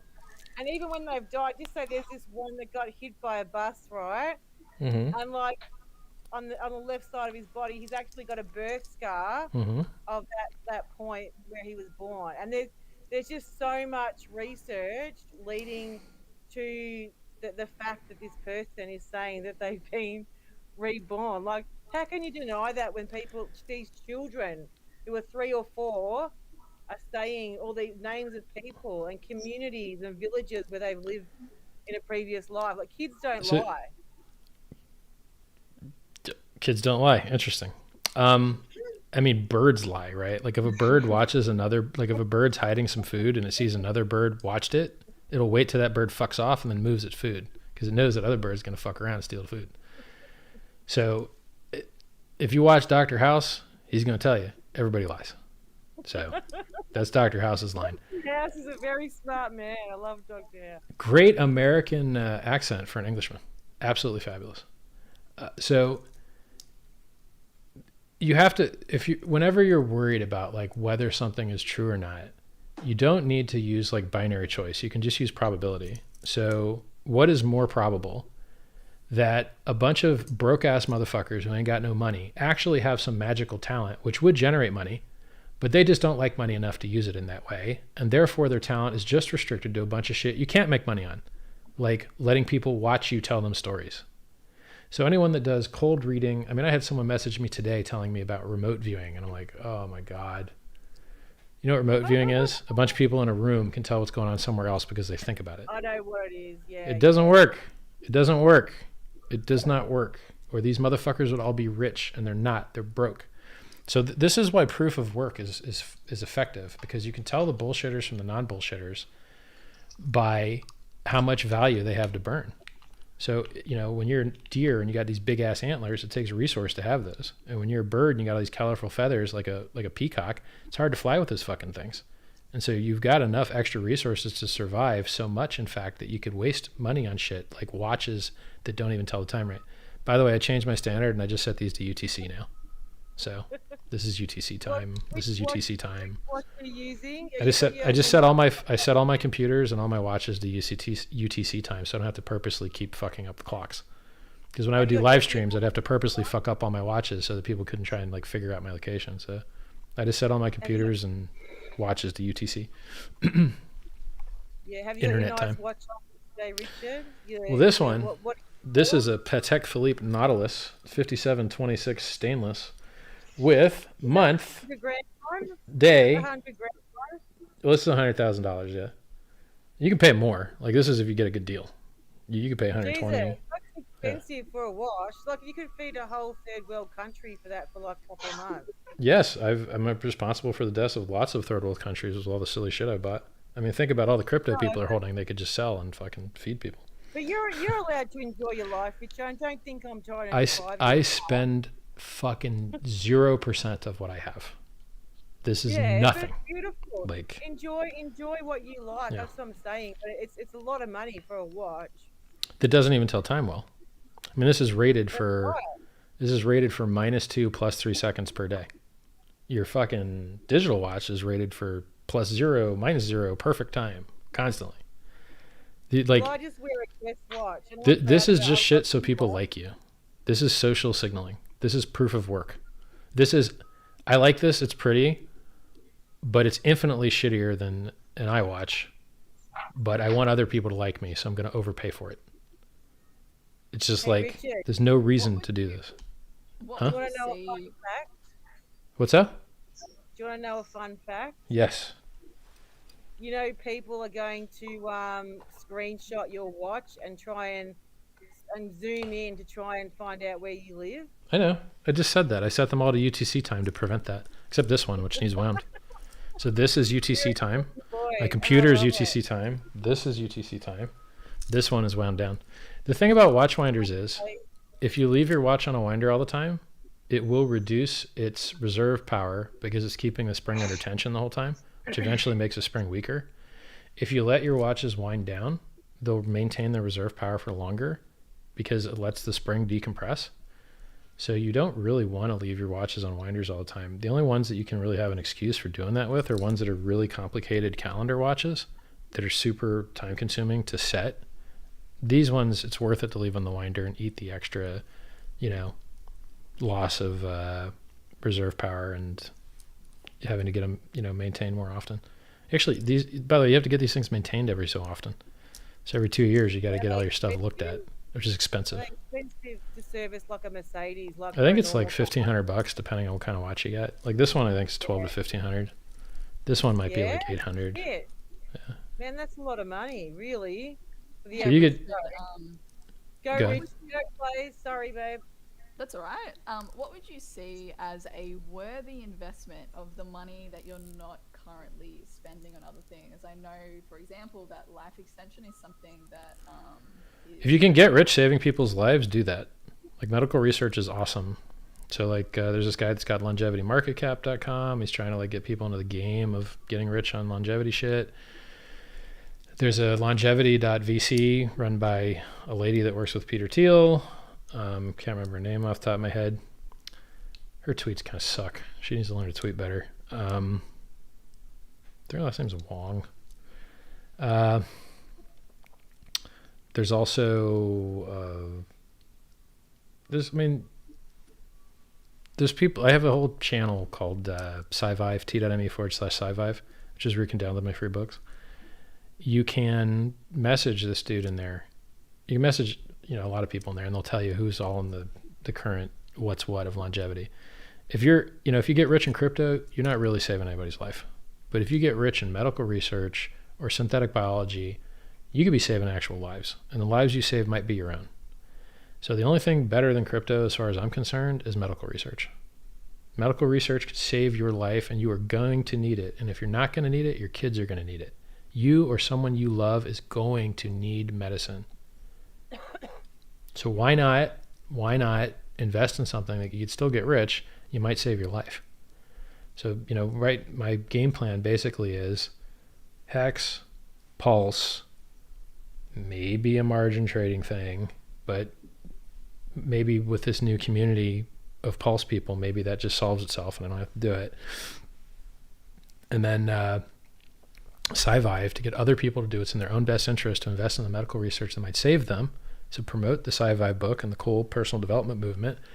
And the next step is a Save Your Assets fund, Save Your Ass, that you can invest in that might save you. So you can invest in a green fund that might save the environment. You can invest in what fund that might save your life. You don't really have one. So most of the biotech index funds invest in a lot of stuff that may not actually save you. It might just save other people that aren't you. So I don't believe that every life is worth the same amount. Bill Gates does. He's wrong. People that I can interact with, talk with, will see in my lifetime are more important than those that will come and go before I ever notice they were here. Obviously the case. So, if you can invest in technologies that might make you rich, might save you, might save people that you love more than others, fund that. So, Hex, Pulse, maybe margin trading. Hopefully I don't have to. Because I want people to be able to short the things that I create and be destroyed by doing so. I tell them not to trade. I tell them not to short. But if you just can't take my good advice, I want your doom to benefit something nice. And then SciVive, and then Save Your Ass Fund, and then Synthetic Biology Accelerator. I got a friend named Billy Al that already runs a SynBio Accelerator out of Ireland called IndieBio. They might have even renamed it, but it was IndieBio the last time I looked. And then, yeah, that's the path, right? Yeah. And then maybe eventually spend some of the money that I have. Get around to that maybe one day, you know? Yeah, I can hear that, you know, there's kind of like a hierarchy of things, and it's like a logical progression to get from, you know, one goal to another. Would you say there's any particular, like, you know, moral system or moral philosophy that you subscribe to? You know, is it, you know, is freedom your number one value? I mean, no.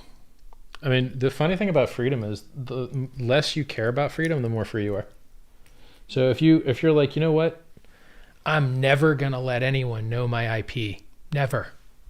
Yeah, you are. Or you're not going to be able to do live streams. Someone's going to know your IP. Are you using a VPN? All right, the VPN knows your IP. Are you using a proxy? Proxy knows your IP. Using the internet? Your ISP knows your IP. You want to use Telegram? Well, you're going to have to get an SMS to get verified. So you have to give up freedom in order to be free. If you like, what are you going to not use Google because they keep a record of everything you search? They do. They keep a record of everything you search. So you can clear cookies, but they've got other shit tracking you in the background anyway. There's other ways to do browser thumbprinting that have nothing to do with your IP. They measure what fonts you have on your machine. They measure the screen size of your device. They're looking at your accelerometers. I can get real fucking technical with you in regards to all the different thumbprinting that goes on, fingerprinting. You know, you have to just be okay. It's just like installing a crypto wallet. You didn't compile it from source, but you did your best to download it from the right website, and no one else got hacked using the same shit. So you hope that you get the same outcome as everybody else, which is to not get hacked. And it usually works just fine. It almost always works just fine. For some people that click Google ads to scams, it doesn't work just fine. They lose all their fucking money. If you clicked a Google ad to a fake MetaMask, you're going to lose all your money. If you clicked a Google ad to a fake airdrop and you entered your fucking seed words, you're going to lose all your money. You know, but that doesn't happen to most people. Most people don't fall for that shit, thank God. So, you know, if you want to be truly free, you have to be okay with being less free. And if you're not okay with being less free, you will never be a success in this world. You must put your faith in people that you work with. You must put your faith in your team. You must put your faith in your keyboard. Like, hey, what's going on with my keyboard here? Who's it talking to? I think it's just talking to my computer. Don't really know. Don't really know what's in there. Maybe I should get a see-through one, right? Like, it's fucking, you take the steps that you can to be as secure as you can, and then you just keep moving. And if you get drowned down, like when people ask me, like, what are the units going to be? We're going to do the best we can, but it could be an order of magnitude either direction, and it ain't going to matter, you know? And so I am much more free now having a live stream and talking to people and spreading my ideas than being quiet and worried that someone might not like my ideas. Because that would be more safe, right? Because most people are good, and so most people you're going to work with, you know, like, communication is a force multiplier, and it usually works out for the better, which is why free and open societies with free and open communication and free speech laws tend to outperform those that don't have them. And if you don't avail yourself of these wonderful privileges, you won't get the outsized returns and superior outcomes that operating at scale through cooperation offers you. So that's why I wrote a book. That's why I have a YouTube channel. That's why I have, 65,000 followers on Twitter, because I am spreading my ideas into the world, and people they're reading and participating in my narrative that I chose that is better for them. I am not playing a video game, following somebody else's narratives, absorbing someone else's ideas at the sacrifice of all my effectiveness in life. And I used to be addicted to games for years and years and years and blew a decade of my life. And now I'm letting other people play a game that's healthy for them, whereas I used to play a game that was unhealthy for me. Hey Richard, how did you overcome those addictions to the video games? I know I love video games, it's not and easy. I'm a killer for Candy Crush, Soda Saga, Yep. and also Burnout on the PlayStation. Like, I could sit there all day. How did you overcome those long hours of video game? Well, what you got to do is you got to make a decision. So quitting something takes an instant.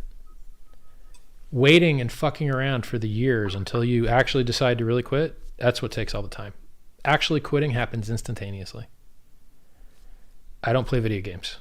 I'm not a person that plays video games. I don't identify as a person that plays video games. I changed all my account passwords, broke all the disks, deleted everything, and made it as hard as possible to fall back into old habits. The harder it is for you to fall back into an old habit, the easier it is for you to fall into any other habit. And you prefer that those other habits meet the same needs at the same levels at higher with less negative consequences. So if you're used to smoking, what does smoking let you do? Smoking lets you have an excuse to go outside and meet people. It lets you have an excuse to talk to other people. It lets you have an excuse to stop working when you want. It lets you have an excuse. Never. I never smoked. Never smoked a cigarette in my life. Never. I read in your book. But I understand. I've never smoked a cigarette in my life. But I understand the addiction. Yeah. Yeah, you're a good human being. I just listen to people and they tell me what their experience is like, and I remember it, and then I reiterate it. And this is apparently what smoking is like. So, you know, if you don't smoke, good luck having a reason to stand outside and just hang out with somebody. It's hard. It's like weird, you know. It's easy to have a common thing you're both doing. So there's all these side benefits to smoking that have nothing to do with smoking. They're social, they're timing, they're ritualistic. So if you want to stop smoking, it really helps you to do that by replacing all of those other side benefits with something else, whatever it might be, you know? So understanding all the side benefits you get from a behavior is super useful from interrupting the pattern. So I don't play video games anymore, but I tweet too much. But at least the tweets kind of have some lasting value, a little bit. So I can tell you that much. Being a social influencer is better than being a game player. And being a builder of systems is better than being a social influencer. And you just have these economies of scale. Like one that you could learn from a guy named Penn Jillette from Penn and Teller, probably the most successful magic duo in Las Vegas history. You know, he's a memorable statement that he has is that you should do only the things that only you can do. You know, when you're hanging out with your mom and your dad, there's no one else that can do that like you can do it. So that's really useful. And you should try not to do the things that lots of people could do that aren't you. And so it's, you know, when you start to look at highest and best use and quality over quantity, you know, how many other people could give a good live stream about hacks? Tons, and they do all the time. Tons, and they do all the time. And it's smart of me to let them continue to do that while I work on some shit they couldn't do. So it's, you know, you want to operate at your highest and best use. You want to be your best self. And to tell you the truth, just building new crypto stuff, it's not actually my best self. It's not actually saving lives yet. Until lives get saved, I'm not really doing the dream. But I'm on my way. You are at it, though, Richo. Yeah. I mean, you're the coolest dude in the space. You know you shit. Thanks, man. And you're spot on the money. Like, really, I don't trust no one but you because you don't speak shit and you know your game. You're good at your job, basically. I tell people what I think and why I think it, and I give you the same data that I have. And then if you come to different conclusions, you know, that's the best I could do. I'm not one of those guys that just tells you a thing and then leaves you hanging on the data, and then you can't feed yourself. I'm teaching people to fish. I'm not just giving them fish, you know? I tell you why I think the things I think. Hey, Richard, you've helped so many people in the space, and we've seen it. We've seen the testimonials and the people basically that love you so much. Mm-hmm. You know, is there a story you want to tell us about how touched you were about how someone that's contacted you and said how much you've helped them? Well, David Feeder is by far the best one still. Yeah, I love David. He's awesome. He's beautiful. I mean, a very intelligent man, too. Yeah. That's still the all-time best thank you. But I mean, I receive a lot of very heartfelt, very serious thank yous from people, if not every day, every other day. And some of them are about getting them to stop, you know, doing something that wasn't healthy for them, like playing poker. Got a lot of guys that I helped stop playing poker just with a single video I did, telling them how shitty poker was. Yeah. Just that one video saved hundreds or thousands of poker players from low quality lives, you know, just hurting other people's pocketbooks for a hobby, you know. Guys love their poker, don't they? Yeah. They're just on it, online or at the table. And that's great that you could shed light on it. Net negative games aren't great. You know, there's other net positive games you can play that are still competitive. You know, there's better and worse games, and that particular one isn't a good one. You know, business is a better game. Business is a better game. Build products and services people want, and they'll give you your money, and they'll want you to have it instead of taking it by force, trading or gambling. They don't want you to have their money. They wish they had won. Now they're in pain. You're hurting them. You're not helping them. You're hurting them. So it's net negative because the guy in the middle makes all the money. The exchange makes all the money while these two users try and steal their money through their screens. Hey, look, their users are fighting each other. Haha, we're getting rich. It's disgusting. Yeah. I'd love to hear your opinion on. Sorry, Sammy. On something that's important to me, Richard. So down here in Australia, I'm a psychologist, and currently developing an app that's kind of an affordable, scalable, effective mental health solution. And one of the areas that we're thinking about focusing some of our attention on is on young men, because I've been looking through some of the data, and what I've noticed is that although it doesn't get that much attention, young men tend to be kind of quite poorly off in terms of mental health outcomes. So they're more prone to suicide, they're more prone to addictions, they're more likely to end up in prison, they're more likely to be a victim of a violent crime. Yep. And so I was just wondering if you have any particular thoughts as to kind of why that is, and what's actually happening in young men socially and culturally at the moment, and if you see any solutions that might be helpful. I think the Boys Club is an awesome thing. So when I was growing up, I went to the Boys Club of America, and idle hands are the devil's playground in regards to adolescence. And they just give you healthy ways to engage and have fun with other people, and they keep you off the streets from doing crime. So, I think the Boys Club of America was a good thing when I was growing up. And I played Little League football when I was growing up, and that was healthy. And if you can engage young men's minds in competitive, productive things that make them fit or happy or both, that's a hell of a lot better than, getting addicted to trying to steal other people's money through a screen, which is gambling, or trading. Same thing. You're just trying to take another guy's money that wish you didn't have it. They're both gross. If you give people known good paths that they can use to follow, if everyone listens to rap songs and everything that's idolized in the rap song is violence and crime, what do you think kids are going to want to do? They're going to want to be violent and commit crime, because that is what they are told gets them to where they want to be, which is loved and respected. So if it's really it's unfortunate that as a young person these days, the most well advertised and popularized methods to become wealthy and powerful involve crime and violence. It's not good. It's not. It's just not. Now look, I love the music, I love the genres, I wear the jewelry, I listen to it, I grew up with it, but I know that it has, it's a lot easier to think of that as a game and as not real when you know that the real path is this other thing. And so someone out there should be advertising known good solutions to the problems that young people have of wanting to be loved, wanting to be cared for, wanting to be a member of a group, wanting to feel respected, wanting to feel valuable.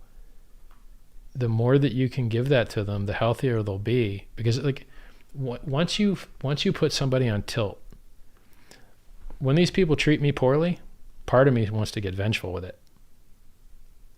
And I got people messaging me shit like, hey, you want to do this, you want to do that? I'm like, no, everything's cool, man. Just chill, man, And I just try and turn the cheek and take the higher path because I know that works out better. But if I weren't in these circumstances, that I didn't have so much opportunity, I could easily see myself going down the vengeance route, because some part of us is programmed to operate as though we were in small societies of 50 people. And if you get revenge in a society of 50 people ain't gonna fuck with you again. But now that we're in these giant societies, if you get revenge and some people know that you got it, you still can't spread that idea far enough to prevent the next guy from fucking you the same way over. He doesn't even know what you did to the last guy that fucked you. So my point is that, like, no matter how high or no matter how high or how low someone is, if you take away their humanity and you make them feel unimportant and you fuck with them enough, they're going to tend to get violent, and they're going to tend to get retributional, and they're going to tend to do things that are disempowering for them and the society as a whole. And so if you can give people good feelings, you can make them feel important, you can advertise to them successful paths that meet their needs and reward them and fulfill them, then they are not going to domino effect fuck the next guy, which fucks the next guy, which fucks the next guy. So I'm from Florida, and in Florida, it is criminal as fuck. Super duper criminal. If you want to see how fucked up Florida is, go to floridaman.reddit.com, and you can read every single story where Florida man does this and Florida man does that. Florida man throws live alligator in Wendy's drive-thru window. Florida man goes to a police station to talk about the drugs that were stolen from him. Florida man, like, girl cuts off guy's dick because doesn't like how he looked at other girls. Like, if you can think of some fucked up shit, it is going down in Florida. That creates an ecosystem that breeds violence. So when you get pulled over in Florida by a police officer, the police officer, as he comes up to you in your window, is going to unclip his firearm and is going to rest his hand on his firearm so that he can kill you quicker. Yeah. And you are sitting there like, oh, he just unsnapped the snap, so he's going to kill me now. Great. What did I do to deserve to get killed? Yeah. And a fair number of people get fucking killed by the police. And do you know why that is? Because so many police got killed by the fucking criminals. So if you get pulled over in a normal ass civilized country like Australia, they're not putting their hand on their fucking piece, unsnapping it and treating you like, you're going to fucking try and kill them, because you're not going to try and kill them. It's more chill. It blows my mind to add gun violence into this already very complex and volatile situation. Just seems insane. I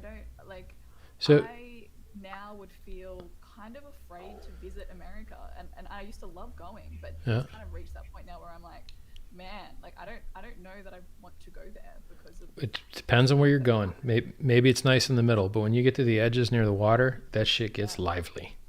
Lively.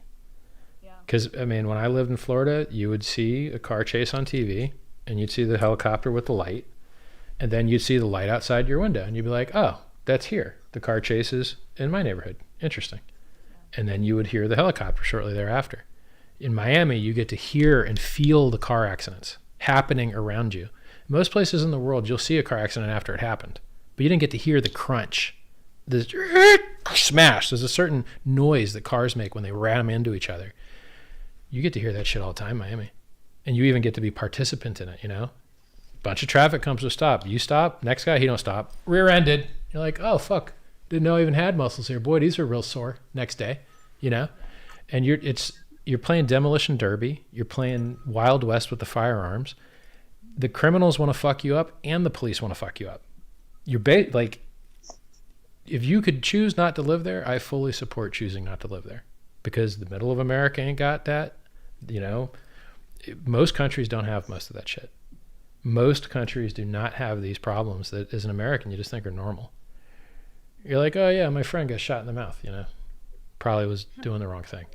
Most people don't have that experience, but the Americans just don't know that there is a better way, and most people are enjoying that better way, but America's not. Free healthcare, free education, and not getting shot is something that most English-speaking countries enjoy, and it is not something that Americans enjoy. It's fucked. And that's Is that something that you see a solution to it all? Because from an outside, it's just very hard. Looking in, I know it's so complex. Obviously, I know right to bear arms is so wound up in your history and in everything that is seen as significant in your birth story and constitution and all that sort of stuff. Yeah. But obviously there must be a point where it reaches okay, this is just illogical at this point to continue down this path. Australia used to have lots of guns, and then there was a big ass shootout with a dude that was wearing body armor and killed a whole shit ton of police. And then they said, all right, that's enough. And then they just made it illegal. And they're like, all right, no more guns. You mean the one in Tasmania with that? Can't remember the exact location. Yeah, it would have been But you had one final shooting, and that was it. You're like, nope, none of this shit anymore. And then you fixed it, and that's fixed. Now, what I will say is that there is a hidden benefit, which I've identified, which isn't well popularized. And so gun nuts will appreciate that I found a benefit to gun nuttery. And I am also a gun nut, and I've done scenario shooting. And, you know, I love having power if it's available to me. I just don't like it when harmful people have power. Force multipliers are great when, like for instance, you're in Las Vegas, you're at a country music concert, and some guy has 20 machine guns hooked up to go full auto, firing down from a hotel into the crowd. You're a gun nut. You love guns. You've got your concealed carry piece with you, which is illegal at a music event, I might add, and illegal where they're serving alcohol, etc. But you're illegally carrying your concealed piece anyway. How are you going to return fire on the guy with 20 machine guns emptying into the crowd? You're not going to hit him with your handgun. You're going to hit all the windows around him and probably kill some civilians. So in the United States, there are threats that are being executed that you being armed does not solve. Does not solve. The only solution to that is that that guy didn't have a whole shitload of machine guns and didn't unload them into a concert. And no amount of personal carry fixes that. If you had a fucking rocket launcher personal carry, you couldn't safely take out that guy. You'd be more likely to hit something else. So, you know, there's this class of problems that, so that's one thing, is that the vast majority of fuckery that happens from guns being around, having your own gun doesn't solve, sadly. Like, oh, you're real good, you're carrying, you're real good, you're carrying. Or is your 8-year-old carrying? No. Are you with your 8-year-old all the time? No. Well, how are you going to prevent your 8-year-old getting shot by you having a gun? You're not. The better way to get him not shot is to have not so many guns around. You know. Yeah, well, at least in Australia, I know when I'm taking my kids to school that they're going to be safe, you know. Yeah. And I know that Annette and Chloe, you're in the States. Rich, I don't know where you are, and I don't want to put it out there anyway. But do you guys have guns? Like, just out I mean, you don't have to disclose it if you don't want. But I imagine that if I was an American, I would have a gun because I do. Yeah, I do. Yeah, I can imagine. Yeah, absolutely. I don't live alone. I have my gun. But that's for more, you know, personal protection. If I'm in America, I got a shitload of guns. Yeah. Yeah. That's within my power. Absolutely. Yeah. Gun, Chloe? I actually don't, but my family does. We're very gun-driven people. I just don't have the money to go buy one. They're pretty cheap. You get a high-power 9mm for real cheap. Chloe, you're gonna go crazy. You're gonna get that gun, girl. Richo, what are we gonna say? I have a taser. That counts. Well, the other thing is you should always have non-lethal options. If you just carry a gun, you're stupid. You should carry a gun and mace, always. You're going to much more often use the mace than the gun. Or do you enjoy going to court and losing all your money? Because, like, if you shoot someone rightfully, that don't mean you ain't going to go to court with a civil case and lose all your fucking money anyway. So you should have non-lethal options, always. You're going to much more often use that mace than the gun. Okay, you and your girlfriend are walking down the beach. You and your girlfriend are walking home from a club, 2:30 a.m., some dude grabs your girl's ass. Now what? You gonna shoot him? Keeps following you. Keeps trying to grab her ass. You gonna shoot him? Not allowed to shoot him. But you want the ass grabbing to stop, right? So now you're gonna fuck up all your jewelry and lose some diamonds over it? Or you can spray the fucker with a mace and just keep walking and be done and move on with your life with no diamonds lost. Yeah. It shouldn't have to come to that though. Like, really? I mean, obviously this dude's up for a bit of fun. He's grabbing a chick's ass and the boyfriend doesn't like it. But should it? It's sexual assault. let's not pretty it up. It is sexual assault, yeah, and that dude should get the living fuck kicked out of him. But you're not allowed to do that. Grab me on the ass all the time. Like, it's just life. Like, you just deal with this shit. You don't fucking grab a gun and fucking blow someone's head off. I'm just saying, carry mace. I don't care where you live, if you can legally carry mace or bear spray or fucking... Depends on where you live. here in if Australia. you can't carry mace, you can carry dog spray. If you can't carry dog spray, you could carry some other menthol based thing instead of a pepper spray thing. So And you've look, got I agree with you, Richard. Like, Yeah. it's not safe for girls. Like many in Melbourne, where I live, like 20 years ago, if there was a murder, it'd be front page headline. Like everyone would be like, "Oh my God, there's a murder," and now it's like there's a murder every day, a murder every day. Like it's just because we've got much multiculturalism and so many immigrants that our society has grown to a point where the crime rate just has no shame anymore. There was actually a race war in Surfers Paradise. It was the surfers versus the Lebanese. That was Cronulla. That was in Sydney, where Blaze lives, Cronulla Beach. They did it. They also did it in Queensland too, though. It wasn't just Sydney. They had race war shit in Queensland too. Because after 9/11, all the Muslims got their back up and started bullshit at Cronulla Beach with the surfers, and the surfers said, "Fuck you." And this is like the safest society out there. Like there isn't anything safer than Australia. Like it's the most edge-rounded society in the universe. True, Blaze. Is that how it went at Cronulla Beach? Yeah, the surfers were like, "Fuck you," and all the Muslims were out there in their fucking cars threatening all the white chicks. Yeah. It's not good. Man, yeah, like it was a pretty awkward situation. But I am gonna like deviate for a second because we are starting to cop some flack from the community. I'm not gonna lie. Whatever. Everybody is trying to get more info. So I mean, I'm loving the conversation. If you guys listen, all you guys that want to help with the game theory on Pulse, which is should have a sacrifice phase very soon. Why don't you guys go to, as it is under my face right here, t.me/PulseChain.com, and you get to participate and spread your ideas and read the pinned messages, which probably answer all your questions. Because, there's not that many parameters left, right? So we've got in which method do you use to give people their freemium ETH? Is it by reducing the ETH? Is it by giving more free ETH Pulse to sacrificers? Is it to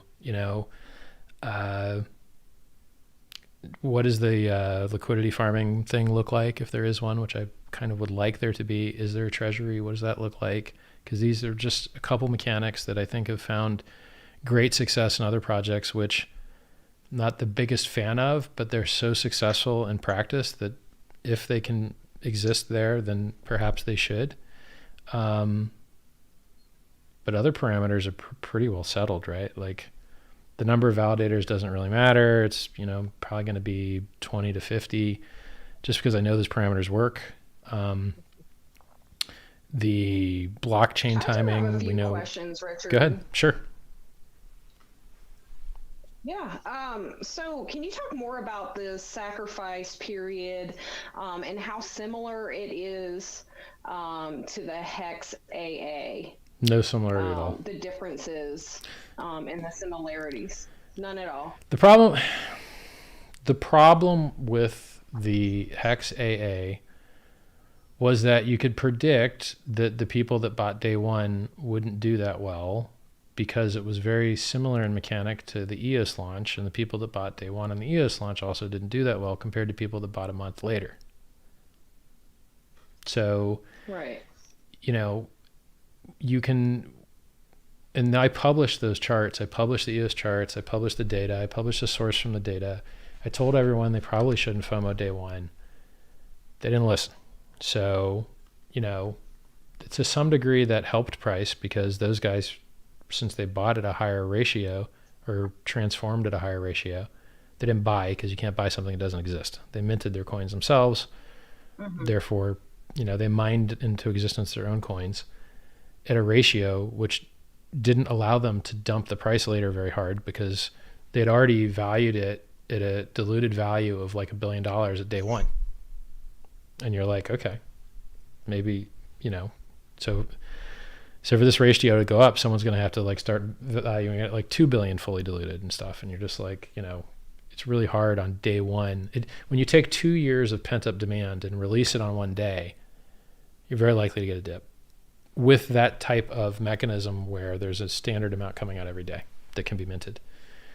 So the EOS had a dip from, day 30 to 60, and then Moon, Hex had a dip like day 30 to 60, something like that. And then Moon, like you can see on the chart, check the dates. And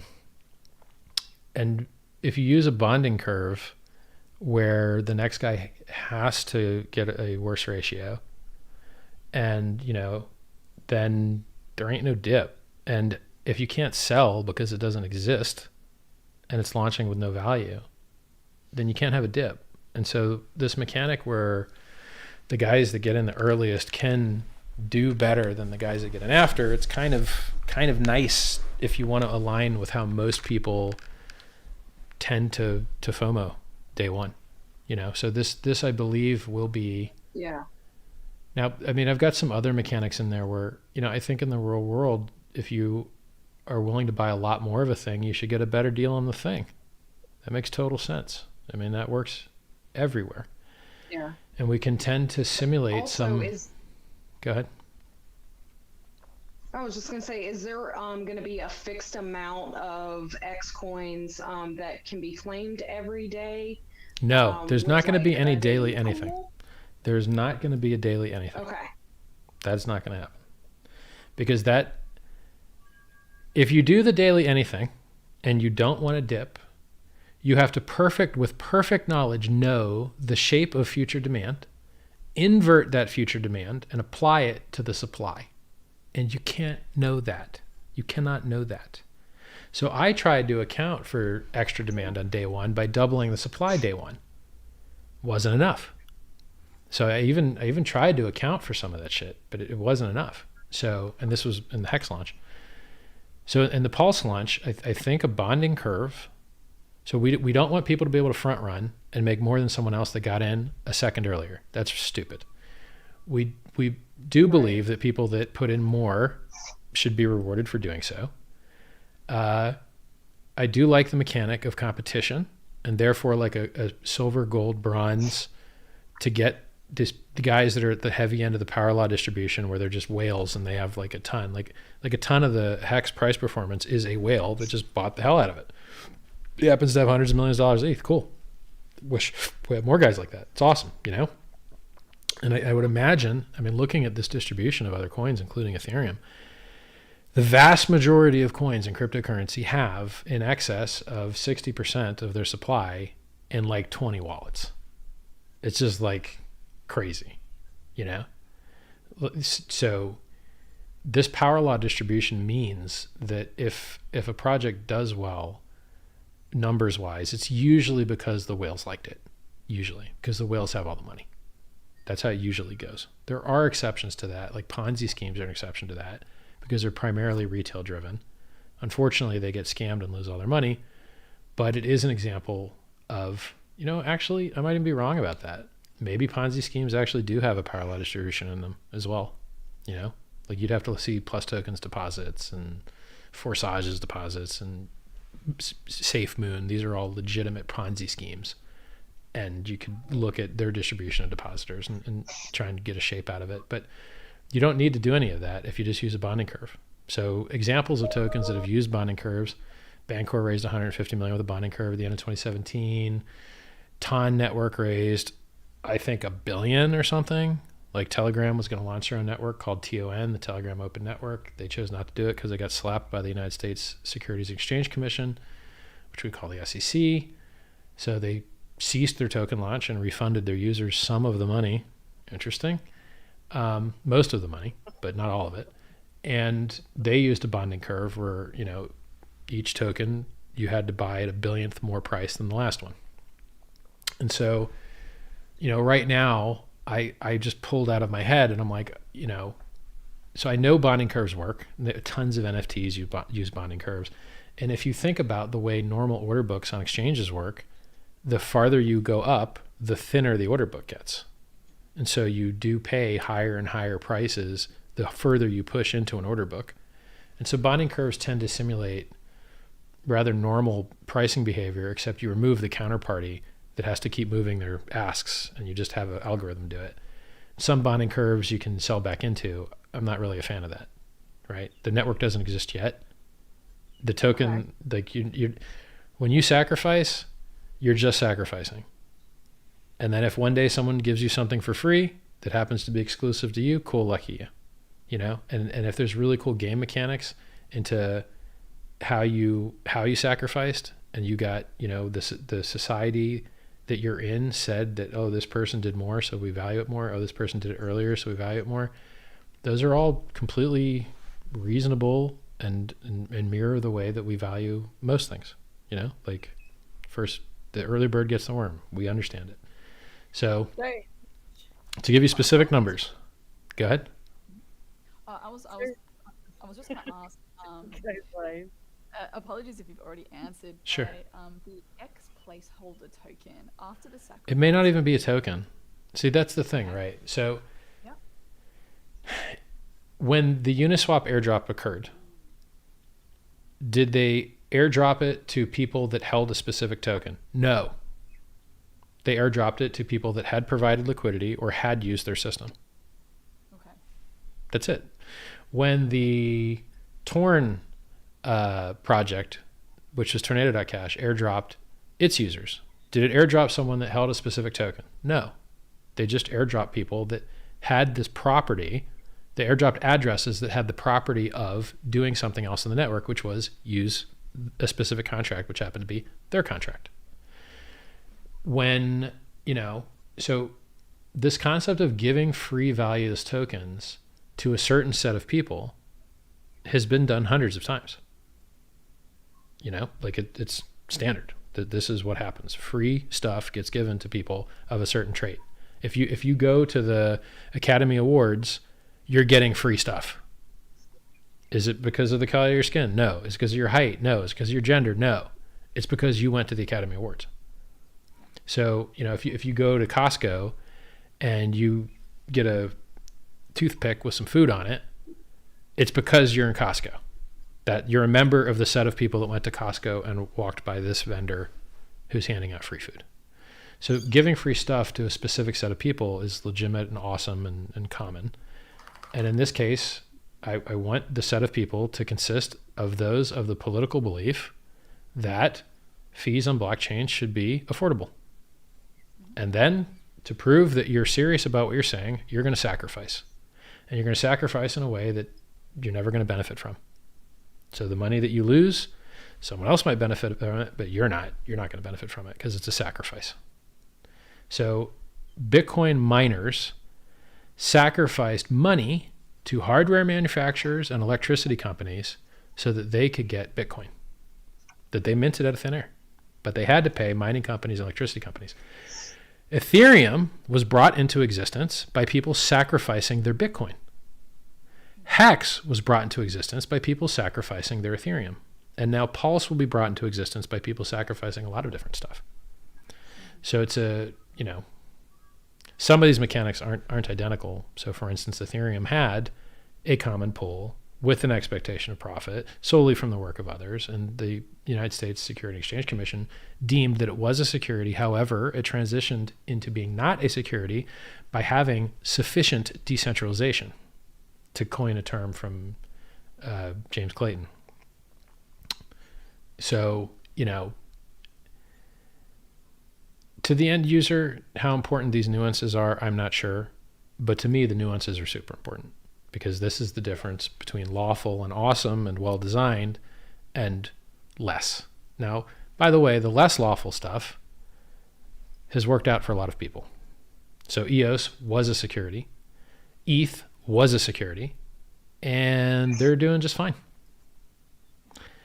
And there's a lot of other things I could quote you as well, that they were securities, and they made all kinds of promises and sold you a lot of shit, and they told you how much work they were going to do and how much essential managerial effort they're going to put in and how much essential entrepreneurial effort they're going to put in, and the two were directly tied to each other, promise you a lot of shit and hope money comes in, and that was their business model, and that has worked for a lot of people. So, you know. Yeah, I mean, I think these nuances really are important to the Hexican community as well, because I think when we look at this, we see that we're kind of betting on you as the jockey, right? Because we know you've been. Don't bet on me. I just sit around.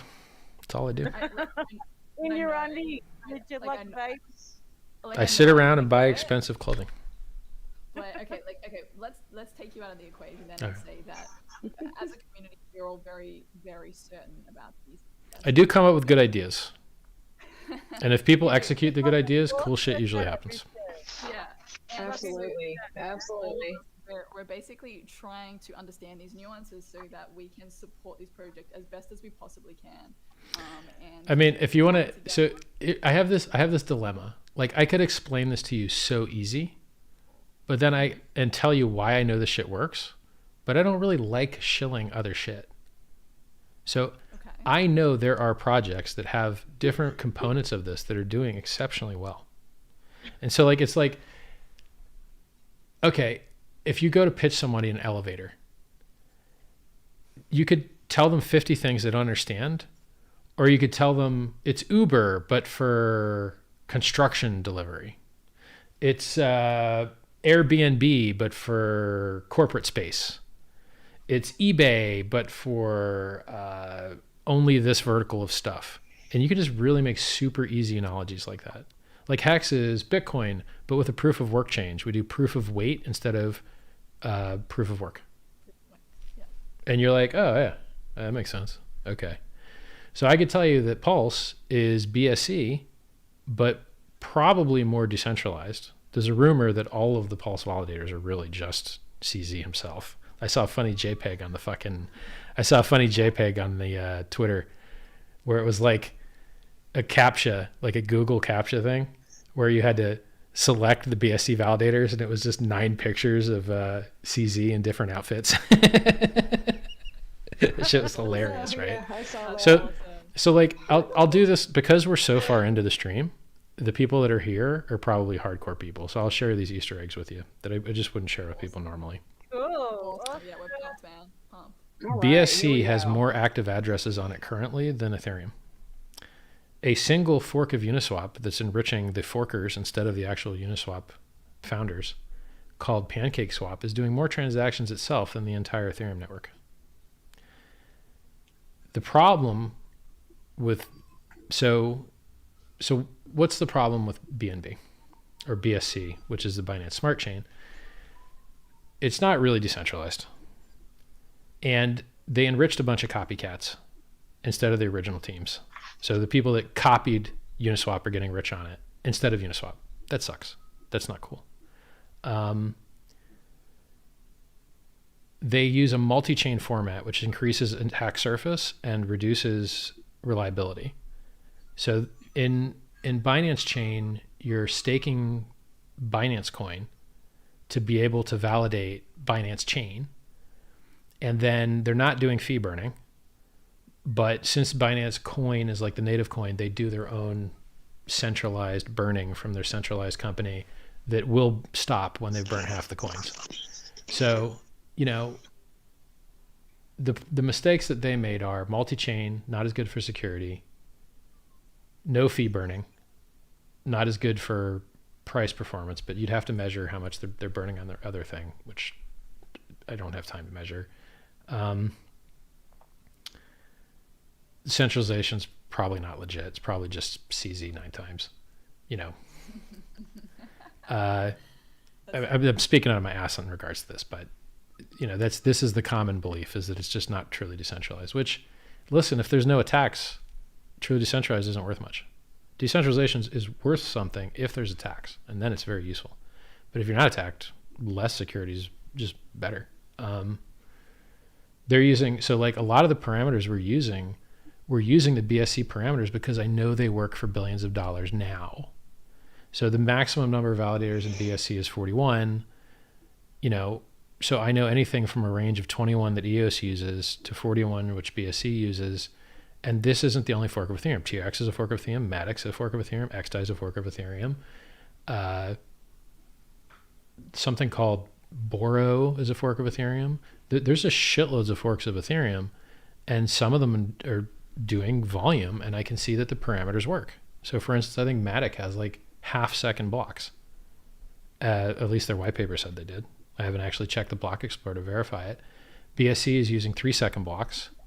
Some of their reporting infrastructure is falling over a bit because it just can't handle the throughput. Like, I think there are like some of the scanning stats things are having trouble keeping up, but it's not mission critical, right? So I know 3-second block works. I know forks of Ethereum works. I know proof of stake works. I know delegated proof of stake works. I know proof of authority works. I know like so many of these things are working now and for billions of dollars that I can choose known good parameters and improve things where we find them. And we do find things that we can improve. So for instance, Matic having a fake bullshit, they can steal all the money whenever the fuck they want, bridge system that's holding $500,000 of hex currently and $3 billion total of crypto. That is fucking garbage. That is disgusting. Mm-hmm. So that's like the worst you can do in crypto. Like, oh, there's admin keys. Yeah. All right, well, I hope you like the guy that's fucking in charge of all your money. That's not why I'm in crypto. So, shit like that can be obviously improved.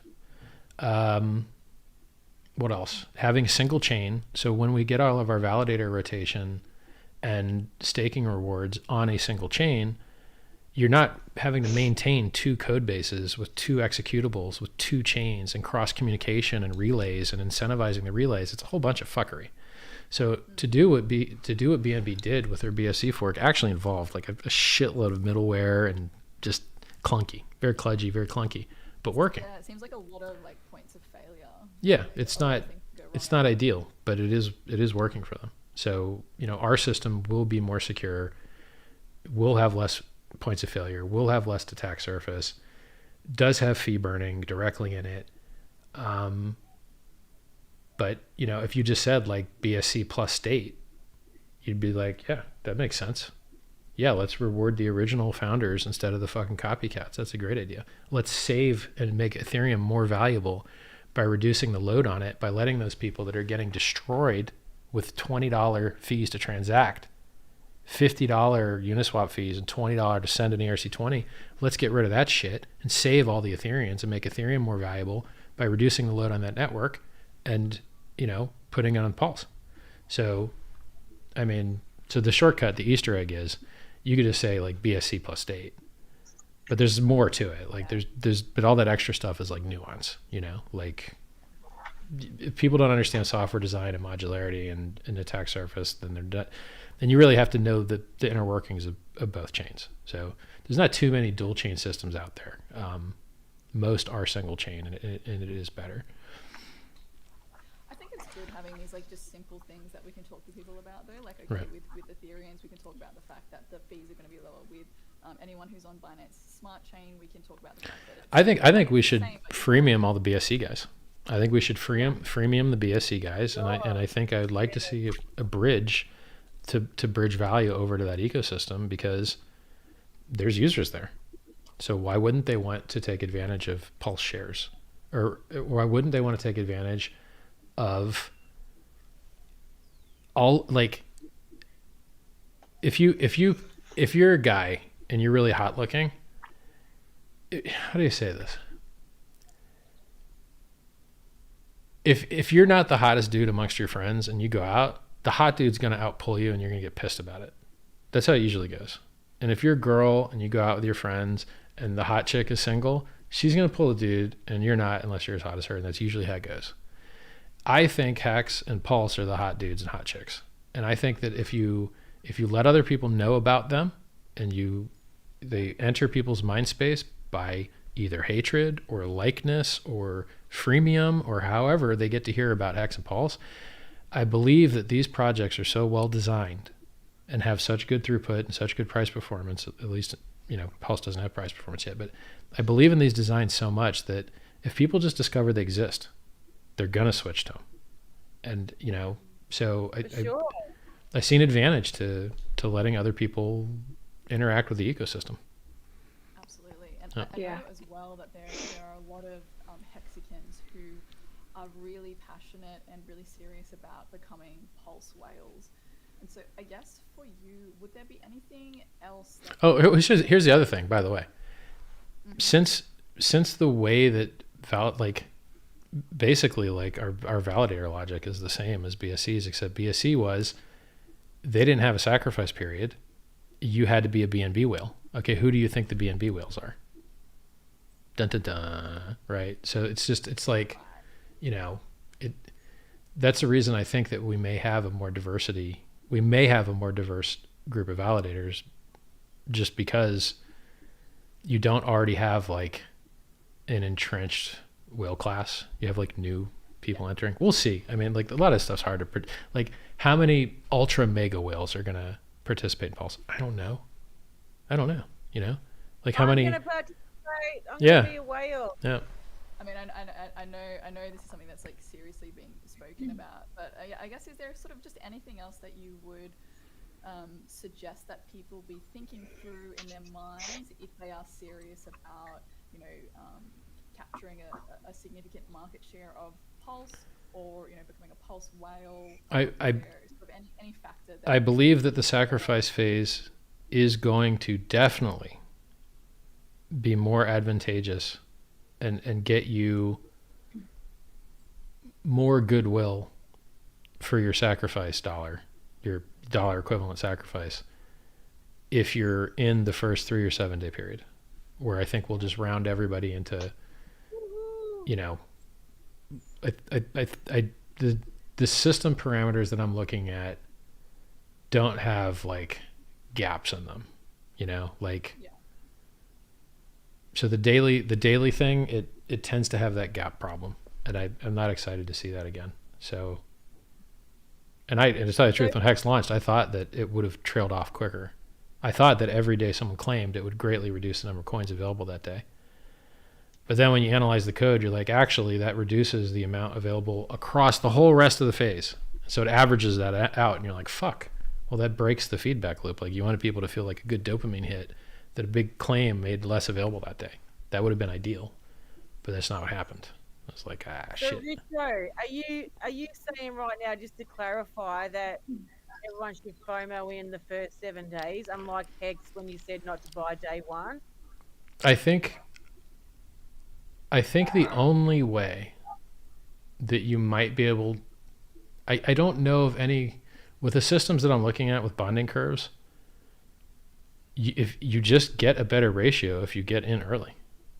So I mean, the only because it's US dollar like equivalent, you could try and market time the stuff that you're sacrificing.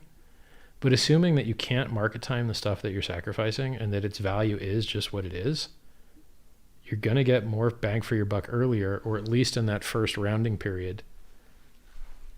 I mean, the only mechanism I can see where that wouldn't be true is if you did like a global, so I'm thinking of like a 30-day total sacrifice period. If you did a global reordering on the curve by size, then it could make irrelevant some of the time curve. So if you have a time curve which is every day is 4.1% more expensive for 30 days, that means there's 29 increases. That means there's an increase of 3.3x. You do that math by just doing 1.041 to the 29th power. If you then, so that's your time curve, right? That gives you like a 3.3x over 30 days. It seems reasonable to me. It seems okay. But you don't want to reward people for front running. So either the first 3 or 7 days, you kind of group everyone together, and then people that are in the know, they don't have to like ride that curve.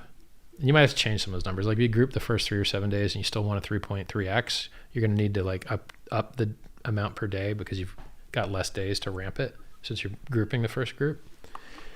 And then if you look at the volume side, right? I was just out of my head. I'm like, all right, if you put $1 million, then how much would you want the next guy to pay after you?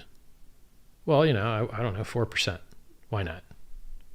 And then if you do that compounding, if you compound a 4% increase every $1 million, you end up with a 59x or 49x at the 100th compounding or 99th compounding. Yeah. And then you're like, well, you know, that's nice because the people that got in early are going to know that the next guy is going to get a lot less, and that may make people want to get in. And then the counterpoint is, at some point, do people go, well, this is just too high? And the thing is, like, I don't know that that's the case. I don't know that in crypto there is such a thing as too high.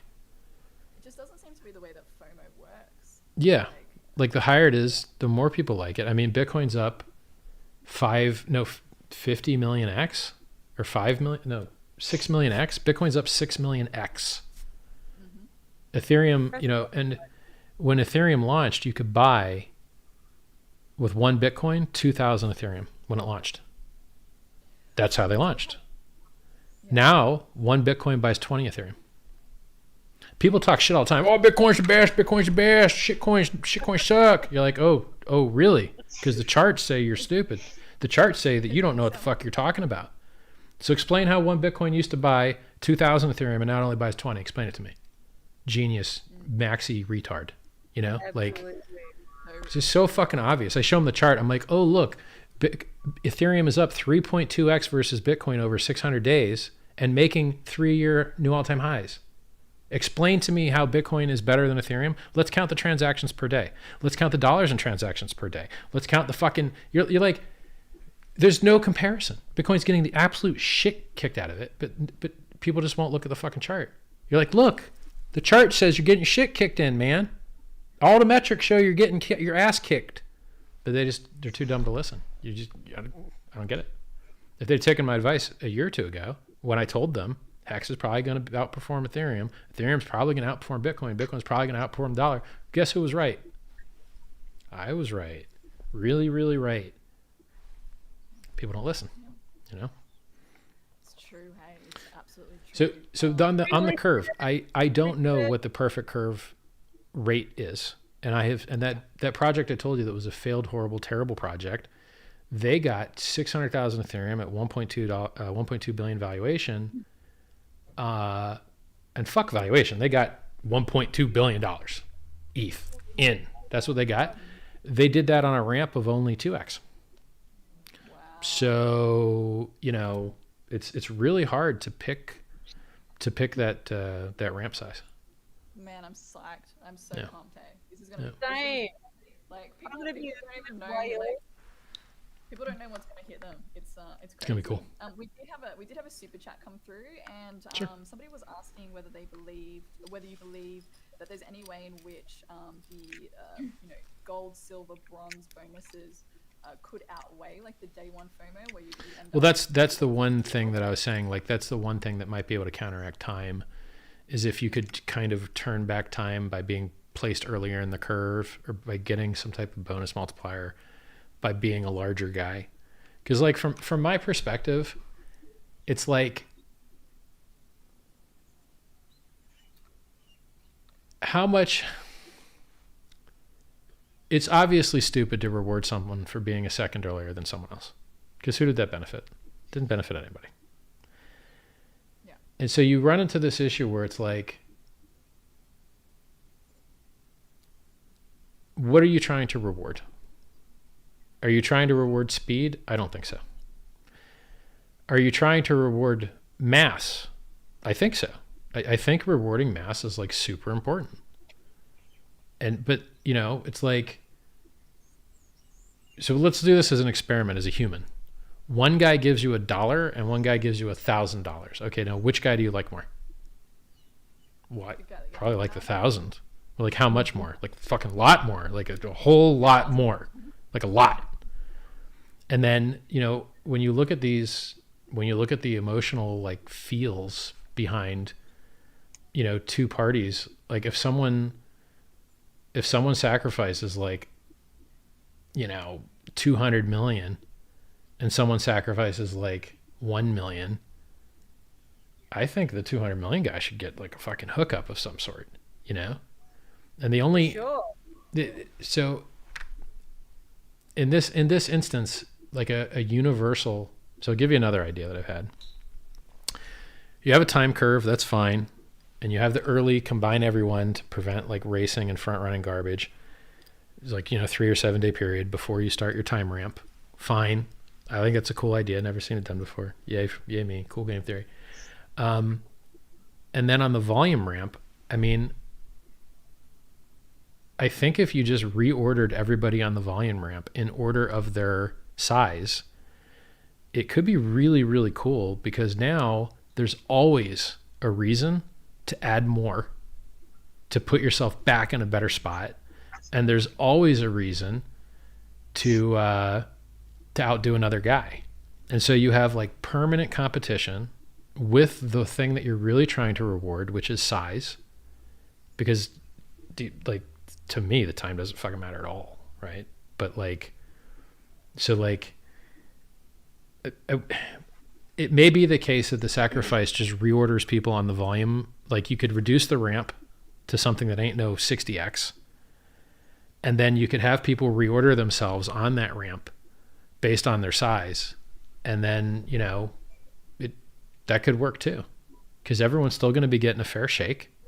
And then, I think that if you scale supply, so another thing is, I think if you scale supply with a reordering along a more shallow ramp, it could be a more fair launch. It really could be. Because like if some guy buys 60x higher than the guy that bought 30 days earlier, yes, it is crypto. Yes, this shit happens all the time. Yes, I've seen it a million times. But I'm not exactly sure that it's as fair that that guy paid 60x more. I'm not sure, you know? Hey, you're 30 days late. You just heard about it. Pay 60x. Yeah, it's crypto. It happens, you know? But like, does he, you see what I'm saying? This is a hard decision because I've seen both work. I've seen strong ramps work, and I've seen shallow ramps work. Hey Richard, I don't want to interrupt you, but did you want to take a break, go to the toilet, grab something to Fuck eat? breaks. Nah. Oh, bro, we're only 3 hours in. He's sweet. He's good. He's good. I'm only Breaks. being polite. Breaks are for pussies. I got water right here. So I'll The have a community's loving drink. this. The You community's know. loving this chat right now. By the way, they're loving all the details. I guess something else I was wondering about was, yeah, I mean, I know there's definitely some speculation going around of, you know, communities banding together and deciding to buy into a certain token, let's say Hex, before the sacrifice period. And like, I guess if Hexicans were to do that, do you see any benefits? You don't have to collude at all. Okay. As a matter of fact, I don't even know that there's any benefit to doing that. Unless, okay, like if we do the group by size and reorder on the curve, then cooperation does have a benefit, but it also has a risk that whoever's managing the cooperation exit scams your ass.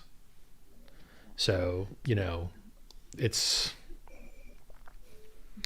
With Hex specifically, would you see any benefit to the fact that, say, if Hexicans did all decide to, you know, buy Hex tokens prior to sacrifice, you know, for example, removing the liquidity from the ETH Hex side and then sacrificing that, would you see a benefit to that, I guess, in the long run? That's a hard one. Like, to do that math, you'd have to know what the value of your forked liquidity on the Pulse Uni pair would have been worth. And you'd have to, in order to know that, you'd have to know what the value of Pulse Hex is. And it's good luck. Good luck figuring that one out. I have no idea. I could try and figure it out, but I'm focused on more important shit. Because that'll all work out. Like, once it'll all shake out, you know? Like, yeah, some people are going to make some cool moves in the first few days. Cool, great. But the system state is going to figure out these values in a reasonable time, I would assume. So, like, you know, that's not going to make a difference in years. Like, on-ramping new users, I'm focused on. Getting the curves right, I'm focused on. Adopting successful game mechanics such as maybe treasury, maybe liquidity farming, I'm super focused on. Some parameters we already know are successful. Validator, set size, block seconds per block, things like that. I'm you know, if you want more throughput, you can do it later. You know, it's a socially enforced blockchain. The people that run the validators can socially decide to make improvements to the parameters later. And we're going to get data from the testnet anyway. So, you know, some of these technical decisions is going to come down to what you learn from the testnet. So, oh, you know, we shoved these types of transaction and it fell over, so we're going to go to this instead of that kind of stuff, you know? So can't do that until the testnet's done. You know, yeah, I'm kind of excited to see how both chains are going to progress from here. I can see like maybe with Hex on the Ethereum chain, maybe if the staking pool is less, the higher the APY goes. We don't. I mean, maybe, you know, staking what? Pulse or Hex?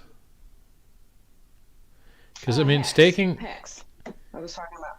I mean, look, my gut. I don't have a crystal ball, but my gut feeling is that there's a huge negative externality in overpaying for mining that the miners then dump on the Ethereum network. It's a huge negative externality that if you can get the same liquidity or better, the same price performance or better on the Pulse side, why would you overpay to hurt ETH's price, the ETH miners?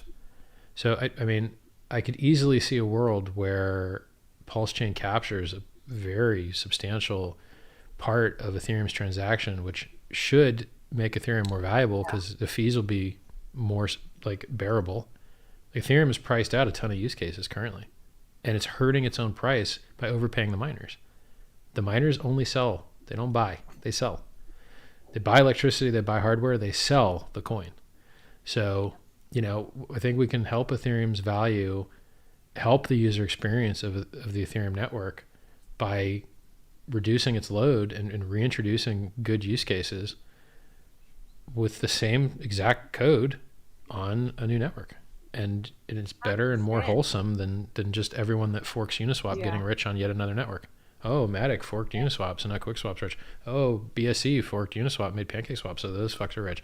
Now, like, everybody makes their fucking copy Uniswap, gets rich on it. The way that Pulse is doing it is a more honest, better way to do it. So now the Uniswap founders can get rich off of Uniswap instead of somebody that's not the Uniswap founders, you know? And it also saves hexagons and saves other ETH users. Yeah. You know, if we launch this chain empty, hexagons ain't going to save no fees, you know?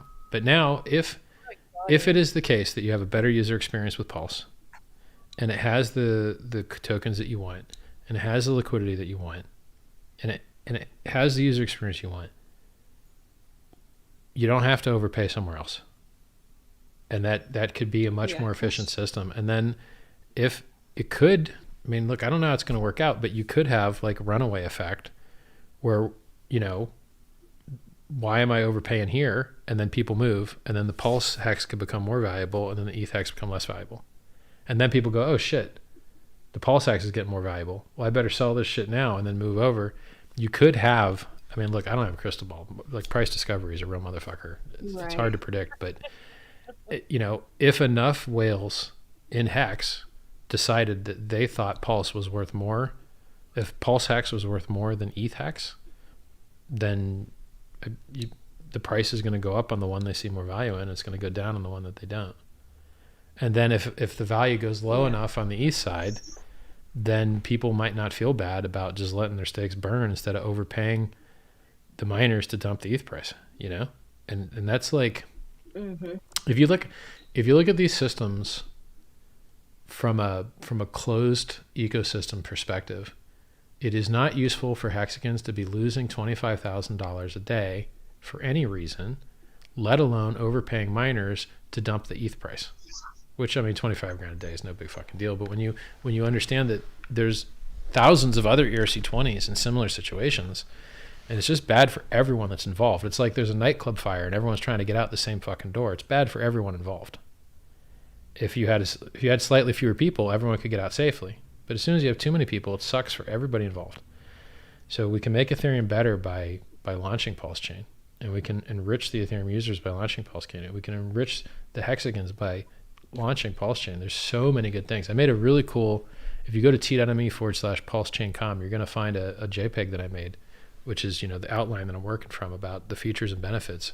And there's just a lot, man. You're going to save the environment. You're going to have less inflation. You're going to have there's just so much cool stuff, you know? So, you know, I don't have a crystal ball, but I would like to see there be less negative externalities and less waste.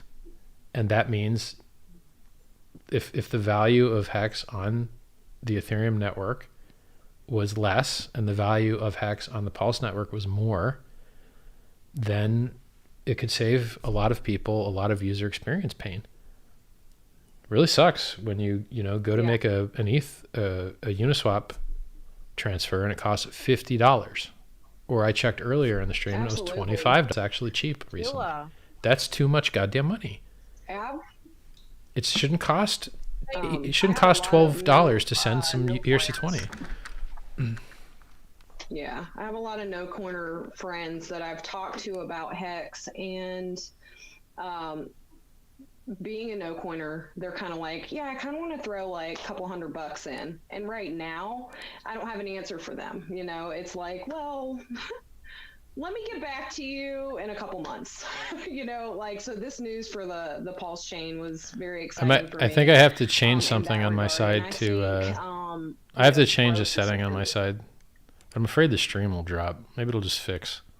It looks like it just fixed. Okay, never mind. Are you all right, Rico? Yeah. You got the stream? I was dropping some packets, but we're all right again. Sweet. Good. Yeah, we're all right. I do sense there's a little bit of curiosity, maybe a little bit of confusion in the chat. There are a couple of people, and sorry if you've already gone over this, noticing that you may have said something about Pulse shares. Is there going to be some sort of staking of Pulse? So Firebun, there's no Pulse shares. Okay. That's not a thing. You can issue shares of Hex stakes on different networks using the code that Firebun wrote that allows you to do that. So you might see Hex shares of mainnet Ethereum stakes for sale on Matic because he wrote the code to do it. So if you're a developer and you want to see that code that allows you to issue shares of Hex on other networks, Firebun wrote it. So cool. He's not the only guy to write it. Someone else wrote a different implementation. I think it's a great idea. We want Hex to be everywhere it can be. So in addition to, like on Pulse, you can delegate your stake in Pulse to validators, and the validators can rebate you back money for doing so.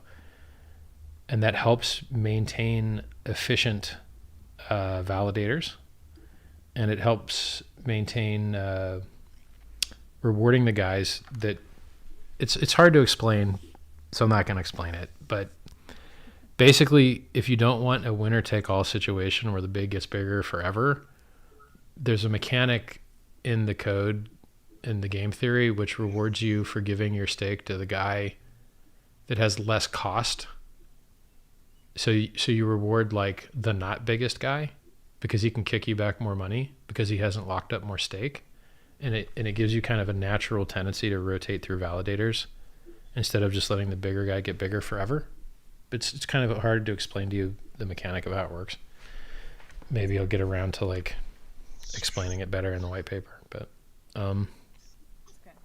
it says the gas fees are killing everyone at the moment, especially for new hexagons, like you were saying in it. Like, I wonder 30 to 40% ROI is fucking fantastic, and like, but getting people in and paying the gas fees is a whole different issue.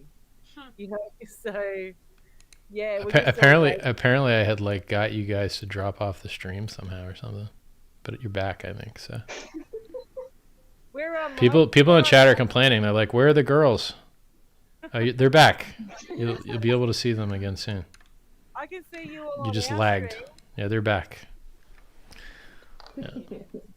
Because I'm streaming at 4K, like there's latency. Go ahead. So as a community, we show our faces mm-hmm. And keep growing together, making friends and doing cool stuff together. Mm-hmm. And me and the Aussie guys, we've got a stream happening on Sunday, or Saturday night, Sunday. They wanted to know, do you watch their stream at all? I used to watch everyone's streams all the time. And now I haven't been doing it because I have to focus on these really hard things. Yeah. I can't some of these, like, this is not grunt work that you can just grunt through. This is like creative manufacturing of things which haven't existed before. Like this kind of innovation it takes all of your concentration, really. Yeah, for sure. You know you're busy, Richard, and you know how much I appreciate you coming on the stream today. It's my pleasure. Yeah, we appreciate it. Thank you so much. It's great talking to you girls, you know? It's nice. Good talking with you, Richard. And you know, is there anything we can do as a community to assist you and just help work out the game theory edge cases, you know, like, right? Like, if there's these things where, okay, if you 10,000x the supply, whoever gets to trade first gets to wipe out the Uniswap pool, arbitraging it to the more reasonable rate. And do you want to reward that guy for getting the first transaction in, but nobody else? No, that seems like it sucks. Okay. So now what are you going to auction off the ability to do that first transaction? That's a lot of extra clunkiness. You don't want to write all that code. Okay, so like, what is another way to prevent the first person getting to trade on the Uniswap pairs from buying up all the cheap stuff? And you're like, do we reduce one side of the pair?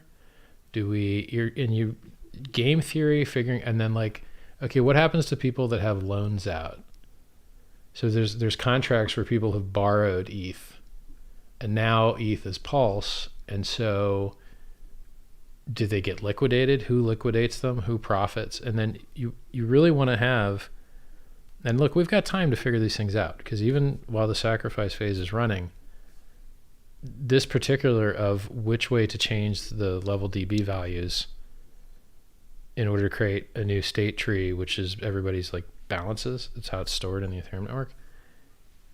You have to like, it's really useful to think out these game theory things, because we could inflate some things, we could deflate some things, we could change both sides, we could treat contracts different than non-contracts, we could auction off first mover advantage, we could introduce delays, we could disallow certain types of transactions during certain time frames, we could give a period where only certain types of transactions go through. I really prefer the things that are the least fuckery. If things can occur without having to write a contract that needs to get audited, and it doesn't have to go through the EVM, stuff that can just happen by editing the balance state, I'm partial to those interventions, because that's the least attack surface, most secure, most reliable. So, you know, it's, there's certain things that, like, if you have a contract that, like for instance, I'll give you an example. Uniswap contracts cannot be emptied on one side by trading. It's impossible. So if you manually go and set one side to 0 for some reason, they should break, and they should just be broken. And they might repair if someone adds a little extra liquidity to one side, maybe they fix, but there's no reason to just break them in the first place. And so you're looking at what contracts in general do and how important the size of their balances are to them. And, you know, it's like contracts might break if there's just too much ETH in existence. I'm not sure. There might be a limit. We have to test it, you know? So the game theory, the stuff that as a non-developer, the game theory things that you can think through are, okay, if we took Ethereum right now, and I tweeted this earlier today, you know, if we took Ethereum right now and there was 10,000x more supply instantly, what would happen in that moment? And think about it. Who's going to get liquidated? Who's going to get rich? Who's going to get wrecked? And why? And then do it the other direction. You're like, okay, now there's 10,000 times less Ethereum now. Who wins? Who loses? You know, where are the edge cases? That type of like human game theory is very useful right now. And people that might have, you know, opinion as to, is a 2x ramp better than a 60x ramp? Show me why. Why? You know, FEI, a failed, very silly stablecoin project, got 600,000 ETH with a 2x ramp. Bancor got 150 million with a sharper ramp. I have to actually measure out Telegraph Open Networks pay a billionth more for each extra coin's ramp, you know? So if one ramp is better than another, why? And if we're gonna reorder them by size, we don't even really. If we're gonna reorder them by size, I'm not like, I think a more shallow ramp makes more sense. You know, these are very important parameters that I'm happy to hear people's input on. For sure. And does a validator need to own a huge bag of Pulse? What if they don't have the technical skills?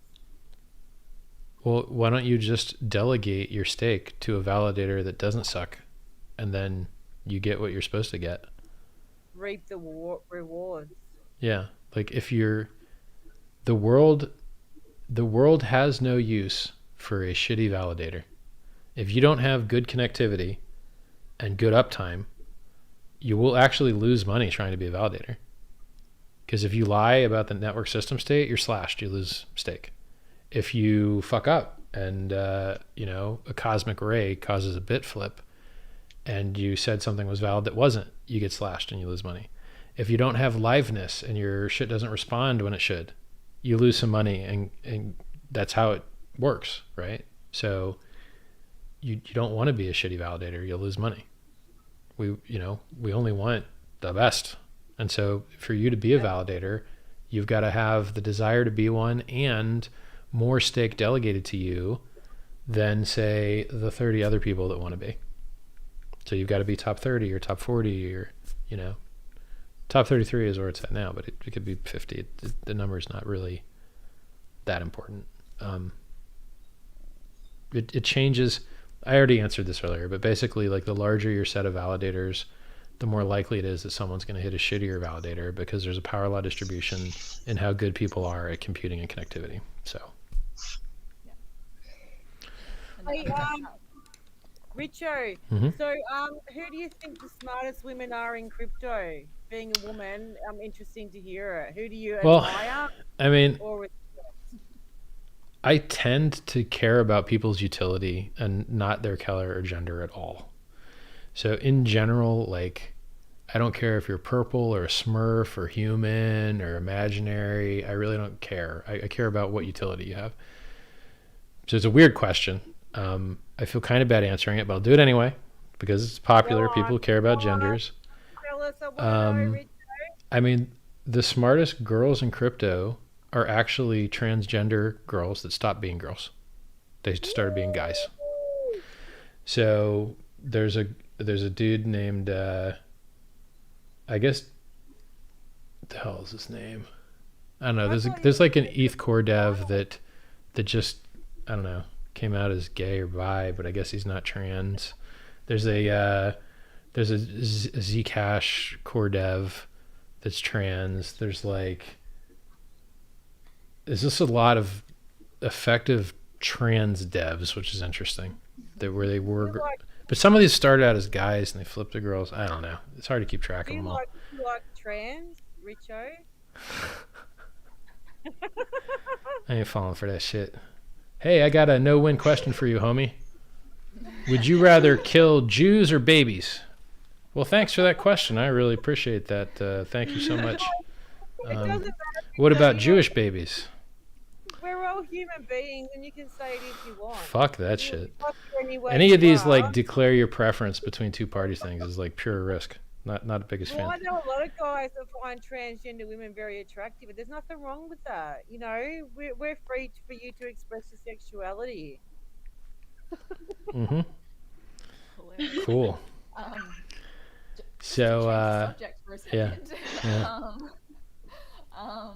I guess. So who are they, Richard?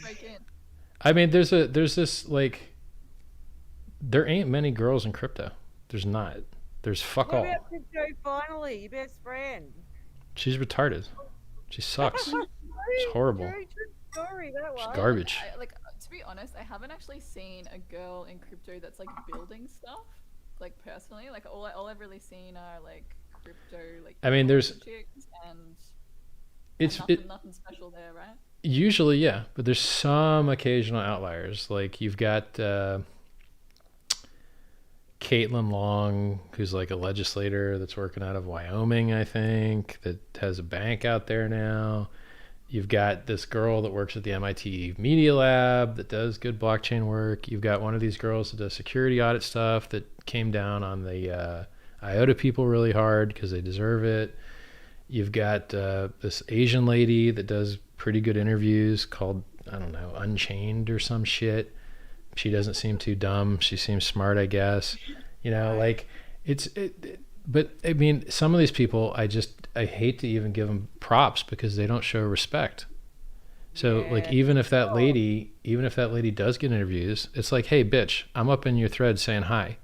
I'm a fucking serial entrepreneur, winner, badass motherfucker. How about you respect and be like, oh, hi, Richard. Thank you for doing so many good things in the space. Like giving out millions of dollars of free advice and 8-hour-long live streams and free coins for fucking Bitcoiners only and free coins for Ethereum people and fucking telling people about admin key risk and security risk and liquidity risk and impermanent loss risk and calling out Satoshi in person and calling the $20,000 top, and you're like, hey, can I get some fucking respect over here? I know, you know? right? And so like, when some of these like, anyway, do you want to know? Do you want to know who's got me blocked on on fucking Twitter? Not Layla, not CoinDesk, Layla. Cointelegraph, Samson Mao, fucking like Zero Hedge, fucking the dude that wrote Black Swan, whatever that hard-headed dude's name is. Can't remember his name right now. Nicholas Taleb. Some snowflake motherfuckers like. Oh, I'm not smarter than Nicholas Taleb, but. So fuck them. Yo, Hey Richard, who's your Twitter crush? Any female that you think fucking really smart and really pretty? Anyone? Like Twitter. Who am I gonna simp for on Twitter? There's not many, is there? Like, you're pretty fucking average if you ask me. I mean, crypto hoes? Like who? Like, I mean, okay, let's be nice. Let us build goodwill. Let us build goodwill and on-ramp nice people. Let's rate crypto finally from 0 to 10. Okay? What about BitFit Dance? What a fucking pisser she is. I don't know. Her dancing is a 6.8. It's fucking not a 6.8. But her like ability to like just have balls and rap is probably like an 8.5. I couldn't do it. No way. Her rapping is so like I couldn't do it. Been sucking up to those bastards on fucking crypto Twitter wiggling my ass. But that's fine. Hey, look, if she did that shit for me, I'd be like, cool, thanks. You know? So like, you would. I would support it. You know? She can't sing for shit. Like, why do it? Yeah, but at least it takes balls. Do you know how balls it takes to do bad rapping on the internet? It is. I got balls and I'm not bad rapping on the internet. It would be fucking brutal. She probably made a lot of money doing it too. So. Sure. I mean, it's like, look, if a girl wants to dance and support the coin of her choice and make funny raps and shit, I support that. Like, I support what she's doing. And she's, you know, she's putting creative effort into it, and she's not shilling shit coins, and she's not fucking, you know, I think BritFit Dance is a cooler person than a lot of the shit I see out there. I don't think she's shilling margin trading, you know, so good for her, you know, like, now let's take crypto finally. Back to ragging on this bitch. Okay, so let's go. Now usually I'm trying to be nice to people, usually. Well, am I? I'm trying to be. I'm trying. I don't know if I'm succeeding, but I'm trying. On a scale of 0 to 10, if you try to rank her like in hotness compared to other crypto influencers, I don't know, maybe she's like top 5 or some shit. That's how bad the competition is. Because if you rank her versus normal humans, she's like high 6. But she's top 5 crypto. Like, you're like, that's how bad crypto influences is usually. Like, so we do not have a good selection of hot girl crypto influencers, or I just don't look at that shit, and maybe there's a ton of them and I just don't fucking know, because I don't give a shit about that shit at all. Taylor I mean, I think we've got prettier hexagons than we've got like general crypto sluts. 100%, Richard. In my opinion. 100%. Yeah. Look at all these beautiful women Yeah. here. Yeah. Can't go wrong. Beautiful babes and best personalities in the space. I'm telling you right now. And then we've got other hotties that like aren't on the stream. Like there's a chick that does all the nudes. Can't remember her name is. The girl that paints. Yeah, Pollyanny. Pollyanny. Yeah. And there's like a model one. Today. Can't remember the model one's name. And I can't. Savannah, there's heaps of them, and there's more coming on stream, Richard. We're going to have them on stream. After you, we've got them coming on stream to meet them and greet them, and we'll get more over time. For sure. I still remember. I think Serena was the first girl hexagon. Serena with her crypto, her hex nails story. Serena's down in the middle bottom there. Go on, Serena. Yeah. So when I first started like searching hex videos on YouTube, there was nothing but Richard's videos. So yeah, I started making my hex videos, and I did the hex nails. And, I like the hex nails. Yeah. I think the hex nails look cool. Nice. I mean, it really. Well, you need to use like a template. Like painting the hexagon is rough. You need to like. It's very hard. Use a stencil. Yeah. I'm not an expert on nails, but so. Yeah, like, I don't understand, like, girls and guys are so different. Girls do not give a fuck about guns. Girls do not give a fuck about cars. Girls do not give a fuck about custom computers. Yeah, we do. Rarely. Man. It's a broad statistic. If a policeman is pulling over some hoons in their fucking Ford XKR or their Ute, it ain't a girl driving. It's not. It is not. I think there's just biological realities to deal with, right? And differing like evolutionary progressions that we've been through. I think this is like part of the. I think it's better. Specialization is strength. Let guys be guys. Let girls be girls. Stop trying to make everyone gray goo. Everyone's got to like the same music, same food, the same stuff. No, let people be different. That's right. Yeah. Like, the same, it'd be boring. Like, I appreciate guys are from Venus and women are from Mars. Yep. We're all different. Yep. I mean, I like cars because I work for Ford and I have an interest in them at the moment. But, you know, I'm into a lot of guy shit. I'm into crypto, and so are the hexagons here. Well, I like that you can buy an XR6 and chuck a chip on it and get like 20% more horsepower. But if you get like a V8 Holden, you're not getting a bunch of horsepower out of like your headers. Like you're basically going to change your exhaust system a little bit, and you're not getting 20% out of that, and it's going to cost you more than the chip. Wherever you live, Richard. I mean, Holden's fucking. Can't tell you. Everybody knows where I live. I don't know. I'm just a car enthusiast. You know, Holden actually closed down here in Australia. Really? Because of the declining economy. Wow. And even Ford closed down. I mean, we're an American company. God damn. All our bosses are American. But like we don't produce here in Australia anymore, but we produce overseas because it's cheaper. That's crazy. Still produce a fucking awesome vehicles which I don't drive a Ford, but I do love some of their vehicles, and there's a lot of Ford like lovers. Like I meet people all the time who are Ford fucking men, like they don't buy any other vehicles, or Holden men. I used to be a Ford guy. Did you? Richard? Yeah, just how I grew up. What was your favorite model, bro? I mean, it's like happenstance. So I used to do air conditioning with my dad, and we would just have a bunch of Ford vans with Windsor 351 motors in them, like 3/4 ton Ford vans. And then they just, I don't know. I like the interior better. I like the way the doors shut better. I like the way they looked better versus the Chevys. I eventually ended up with like a Cadillac, and it was okay, but the interior was garbage. But these are, you know, I'm driving beat up vehicles, like beat up. Hexologist is also a Ford man. Yeah. But you know, the States have the fucking best Fords, like the big F-150s. Oh, They're fucking like they're big and they're fucking rough and tough. Yeah. Here in Australia, our modifications don't allow that kind of power. Right. But you know, the Ranger is the best seller in the Ford brand. Right. We've got a whole team dedicated to Ranger. And the Mustangs, look, I know in the States they consider Mustangs. Great bang for buck. They got those new flat plane cranks that rev better and sound better. Like they've got Mustangs that have some cool stuff going for them now. But I mean, everything's like the Corvettes are badass now with rear engine.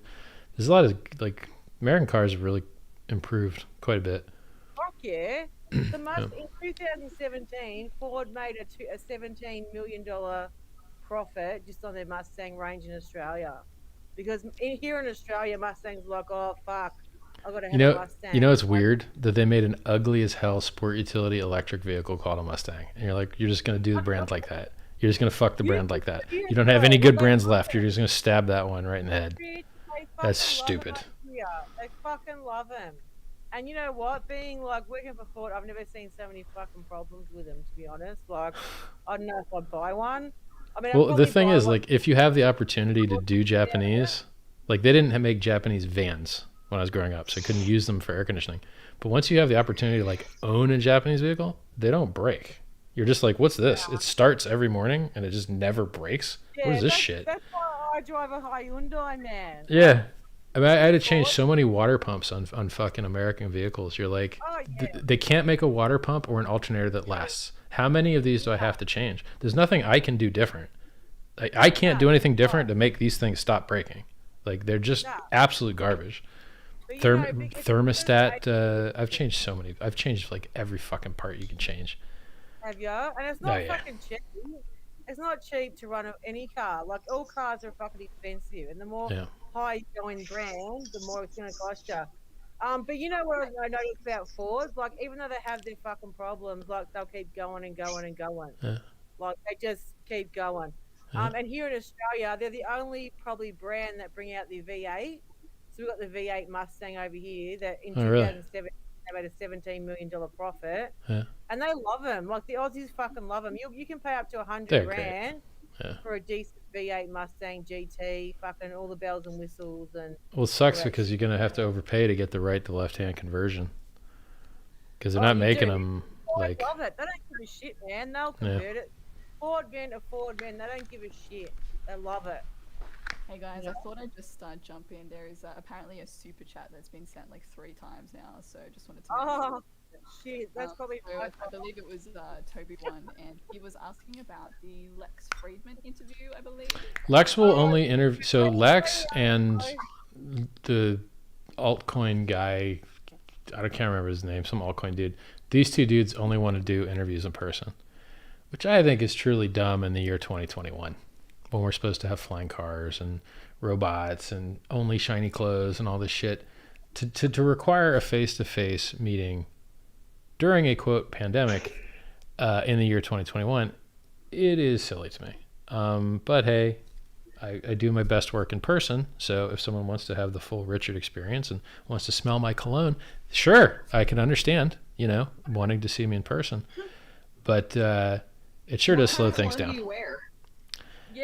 What is it? I mean, they make a, so the one I'm wearing the most is a Louis Vuitton one, which is called, God, I'm going to have to get up to go grab it. Or, I don't feel like getting up to go get it. They make it's like, I'll Google it real quick. I should get up. Let's go grab this fucking thing. BRB, since you asked me a hard question. Damn it. Ah! All right, be right back. You smell really sexy, Richard. Have you got it on right now? Yeah. I'm entrapped. Oh, no. I don't think my headphones want me to leave. I think my headphones have gone I made this really attached. I bought these headphones too many things and used the word love too often. Are you alright, Richard? Oh, fuck you, headphones. Fine, be like that. You can come with me. You want it that bad? Guys, if you've got any other like super chats, feel free to like send them through. I'll try to make sure we get to them. If there's anything important anyone's thinking about, we'd love to hear from you. Cool. What about any of the other ladies? Do you guys have any other Pulse questions, Richard questions. Anything else going on? I'm about to hop off. I got closets and closets full of this stuff, so this could be a long show, but these ones I wear more often, so. That's all right, nearby. Richo. We want to have you. Headphones. Chloe, did you want to say anything to Richo? Don't mind me. I'm just Yeah, I just wanted distracting to myself. thank him for coming on stream with us tonight and joining us, and it was nice to chat because I know the guys had a chance to chat with him before. So I'm back. I can hear you again. Richard, What's up? Chloe's from the States, and she's a young Mexican. Hello. She's beautiful. And How are you? She wants to say a few words. Go for it, Chloe. Oh, I'm about to get off, but I just wanted to thank you for coming on stream with us and my pleasure. treating us the same as the guys. And Why would I treat you any different? you guys are awesome. Like stop. It's just the first time we've had our stream with you, so I'm all right. sure Yeah. we'll get to stream again. Yeah, I don't like. I am a unique person. I call it like it is. Girls and guys are different. They're supposed to be different, and that makes them more useful in different situations. Our differences make us stronger. That slogan that you hear about diversity is strength, it's actually true. It's why you don't have 11 quarterbacks on a football team, American football team. It's why you have, 20 different shapes of cars. Your school bus is not supposed to be shaped like your sports car, is not supposed to be shaped like your golf cart. They all do their jobs way better by having a different size and a different shape. And human beings are the same. So, I appreciate you girls. I appreciate the Hexagon guys. I appreciate the Hexagon girls. You all are awesome. You're my favorite people. Hexagons are my favorite people. Yeah. Thanks, man. We really appreciate it. So this is what I'm wearing most often. Goodbye. See ya. Sweetheart. Hi, Chloe. So, Richard. Chloe. see ya. So this is what I'm wearing most of the time. Perfumes and colognes are like a unique thing because do you want to choose what most other people think smells the best, or do you want to wear what you think smells the best, even though you're going to forget you're wearing it in like 10 minutes? So my opinion is that it's better to choose what everyone else likes the most. So I like this, it's okay, but everyone else likes it a lot more than I do, so I wear this the most. This is Louis Vuitton L'Immensité. Cool. Beautiful, Richo. I bet And then- you smell absolutely wonderful. This one used to be my go-to and still occasionally is, because like certain people, they get addicted to this, and then when you want to have a certain effect, you just hit with this again. So this is my go-to. Like, You wear what you want to wear. Like if you Fuck like that. the smell, you wear that. no, fuck that. I'm gonna wear what other people like. I want to be liked more than I want to smell something for 5 minutes and then forget I'm wearing it. Fair enough. Hey, Richard, you like my hat? I made it for the stream, but I didn't wear it at the start because Nice. we Looks but good. we were all gonna wear top hats today, but we just because of schedule we Right. got bummed out. But It's okay. We look good without top hats too. This one is awesome. Now the thing all these have in common is they're like expensive. So this one, I don't know, maybe this is like $150 or something. This one's probably like $225 or something. This one's retarded money. This one's like $500. This is Baccarat Rouge 540. Since you're asking, I'll like tell you what they smell like. Oh god, this is good. This is so good. This has like an ambergris kick to it. Yeah, this is really, really good. I like this one a lot. I love it. I love it when a guy smells nice. It really turns me on. It just brings a whole new atmosphere to the situation. This one's fruitier. It's like a citrus kick to this one.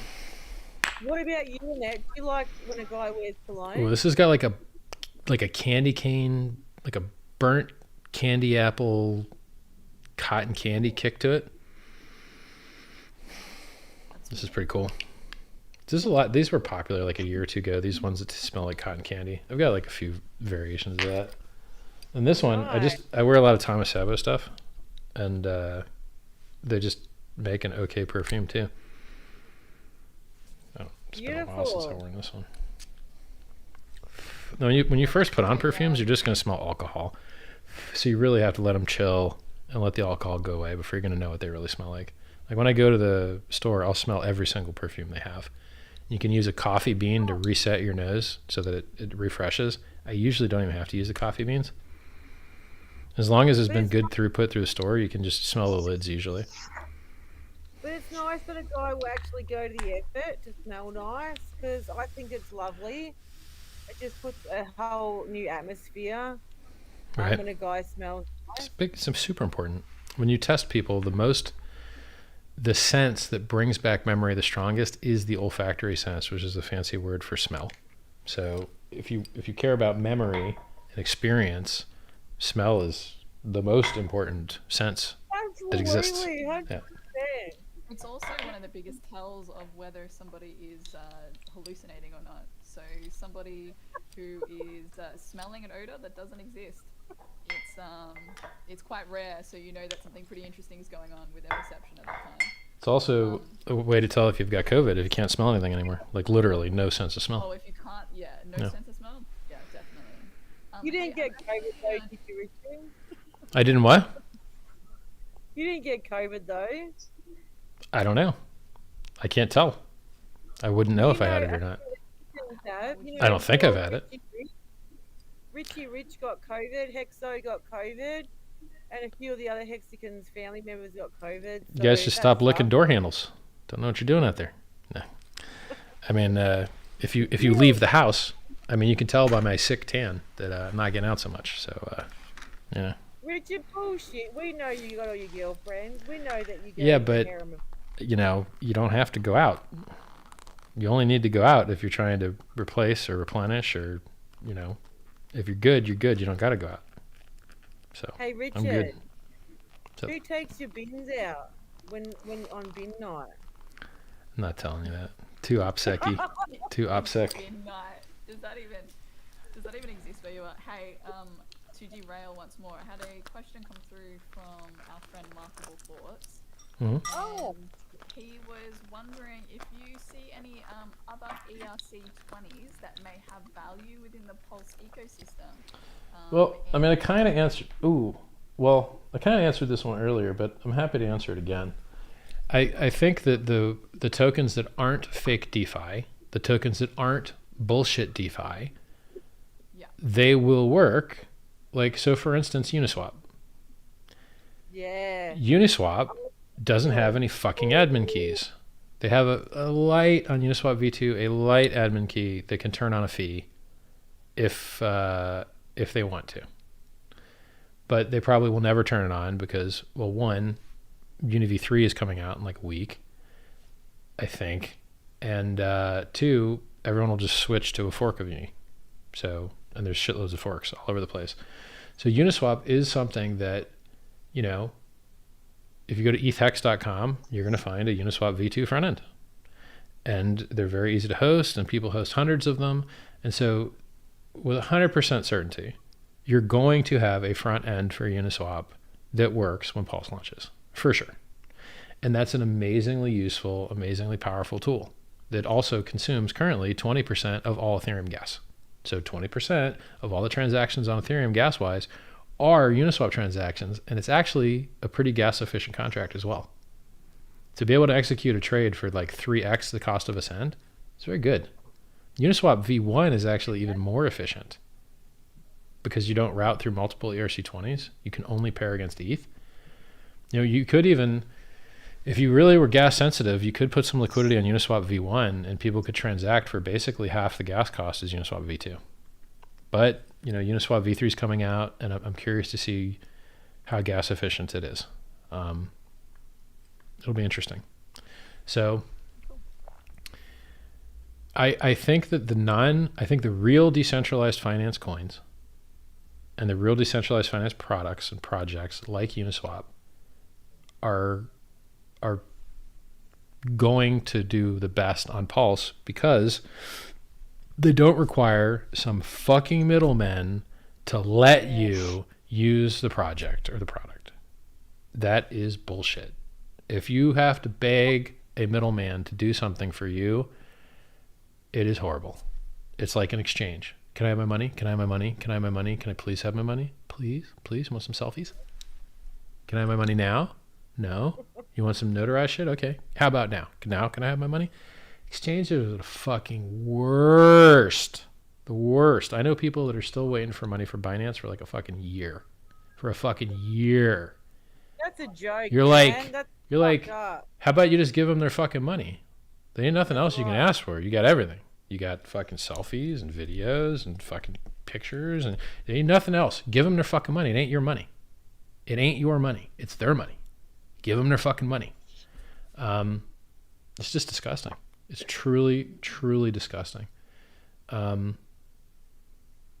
pray for a world where people don't have to deal with exchanges anymore. I really do. And that's the kind of person you are, Richo. You want the best for everyone. But the crypto space is fucked. They're all fucked in the head. They're scammers. They sit there and fucking think about ways to scam people, and you gotta be so cautious about where you put your money, you know? Yeah. And you're the person warning people about them. You're telling them, don't do this, don't do this. And it's up to them to listen. It's not your job, it's their job. You know, I do the best I can. I really do. And someone's got to, like, I will make more impact in the world by getting people to do the right things instead of trying to advertise against the wrong things. Because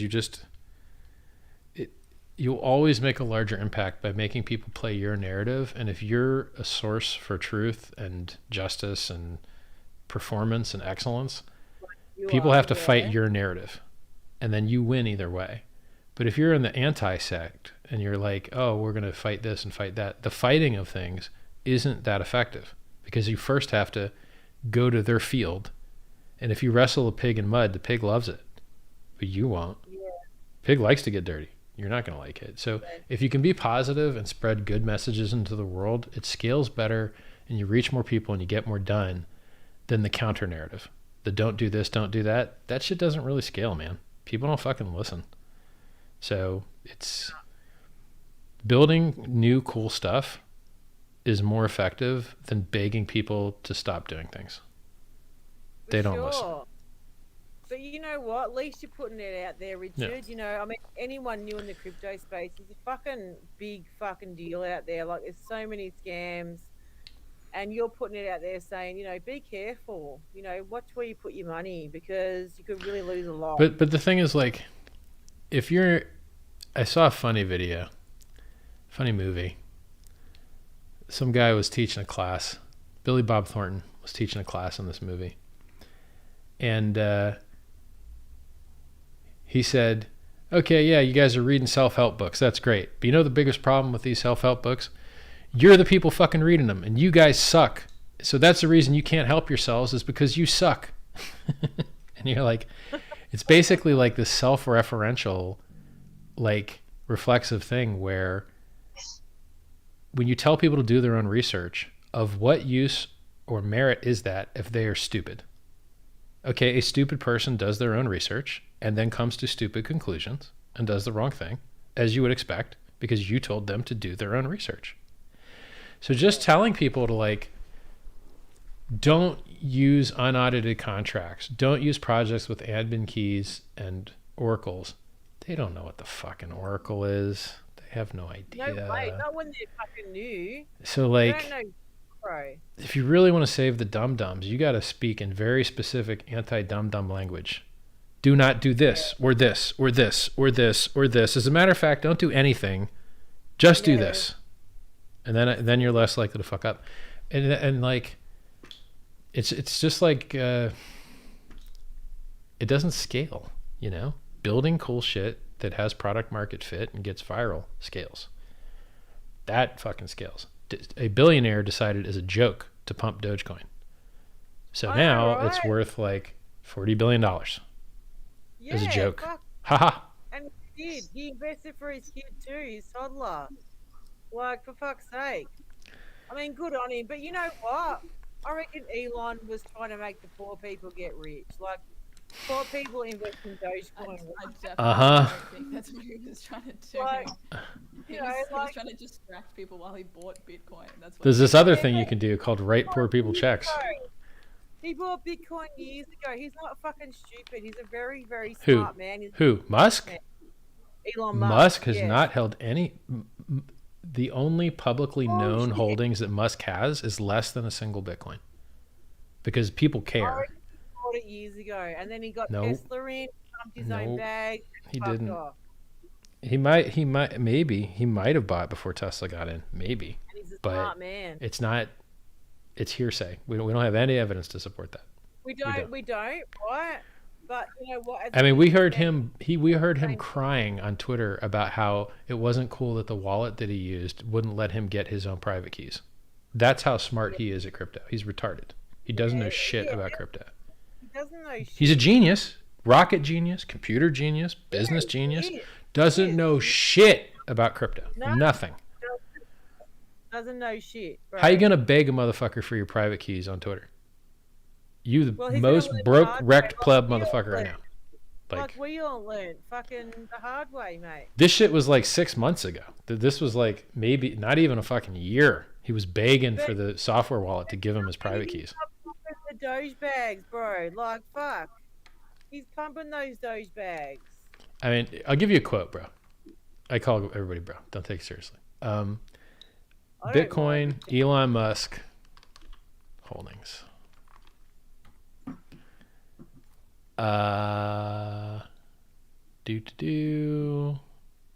Yeah, his Tesla shit's gonna fuck up on our results here. He publicly said not so long ago that he ain't owned no shit of Bitcoin, like nothing. It wasn't that long ago. May have changed, but he didn't buy at 30 when I bought. He bought maybe at like 15,000. Yeah, minimum. Yeah. Don't you think that people are kind of like willfully ignorant about this stuff though? Like I was talking to Maddie about this on a stream a couple of weeks ago, and like I was talking about this experience I had, like trying to talk to some of my friends about crypto and inflation and how basically they're getting kind of wrecked day to day just due to these like facts of reality. And I would just see this, like, you know, no matter how like interesting or engaging or exciting I would see this kind of just disengagement of people just like not caring and just choosing to focus their attention elsewhere. Like, I just think there's a choice that people are making to not see sometimes. I don't know. What do you think about that? But if you tried to tell them how to like use their phone, you'd get the same response. People do that shit across a wide. If you try and get someone to put a screen protector on your phone, you're gonna run into that. People just zone out. They have like, a lot of people have low curiosity and low ability to like give a shit. A lot of people are that way. So, you know, in general, rocket scientists, they tend to be pretty curious fuckers in general. So I don't understand why Elon Musk understands so little about cryptocurrency, really. I don't understand. If he was smart, he would have bought Ethereum instead of Bitcoin, and he would have bought Hex instead of Ethereum. So like, he's obviously like, if you're begging for your private keys from a wallet in public on Twitter, you are a noob, and you have fucked up. Go ahead. I actually saw it pop up on here. Somebody asked, but it's a good question. If somebody misses the sacrifice period, how would they go about buying Pulse? Is it just dependent upon what you could find someone else that bought it and buy it from them, or you could take something else. You could acquire something else of value and trade it on the Uniswap pair on Pulse, or you could acquire something else of value and trade it on the Uniswap pair on Ethereum. Or if it's bridged to other networks like BSC, you could trade it there. So, you know, when Pulse launches, it launches with all of the ERC20 pairs on Uniswap already there.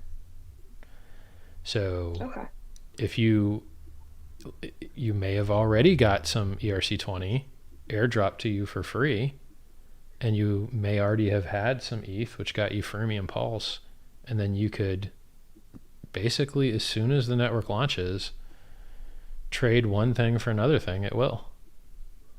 And as soon as any of these things acquires a value, since everything's interchangeable with everything else because of the way Uniswap works, you very likely can find a route to a value somewhere as soon as one thing starts having value. So like it, so let's say for fun, Pulse supply is 10,000x the ETH supply. The ETH guys get freemium, their original balances. This is just a thought experiment. One way to do it. Now, the first guy that has his giant stack of Pulse, because he was airdropped it for free, he can go buy up any of the ERC20s he wants.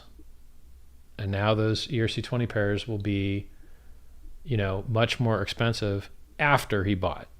So it's going to take a lot more Pulse after he bought. But since he got to go first, he got to suck up all the supply. And then anyone else can come along that may have got their ERC20 for free and sell it down to get the Pulse. And you're going to have value discovery across thousands of pairs that exist at launch. And whether even if you don't have front ends for some of these dApps, that doesn't affect their ability to trade on Uniswap whatsoever. So you're going to have thousands of tokens trading versus each other the moment that the PulseChain launches. And then if you have any one of those things, you can trade for other things and find a route. So and the software does that automatically. It's going to route you to do what it needs to do to get you where you want to go. So maybe after it exists, exchange lists it. Maybe you're going to bridge it somewhere else, and you're going to get ePulse on the Ethereum network, or you're going to get pETH on the Pulse network, and then there's a million different ways to do it. Like this particular thing doesn't require any effort for anyone to fix it. It's the easiest of the things, I think. Does that answer your question? What you want to buy something on the Pulse network, you buy it from someone that already has it, and it's already on all of the Uniswap pairs. So, hey Richo, are you going to buy into all the ERC20 pairs on Pulse? I have no idea. I really have no idea. I mean, first, I never talk about anything I may or may not do because that's good policy. I know, right? But I have no idea what the I do not know, and I'm not capable of knowing, nor do I believe anyone else is capable of knowing, what the value discovery of this new and diverse ecosystem will be. I don't know what USDC versus USDT is going to trade at. I don't know what DAI versus USDC is going to trade at. I don't know what DAI versus pETH is going to trade at. I have no idea. I have absolutely no idea. That's why I say, Richo, back in the field, if you back the field, you're basically going to win at some point.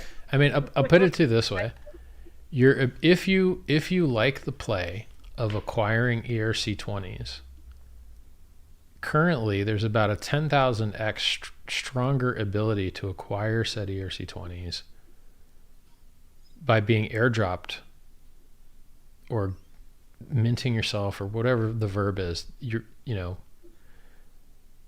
The existing ETH holders are going to have a 1/10,000th the ability as other people to acquire the ERC20s that are on ETH ERC20 pairs in the Pulse fork. So I can tell you ways that I don't think will be effective. I don't think it is intelligent to accumulate ETH before the fork. You're getting reduced by 10,000x, or someone else is getting increased by 10,000x. That's the target ratio. You're going to have enough to transact, but you are not going to hold a big part, and that's freemium, and it's getting removed after 30 days. So if you want to keep it, you better move it. So, and probably to a new address. If you moved it to another address that, if you spent from one address and then replaced it with another, that one's going to get subtracted from. So probably, if you want to keep it, you move it to a new address, or at least an address that wasn't given freemium. So I think if your play is to acquire ERC20s, then you're going to want to get Pulse, because the Pulse is where you're going to have the most force to be able to do that. On the ERC, on the hex side, I mean, you're only going to have that opportunity to suck up, quote, cheap ERC20s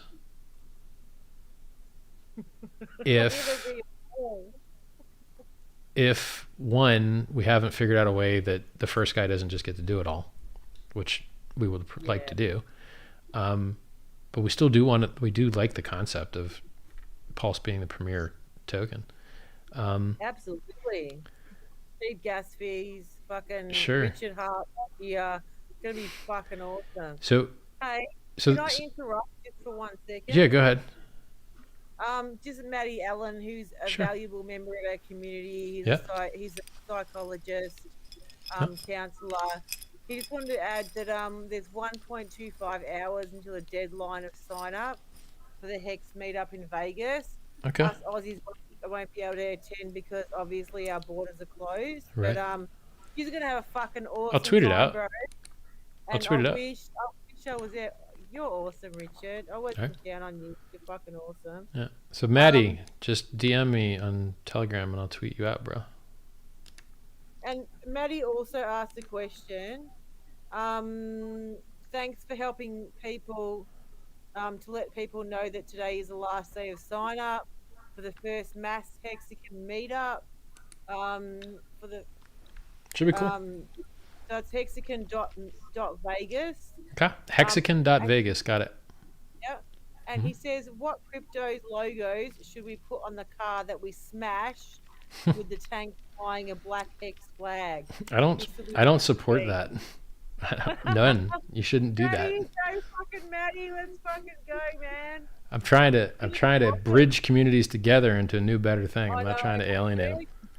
Nerd Girl's doing a fucking excellent job. If you've noticed her, she's really, really good at that. But Maddie, yeah, we're gonna smash up some cars over there in Vegas, and they want to know what sort of logos they want to put on the cars to smash up. Richo, you got any ideas, mate? No, I'm not. I don't support demonizing other communities when we're trying to on-ramp them. Let's save these people. Let's not alienate them before we can save them, All right, how about my idea, Maddie? Put a picture of Peter McCormack on the car. That's or funny. Yarvin, and fucking smash That could be the funny. shit out of You could do the greatest haters, own and scream Peter. it. Yeah, It'd be fucking awesome. could be funny. Hey, I've got another question about Pulse. Richard, do you see any particular aspects of Pulse that might lend it to being censorship resistant? And do you see any, future effects of government regulation? Sure. Let's talk about failure of censorship resistance in currencies. Okay, which cryptocurrency has the government shut down? None of them. Okay. Which cryptocurrency has the government made illegal? None of them. All right. Which cryptocurrency are governments 51% attacking? None of them. Okay, which proof of stake cryptocurrencies has failed? I don't know of any. Okay, which delegated proof of stake? Proof of authority. Okay, which Ethereum forks have failed? Okay, only one that I can think of, and it's still worth billions and billions and billions of dollars, called Ethereum Classic, that gets 51% attacked all the time. Still worth billions and billions and billions of dollars. Okay, so when does the parade of imaginary horribles happen? The people that are getting fucked up are VeChain, that got huge multi-month reorg transaction troll back. Wow, that's insane. Ethereum Classic, which gets 51% attacked all the time. Inflation bugs. Monero got caught before it was executed. Bytecoin got executed.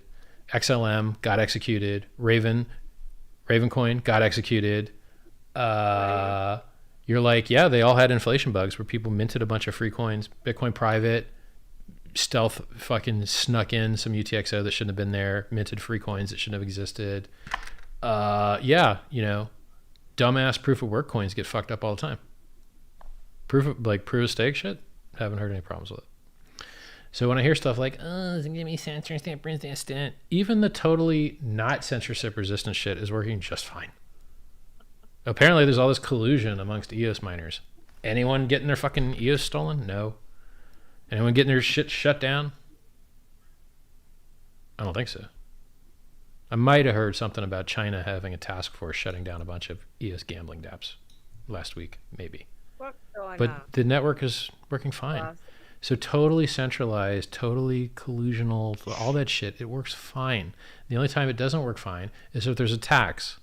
And if there's a tax, do you know what the community does? It just changes things so the attacks don't work. Oh, look, the Chinese government jacked a bunch of coins from Plus Token, the Ponzi. Guess what? None of those fucking coins are going to get free Pulse. None of them. Not if I can find them. So I just move a little thing and do. They don't get anything. Right? Just like Mt. Gox. Mt. Gox couldn't claim free hex. Fuck them. Bitcoin Cash guys gave Mt. Gox guy free Bitcoin Cash. You know what he did? He sold 40,000 of them. And he's still sitting on 140,000 of them. Is that good for the Bitcoin Cash people? No. Is that good for anybody? No. It's garbage. It's horrible. So when do you reckon it'll come, Richard? The Mt. Gox bastard. I'm not sure. I know the Bitcoin price is going to get ass fucked when that happens. Hey, we got 140,000 BTC at 55,000 each. That's like 8 billion. We're just going to drop 8 billion on you. Ooh, shit. So, that's like, and guess what? Mt. Gox ain't holding no Ethereum, and Mt. Gox ain't holding no Hex. So they can dump all the Bitcoin they want, but they ain't dumping Hex and they ain't dumping ETH. So that's nice. But they are dumping Bitcoin Cash and Bitcoin because they just, both of those entities fucked up and had a bad time. Bitcoin Cash more recent than Bitcoin, Bitcoin Cash did not need to give that guy 180,000 BCH. That's I can't believe the cops haven't even pulled him up for it. Like, seriously, it was the fucking biggest fraud in history. Like, kind of sucks. He's guilty as fuck. Like, pull him up on it. And I hear you. Yep. You know what I'm saying? Yeah, I'm not a Mark Karpeles fan. So, so interesting things. I don't know how the value discovery is going to go. I don't know which ERC20s are going to like fucking 10x or 100x. It's going to be really, really interesting and exciting. And absolutely, it's the biggest airdrop in history. It's going to be so good. Yep. Yeah, it's going to be huge, man. I'm excited. Great. So you guys want to check chat real quick, see if there's anything. Hey, it's good. Yeah, I got to bounce, but I did want to say thank you, Richard, for streaming with us. I appreciate my pleasure. it. And thank you for having me. You've done for crypto. I appreciate it. I'll keep doing my best. Bye, girls. Thank you. Thank you so much. I appreciate it. We'll see you guys. Bye. Beautiful today. Thanks for coming, babe. Thanks. So, our there's so much potential. There's so much opportunity. There's so many hundreds of millions and billions of dollars made by terrible ideas. All the time. You're just like, why would anyone ever buy this? This is insane to me. This obviously won't work. They do it all the time. So the potential is just fucking gigantic. It's so good. It's really going to be cool.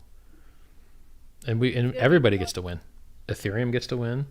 Hex gets to win. Pulse gets to win. It's win-win for everybody. It's really good. Doubling our coins. It's going to be fucking awesome. Yeah. So let's look at chat real quick. Does this chat have anything interesting? Yeah, have a chat. Hey, I'm going to run to the ladies' room. Sure. I'll be right back, guys. All right. Richard, I have a question about Sure. The game theory. Yeah. So, is compounding gonna be part of that? Don't think so. I mean, unless you consider the bonding curve during the sacrifice period some form of compounding, but I mean, it's not really.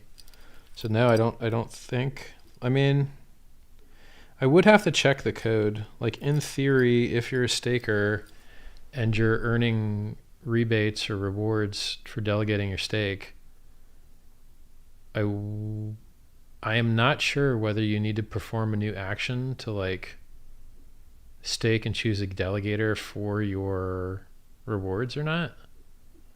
I think the code would be more efficient if you didn't have to do that, because you're just going to log a bunch of extra transactions and database entries for I mean, I'd have to check how the existing code is.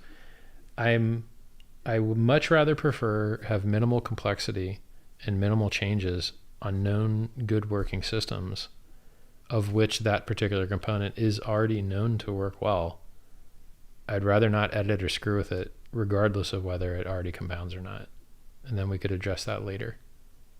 And it's not that big a deal either way. But like ideally, I think that you would prefer that to be like auto staked, but you know, things are tricky in computing. Writing to the database takes time. The more you write to it, the less other people can write to it. And so you prefer to do things in an artful way. So that's one of those things we're going to dive in and get specific with it. But I mean, it's irrelevant to your question anyway. Like, the compounding question that you're asking, I don't think had to do with that. So there's no compounding that I'm aware of in Pulse. Yeah, nice. Yeah, there's not too much I can see in the chat. I had maybe one more question just about whether there is any like specific aspect you're most excited about seeing play out, or you're most curious about seeing how it unfolds with the whole launch. I think that, well, one, it would be really cool if people sacrificed billions of dollars. I think that would be really cool. That'd be pretty sick. Yeah. I'd be like, yeah, this is awesome. Yeah. And then two, I would love to see the Pulse ERC20s outperform Ethereum ERC20s on a price and performance basis. I think that would just be amazing. And I don't really know of a reason why that wouldn't happen. If you have one system that has giant negative externalities for a community, such as Hexagons paying $25,000 a day in fees, and it's the same code, and it's launched to the same people, and they have the same balances, with no dilution that I'm aware of. And currently, the ERC20 guys are getting the ERC20 balances. It's currently how it is. Why wouldn't they want the faster, higher throughput, lower fee, same exact stuff? Why wouldn't they want that? I mean, it seems like it would be like having two cars that are identical, but one just uses no gas and the other one costs a hell of a lot. Same car. Yeah. Fuck the expensive gas car. Fuck that car. I'll take the same car that doesn't use gas. Fuck yeah. Like easy, no brainer, right? So to me, like, literally a no-brainer. Yeah. It strikes me as like supremely logical. I mean, I remember that was like the moment for me when I, went all in with Hex and, did my 555 stake and all that stuff. Was just like that simple realization, like, oh, T-share rate only go up. Yeah. Like it's just a logical premise. We know that like the outcome is. And it's not only like the T-share rate only going up. One makes this beautiful looking T-share price chart, even against USD. Yeah.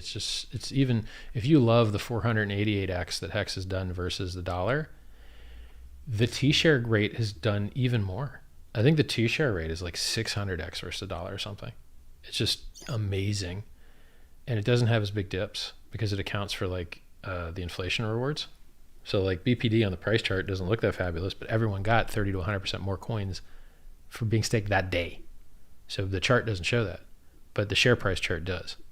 So the share price chart is a more accurate reflection of how well stakers are doing.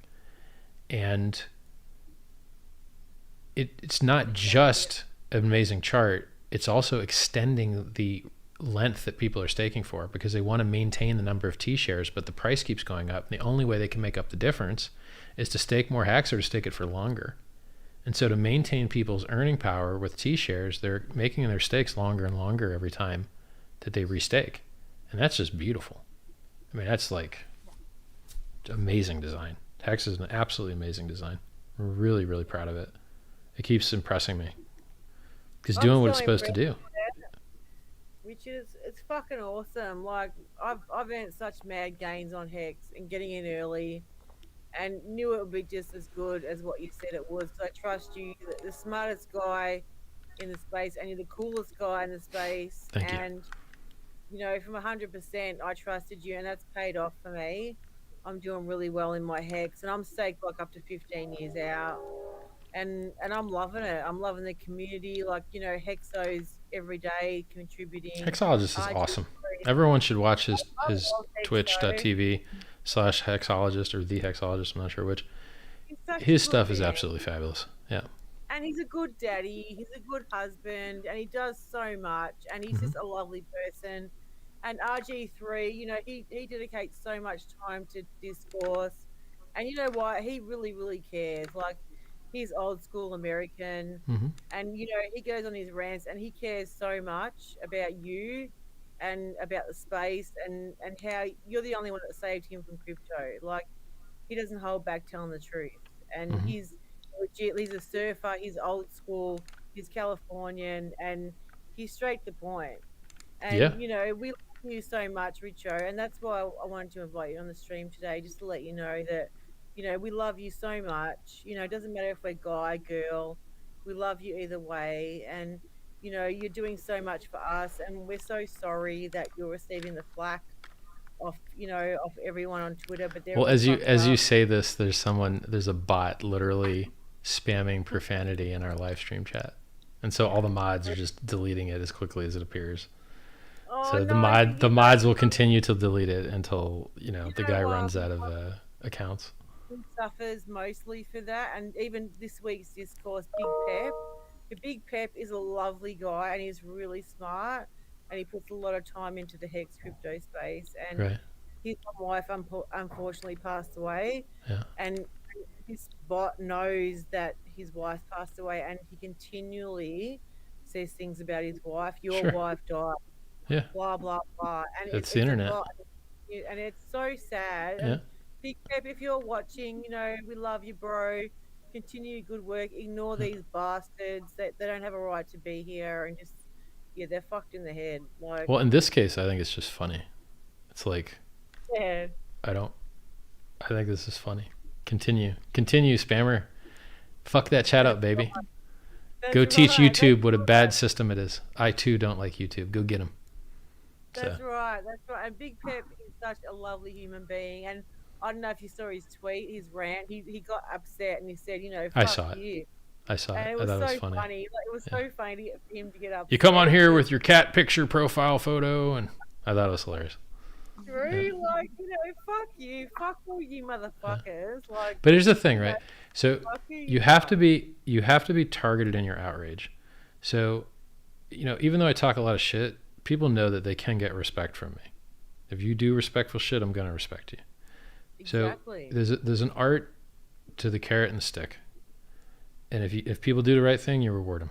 If Peter McCormick wants to stop being a dickhead and start to listen to reason and logic, welcome back to reality, bud. Do I not destroy my enemies when I make them my friends? Great Abraham Lincoln quote. So when you see people that are trolls, you usually do best by just ignoring their existence, because what they're trying to do is they want to feel important. They can't be important through doing things of merit, building, being attractive, being funny. So instead, what they do is try to become important through pain and hurting other people. And then by causing enough damage and enough pain, then they are important. It does generate importance. It's just the wrong kind. So what you want to do, the most painful thing to do to trolls, is to just ghost them, like they don't exist. Like the fact that I actually enjoy what this troll is doing, it bothers them, because that's not what they want. They want everyone to get angry so that they matter. And you're like, no, this is just like a non-funny joke, and you're like a non-funny comedian that couldn't make it. But it's disgusting. Like, it's disgusting that it was super low to say, you know, to point out someone's, you know, wise bereaved. Sure. And, you know, like, I think it's absolutely fucking disgusting. But you know what? Like, if you're on the internet, you're going to get that. And if you're a girl, you're going to get it worse. Like, being a girl on the internet is fucking terrible. Sure. So being a girl on the internet is totally terrible. Being a live streamer is pretty bad too, you know, because people want an audience for their acts of fucking stupidity, right? And they figure, oh, well, you know, here's 1,000 people watching Richard Hart talk. Let's go be stupid in there. And it's so, like, if a person has high social value and high utility, then you want to engage with them and is an equal and try and convert them. If a person is a troll and low utility, broke, basement, troll, there's nothing you could ever, that person could be your biggest fan and you wouldn't derive much utility from it. With that person, you just want to ghost. And you change your behavior based on who you're interacting with, you know? Yeah, for sure. Yeah. But you know what? Like, time is so valuable. and even Richard with you, like, I don't understand why you give these fucking Peter McCormacks and Yarvins and, you know. Well, I'm blocked, so I don't really interact much. And, you know, you do a really good job. Like, you really stand up for yourself and standing up. You don't need any help. You're like, fuck you, arsehole. Yeah. But you know what? Like, I wouldn't fucking give him the time of day. But here's the thing. With the 75 to 80% degree certainty, a lot of this Twitter bullshit beef, when you're in person, it just ain't there. It's like those videos you see of two dogs barking at each other across from a gate, and then the gate slides open, and the two dogs are like, oh, never mind. They walk away. They just want to talk shit. That's usually how these things go, you know? Yeah. So, like, I met Tone Vase in person in Singapore. Little dude. He, you know, we talked our shit. He's been calling me a scammer forever. We talked our shit. And I'm like, you know, hey, if you want to make some money instead of shilling referral links, this is better than that. Why don't you shill this? And I tried to pitch him, you know, and there was no fist fighting. There was no, like, you know, and this is a guy that's just called me a scammer a million times when actually he's a scammer. He makes people think they can make money trading. He knows they all lose their fucking money. He knows that, but, you know, like. How funny was that interview? Fucking like how dumb. Fucking yeah. Like seriously, and even Peter McCormack, like, oh, I used to like you, Richard. Like, what a fucking dumb idiot. Like, whatever. Like, you know. That interview where he just kept saying scam was probably the most like painful thing I've ever watched. You know, Richard. I was, like, simultaneously like laughing at how stupid he was and just angered viscerally by the sound of his voice, like all at the same moment. Like, it's hard to pick a worst. Like, Owen Yavin is really bad. Peter McCormack is really bad. I'm not sure whether the first Peter McCormack was worse than the second one or not. I was mean to him in the second one. I'm like you know what, Richard? They've got no right to speak to you like that. Full stop. You're a human being. You're a lovely human being. And you're a beautiful human being. And they've got no right to speak to you like that. And that's what's really fucking sad. And you know what? If they were in the room with you or in the room with me, I'd punch them in the nose. Like, they just wouldn't. Please do not punch anybody in the nose, please. No violence. We're a friendly community. But they're cowards, full stop, because they wouldn't say it to your face, mate. Yo, I mean, Hexicans are primarily like military guys. Primarily.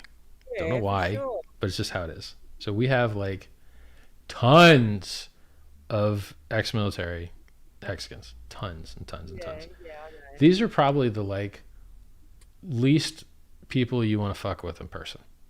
Because they have killed people. Like, they've literally killed people. So if you're into fucking with people that have killed like quite a few people, probably not smart, you know, like unwise. So I try and stay calm, Hexicans. Just chill. It's okay. We're gonna win in the end. You don't gotta be exciting, you know. Like, it's gonna be okay. Like you get treated like that. Like, it's not fair. It's not right. You know what? Just wear the price chart T-shirt, and that drives the pain right into their soul. If you wear a price chart T-shirt, when they see it, there's nothing that hurts more. When those fuckers see that their coin of choice is getting stomped on, boy, they don't like it. So that's where you get them. Being a decent human being, like, no matter how much money you got, like, it doesn't take much to be a decent human being, and these guys are super low and low, and it's not acceptable, really. Especially to our favorite boy Richard. Like, you've done so much for us. Well, you know, they harm a lot of their users. Peter's out there promoting centralized services that separate your keys from you, and he's promoted services that just exit scam their users. Why? Because they got their users' keys all gone. So and I told him on the live stream that he did that, and told him he was a scumbag for doing it. He is a scumbag. And he didn't listen, and he fucked his users. And I'm sure he's still fucking his users, because in general, the only people that can afford to pay for ads in general are people that are fucking their users. Some exceptions, but usually people that have ad spend budgets are fucking their users, usually. Yeah, but full stop. They got no right to speak to you like that, Richard. My heart goes out to you, because if they spoke to me like that, I'd be swinging punches, mate. I believe you. I do believe you. I won't accept that. It's awful. And, you know, to see you go through that has been heart-wrenching, to be honest. But it's fun. Like, if I look back at it with funny though, like it's like performance art. It's so absurd that you're like, is this really happening? Yeah. Like I'm on a live stream at the Anon conference, and some guy offers a $10,000 reward for my address. I'm like, what is this? And then tries to share my screen. I'm like, what is happening?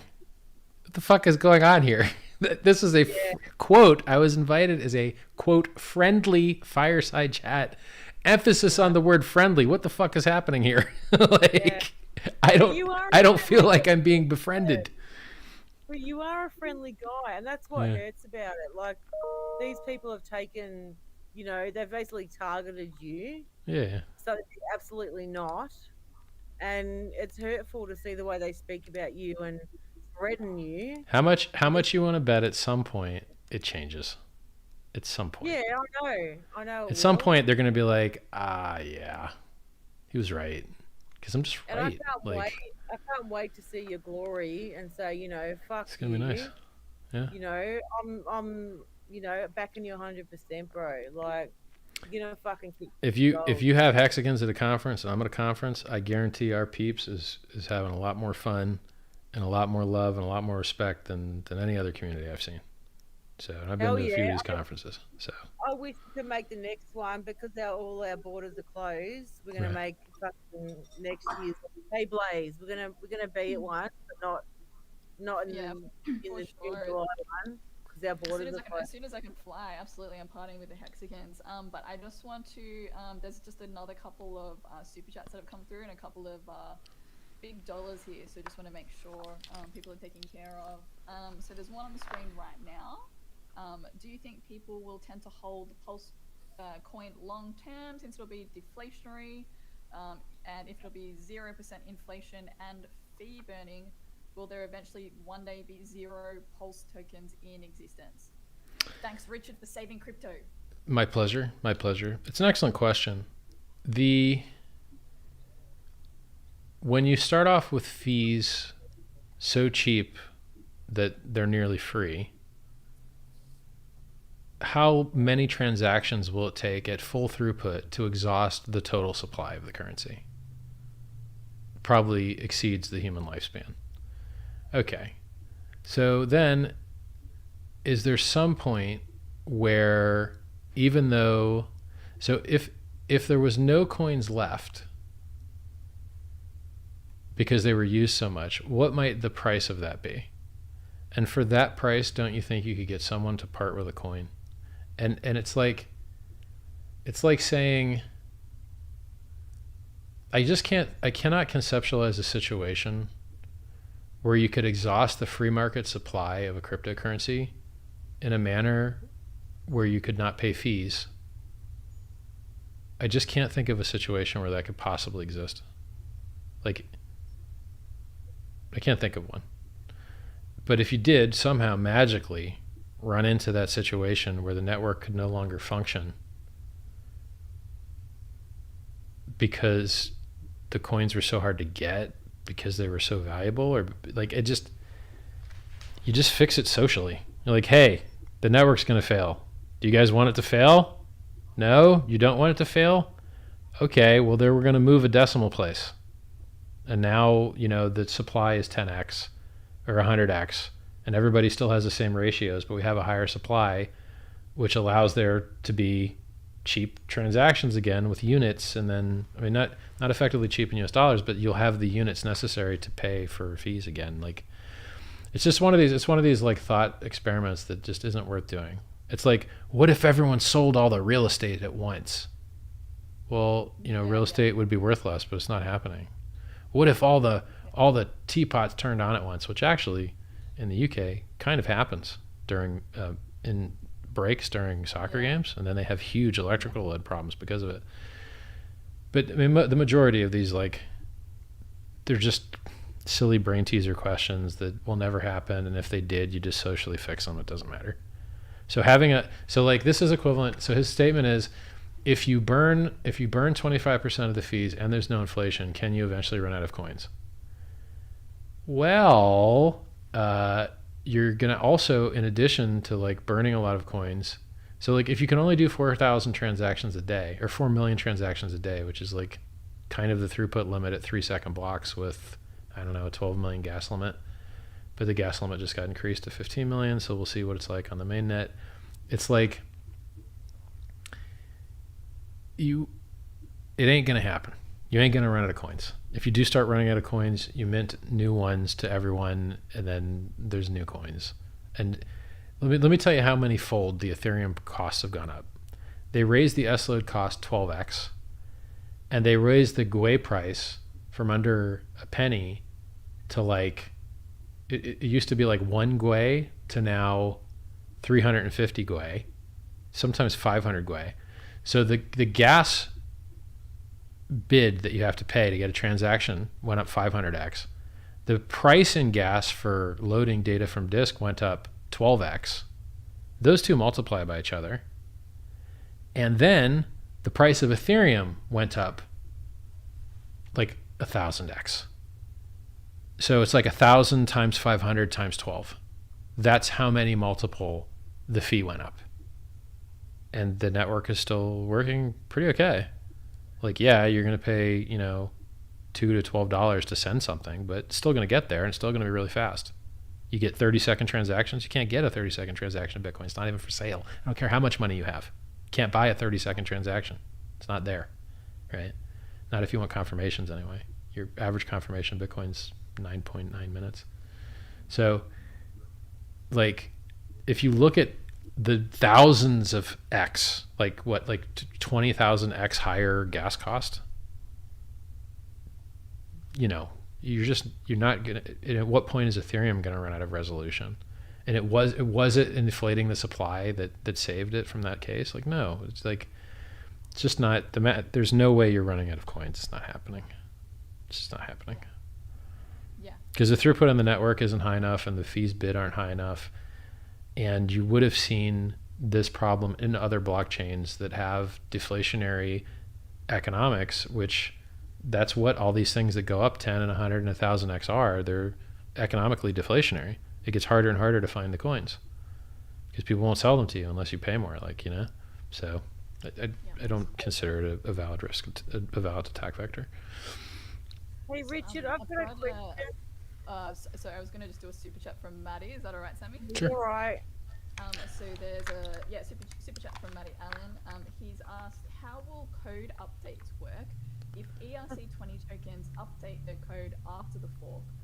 How will PulseChain update and make sure there is no malicious code? Same question, Blaze. Same question. Were we? Yeah. So open source software is well understood and well executed for decades now. And this is the issue of all forks. And all forks choose which commits are useful and which ones they're going to merge and which ones they're going to do pull requests and say, hey, you guys should pull this upstream. And this is an issue for all open source projects, including the ones that you would consider tier 1. Let me explain. You think Bitcoin is Bitcoin, but Bitcoin is not actually Bitcoin. Bitcoin is a piece of software that has what are called dependencies. And dependencies are code bases that have nothing to do with Bitcoin at all, that do super duper duper duper vital important stuff without which Bitcoin would fail entirely. So originally, Bitcoin's cryptography was handled by a package called OpenSSL. OpenSSL was buggy. People didn't realize it. So eventually, someone wrote a custom implementation for verifying cryptographic functions that previously used to be done by the OpenSSL library, which made verifying things in Bitcoin much quicker. It was called libsec, I don't fucking remember what it was called.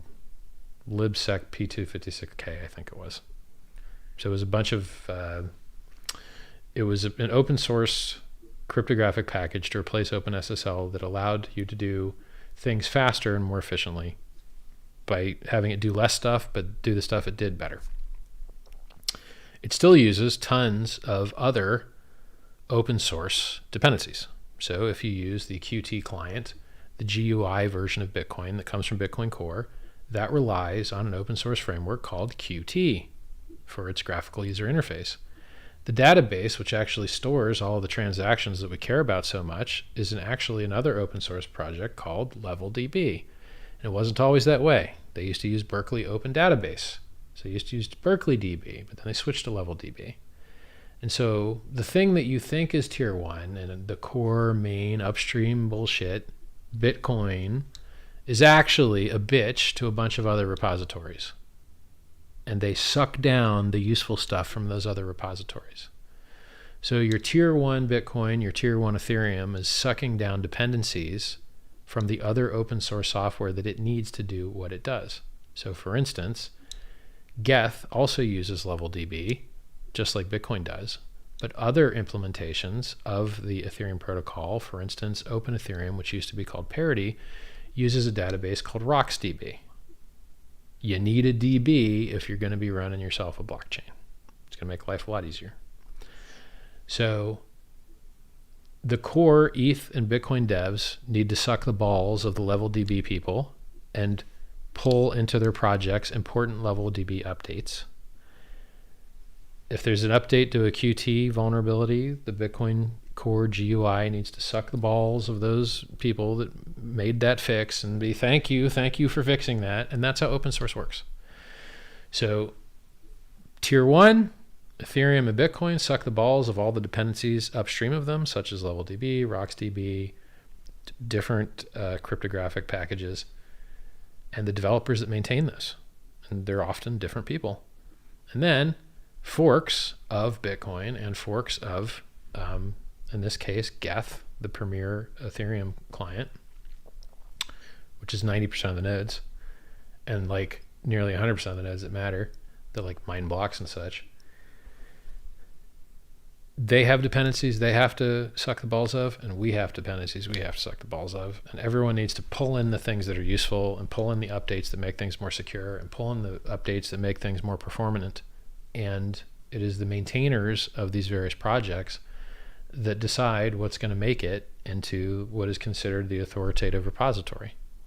And you don't have to run the authoritative repository. This is open source. You can run whatever you want. You can make the changes you want to your code and compile it and run it and be a node, and you could have a faster node. I mean, I can tell you that some Hex developers have customized the Open Ethereum client to have fixes that aren't in the main upstream Ethereum client because it's a hassle to write up the fix in a way that they'll adopt it and use it. And so it's just easier sometimes to just use your own fixes locally and then re-execute them when like new upstream versions need to come out. Like we just had the Berlin fork. And, you know, guess what happened on the Berlin fork? The Open Ethereum client failed. It failed. It stopped producing blocks. Oops. So people look at like these tier one upstream providers like they really know their shit. And you're like, how could you really know your shit if your shit just stopped making blocks? You had time to test it, right? Like, what is this weird edge case that just caused your mainnet 10% of nodes Open Ethereum client to just stop making blocks? Oops, oopsie. You had one job here. Well, yeah, it's a hard job. It's a hard job. Because they like, the guys that originally developed the Parity client kind of left to go do their own ETH killer. And then they said, here, community, have this shit. And the community's like, fuck, all right, I guess we'll have it. And then, you know, you just have less guys working on it. And so everyone uses Geth. Geth is built in Golang and Parity's, which is now called Open Ethereum, but if you run it, it's still Parity exe, uses Rust. So different programming languages. The thing that I'm trying to point out is I would put the guys that I have versus a lot of guys that they have. My guys are really smart. I know they're really smart. And I've seen those guys fuck up a lot. So this ain't the first, you know, problem the upstream tier one Ethereum guys have had, right? Like Infura went down because the main Geth maintainer decided to like kind of stealth push a certain fix without warning people about it, which may have been the right thing to do. But that stealth fix just happened to bring down all of Infura. And then Infura was like, fuck, we're offline.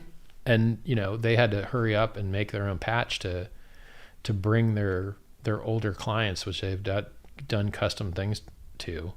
That's the thing, is like the more you diverge and customize a certain thing from that which it came from, it increases the amount of work that you need to do to massage upstream useful things to work with what you've done, depending on what part of the stack it's in, right? Like a networking fix may not have anything to do with your database, and your database may not have anything to do with your GUI if you're doing, you know, GUI wallet things, which in general Ethereum doesn't really do.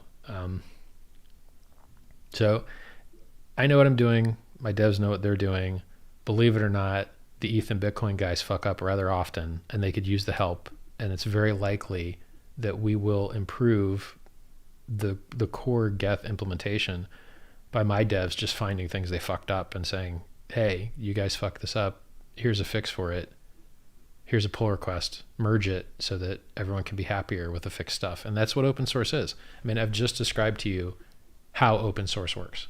Everyone is supposed to make everything else better so that it's better for the next guy, and then he can make it better. And it works. Like open source, it ain't perfect, but it in certain instances, it works really, really well. The vast majority of web servers are open source. The vast majority of desktops are not. The vast majority of Bitcoin nodes are open source. So like there are places where open source is done very well, but I mean, I could point to you places where open source hasn't, right? So for instance, Uniswap v3 no longer uses a standard go ahead, do whatever you want with it license. They said, fuck that. It's ours. We do what we want with it for 2 years, and you can watch. And then after 2 years, then you can do whatever you want. And that's the license they use for Uniswap v3. And I can tell you that in Pulse, the stuff that can be made closed source to prevent people copying some of the really cool ideas, I will make closed source. The stuff that has to be open for some reason, whether it be inheriting certain license parameters from other projects upstream, the stuff that has to be open, fine, it has to be open. But like, I don't see how the Uniswap founders did any better because they got ripped off and copied. No, hold on. Like, it's an inflammatory language. Open source is designed to be copied.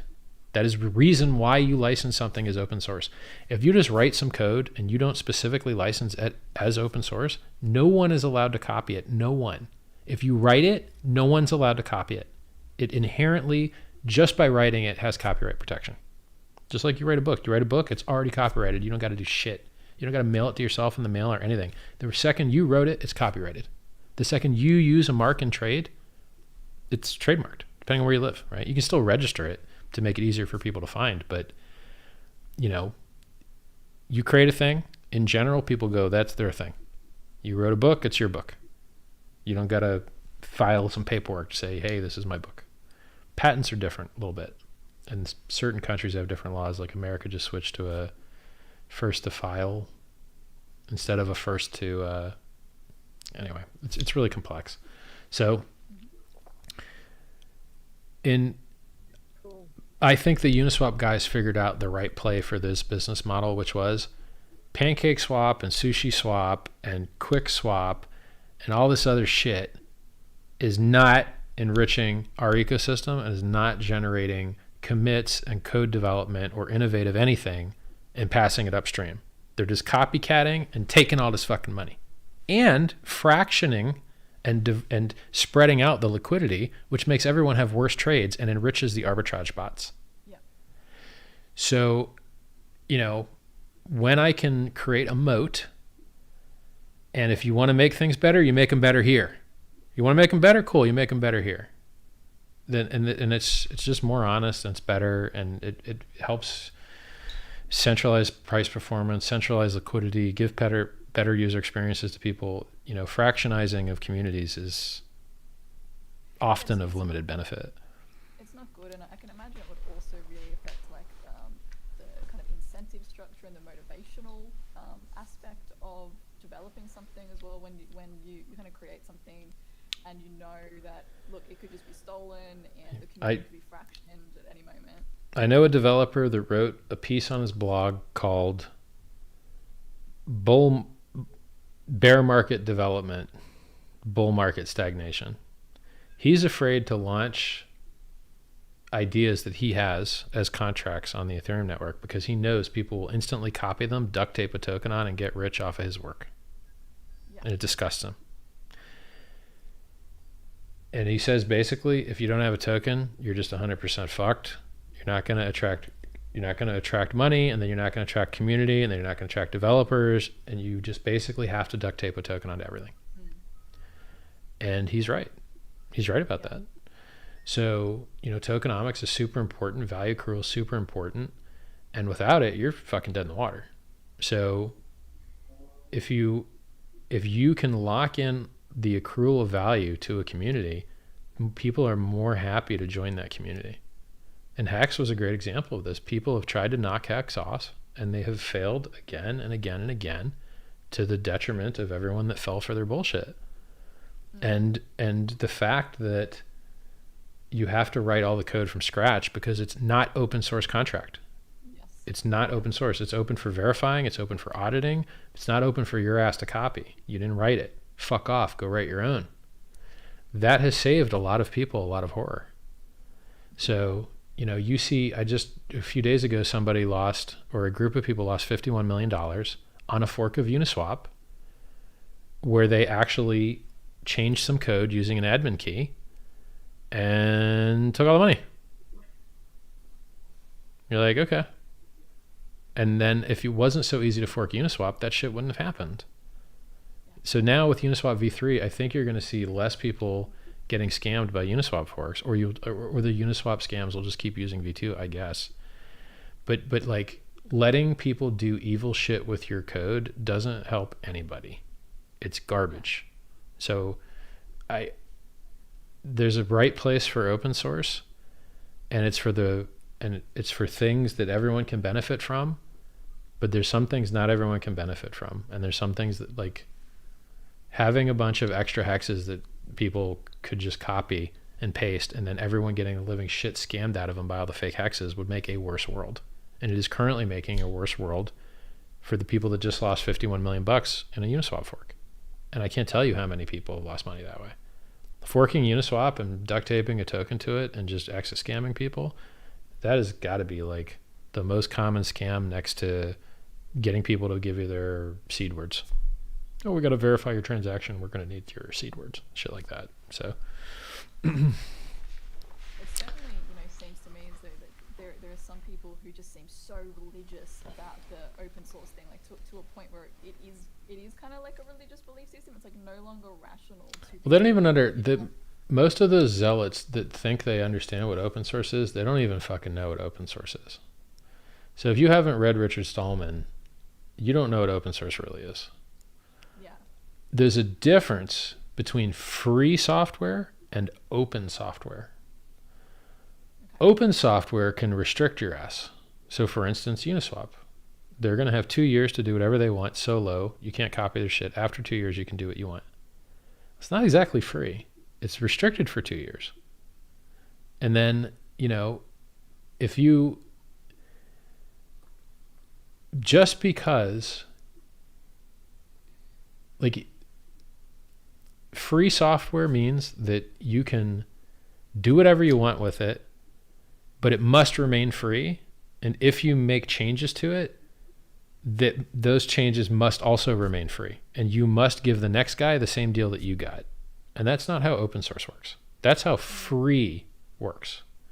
Open source is you get it for free, but then you can do whatever you want and lock the next guy down so that it ain't free for him. Hey, I made some changes, and now these changes are unique to me, and the next guy can't. And so that's not free. That's not free software. That's open software.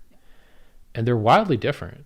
And that license was so restrictive that they had to come up with another exception for software as a service companies that were running services primarily. So for instance, I think, God, what is that reporting software that Hex.Vision uses?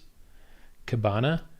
I think Kibana just changed their licensing regime from a more permissive to a less permissive license because people just discover it doesn't work as good.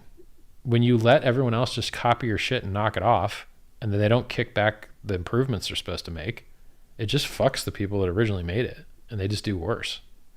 But if you make it more restrictive, and then everyone has to use the same thing and improve the same thing, you know, I would say that the open source ecosystem is becoming more closed, and it probably is actually better for the world because they're figuring out what works and what doesn't work. How many people in this call have improved the Bitcoin core code? Nobody. So what is the use of like, we're just not, you know, how many of the Uniswap forks have contributed? Like actually hexagons have contributed code that improved the front end of Uniswap because they did shit wrong. I mean, you can go back and there's shit that they had to fix because it was broken as fuck. You know, you go to swap, go look at the history and you'll be like, oh, look, you went to swap this, but really this swapped instead. Oops. There's some fuck ups that have been there, you know, and they need to get fixed by people, and hexagons have fixed some of those things. Yeah, that's really cool. So when people ask like who's going to maintain all these updates, the community is going to maintain them. Who do you think maintains the Ethereum? Who do you think maintains all these open source softwares out there in the world? People that have a vested interest in seeing it do better. Yeah. Think about all the things that are in Hex that I had nothing to do with. Hex.vision, Hex.live, which is now Staker.app,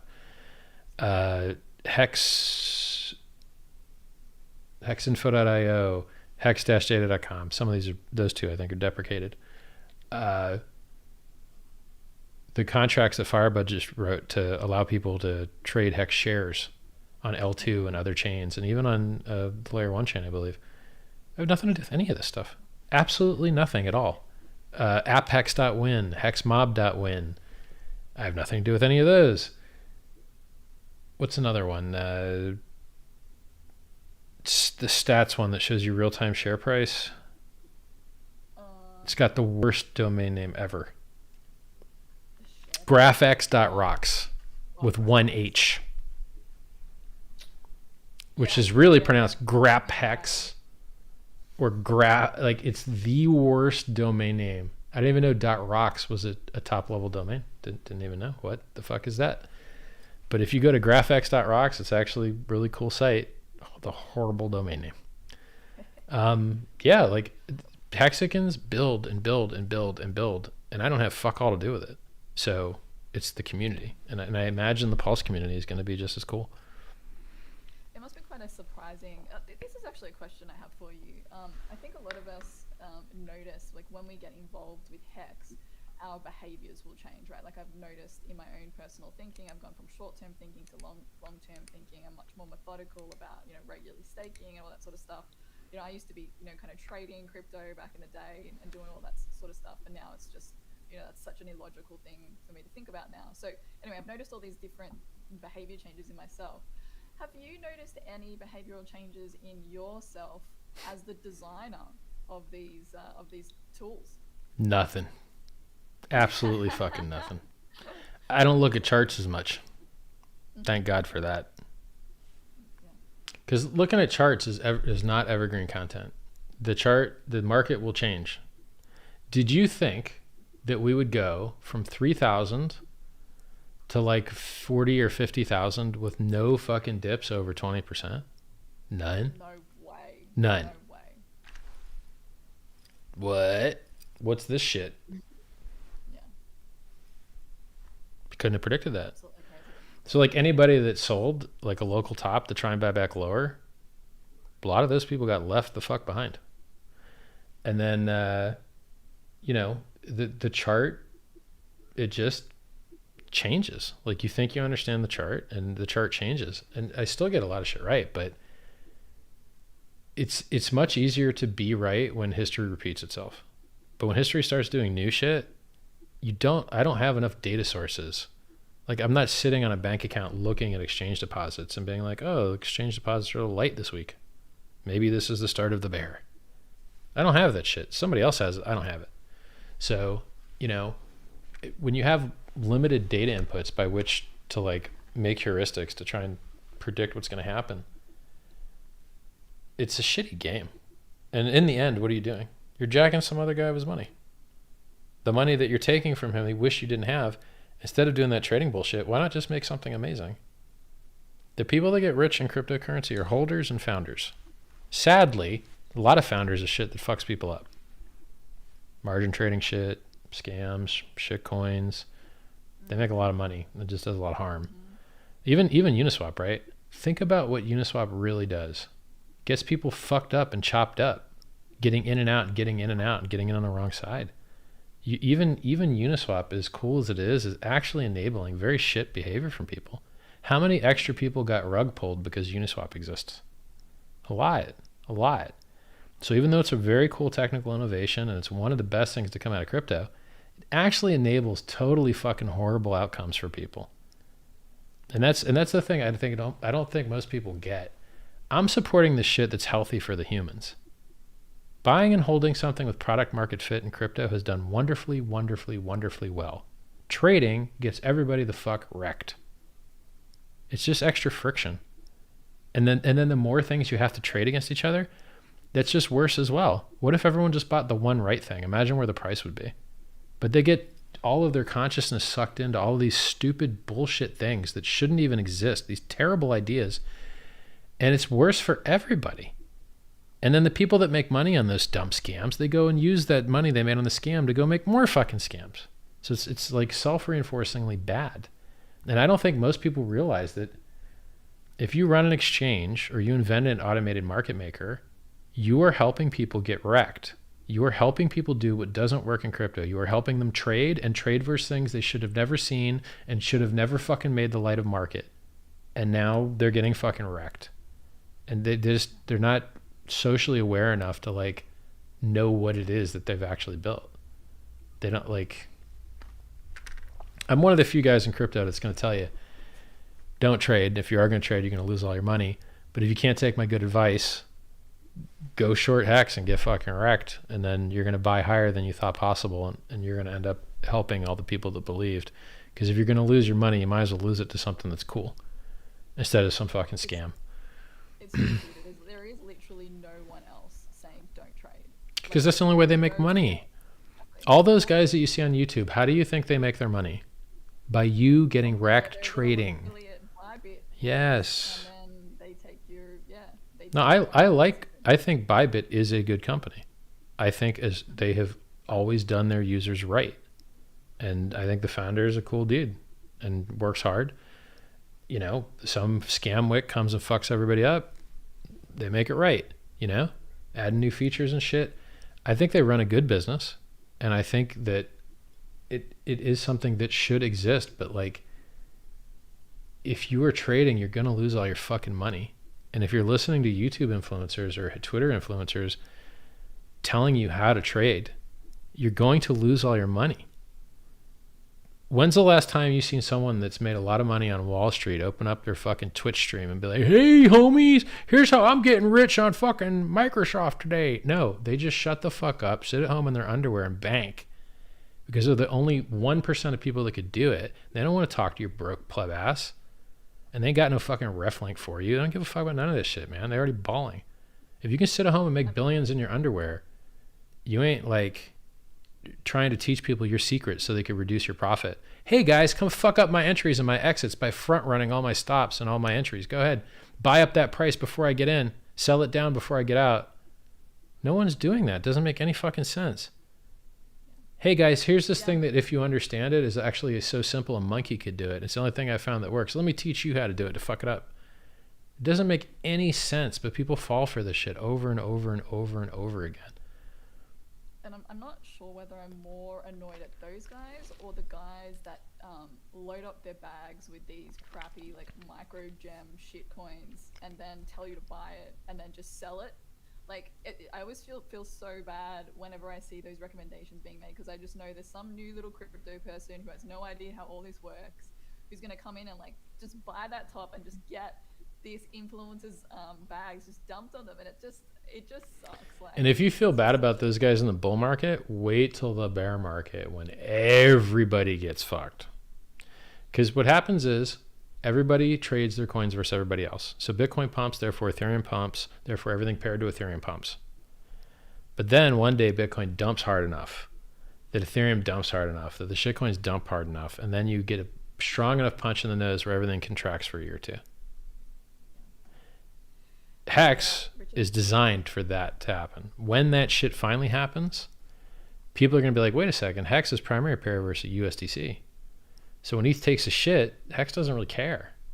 If you want the Hex price to come down, you're going to have to actually sell Hex. But everything else that's all reflexive, everything gets fucked by everything else because they're all reflexive with each other. Hex's primary liquidity pair switched from ETH to USDC maybe a month or two ago. Maybe 2 months ago. I don't know. Time flies. The other really interesting thing I find about that is the fact that people are always so suspicious of, like, as you've spoken about, like the centralized ownership of a coin. Which is hilarious because like everything that pumps is centralized as fuck.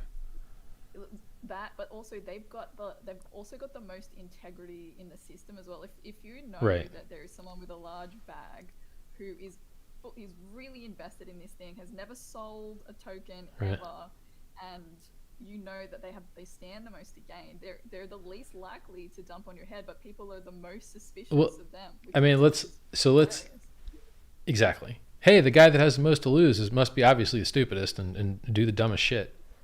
Yeah. So first of all, if you think decentralized ownership prevents dips, what's the most decentralized cryptocurrency in theory? Bitcoin. Okay, how are the dips? 85% every 3 years. Oopsie.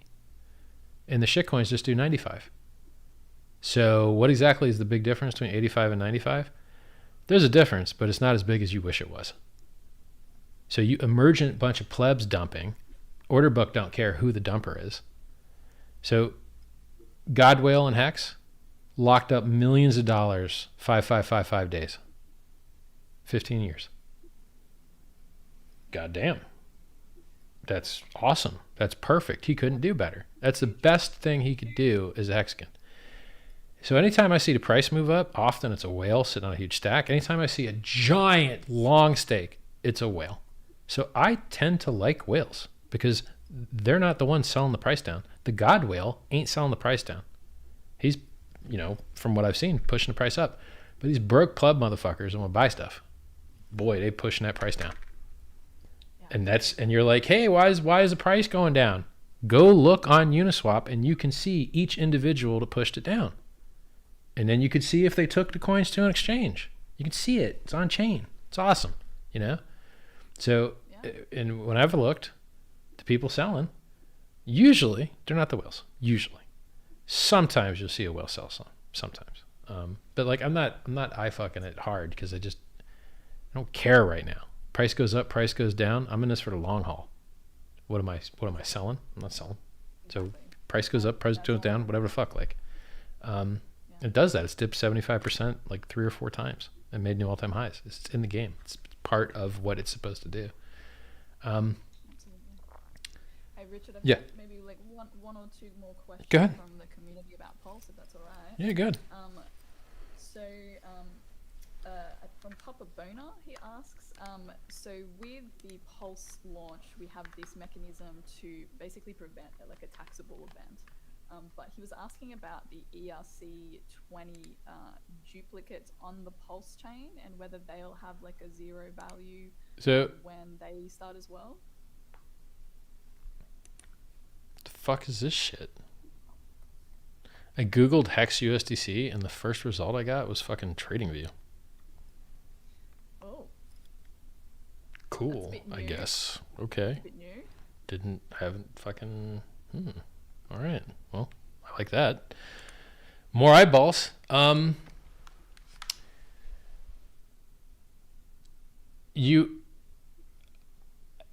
cannot force the world to not trade things. No one can. I cannot force things to have zero value. No one can. I can try to create zero value things by giving them away for free. So I can't guarantee you that everything will have no value. I don't fucking know. it would be preferential for everyone to acquire their tokens at 0 value, and then they can accrue value. That's ideal. But if you don't get ideal, hey, fuck it. That's life. Sorry. So we do the best we can, but it's only lightly inside our control, you know? Yeah. So there's timing, there's isolation, separation. We're doing the best we can, but hey, if somebody out there decides that thing's worth the thing, and fucking, like, what am I gonna do? Yeah. I mean, at the end of the day, it's a free token on an awesome chain. So. Right. So yeah, not getting too many complaints about that. Yeah. And I mean, in theory, we have, I can't force the whole universe to choose something to have not a value if they decide the other way. So we'll do the best we can. Because you're just timing the value, right? You want the value later instead of earlier. That's about it. Yeah, that's right. Which, yeah, like you said, you can't fully control that. No. Yeah. So will we have any advanced warning before the sacrifice period? I would like there to be. I mean, a lot of people have financial encumbrances in regards to time. So I would prefer there to be a 10-day heads up, a 14-day heads up. I mean, I also am not even sure that it's wise to start the sacrifice phase without, say, a website. I know, crazy, right? Probably help just a little bit. Crazy. Yeah. But the whole have a website thing seems like it could be cool. Just a little bit there, just a little bit. I know, man. I'm breaking through this glass ceiling here, guys. Text on the internet. We can always rely on you for that. Yeah. I call it TOIT, text on internet. That's awesome. I'm trying to see if there's any more. Guys, have you got any more like super chats or anything else that you want see, I will run my interviewers into the ground. You'll see them literally age and die in front of you. That's how I do my live streams. I'm starting to wrinkle like right Yeah, now I don't fuck around. I'll live stream until death. Bathroom, no. Food, no. I know, man. I know. Yeah. Like huge respect. Like, I mean, what I am saying in the chat is like just, tons of thanks. Like, I think you know that already. How great I appreciate the thanks, guys. I really do, man. People say a lot of mean shit. It's nice to get the respect, because I care what people think. I do. And I prefer to be liked. So when people like me, it makes me feel good. That's why I dress like a clown. Hey, it looks good. Hope you like my outfit. I'm getting another retardedly expensive watch. And I'm going to wear them both at the same time just to make people angry. On 2 different arms? Or Yeah, it's going to arm? look so stupid. I wonder if this, I'm not sure that there's enough extra links to do 2 on the same arm. We'll see. Yeah. 2 different arms is going to be funny. I got to find a funny catchphrase. Chat's going to be like, is he wearing 2 watches? Got to be like, to teach the haters what time it is. I don't know. We'll see. Have to come up with I'm sure the memes will be troll. They will Try harding. overflowing, I'm sure within minutes. This is what people want. They want this shit. For sure, and like again, I think that makes like a big It's difference. fun. Is like the fact that we get to know you, like you come and hang out with us, like we get to have a chat, like like I'm probably not gonna too easily chat to another billionaire, like in a small setting like this. It's it's wild. It's kind of a trip. So like we all love it. I like and, it. Like the fact that like you can just kind of chat about anything. Like I can. think sometimes when when dudes are chatting about like pulsing and like dicks. Ooh, and all look, this sort of stuff, somebody's asking about the watch. Let's hit him with the facts. You ready? I'm going to hit you with the watch facts real quick. This is a stainless steel Patek Philippe 5726. You can buy one of these quite affordably for $100,000. Hope that you buy it in a state that doesn't charge sales tax. It has day, date, month, moon phase, 24-hour indicator, Doesn't have hacking seconds though. So that means that like when you pull the crown all the way out, the seconds hands will stop. It doesn't have that, which is really useful if you want to set the time. So kind of sucks. This is rated to 120 meters underwater, by the way. This is a Rolex Submariner two-tone. I love two-tones. Stainless steel is actually the best metal. It's the most durable. It's the most badass. All this gold shit is so soft you have to alloy it with other stuff to make it not suck and just like fall apart and just bend by hand. So stainless steel is actually fucking great. And if this were platinum or stainless or white gold, you can't tell. It's like hard as hell to tell. And then they charge you a ton more for white gold and a ton more for platinum. So this is neat because it's up to 1,000 feet underwater you can go with this. And you know I go underwater 1,000 feet all the time, I have to tell you. And while I'm nearly drowning, yeah, while I'm nearly drowning, I love to use this mechanical watch, which helps me die easier because it's less exact and you can't see it and there's no light and, you know, it's a great way to die. Then when I'm not using my watch, I put a finger monkey in here. Little finger monkey in there. It's my little bracelet. Little backpack bracelet. Put that wherever you want it. And then, so I love two-tone. I love contrast. I love blue and gold. They look great. And then this one. So this is good for going underwater and telling the date. That's the only complication it has is date. This one has a total insane amount of complications as far as mechanical watches go. These are all powered by movement. So when you move your hand, you can hear them winding. Yep, it's coming through. Yeah. So this one only winds counterclockwise. This winds bidirectionally. This is a Daytona, and this is actually an older Daytona. This is a movement, the Rolex 4030 movement, which is based on the Zenith El Primero, and you can tell it's this Zenith one because there's a perfect alignment between the center of these two circles and the crown, whereas in the newer 4130 movement, which is, you know, more efficient, less moving parts, longer reserve, the circles are higher, which a lot of people consider to be not as pretty. I think it's bearable. I think they're both very nice.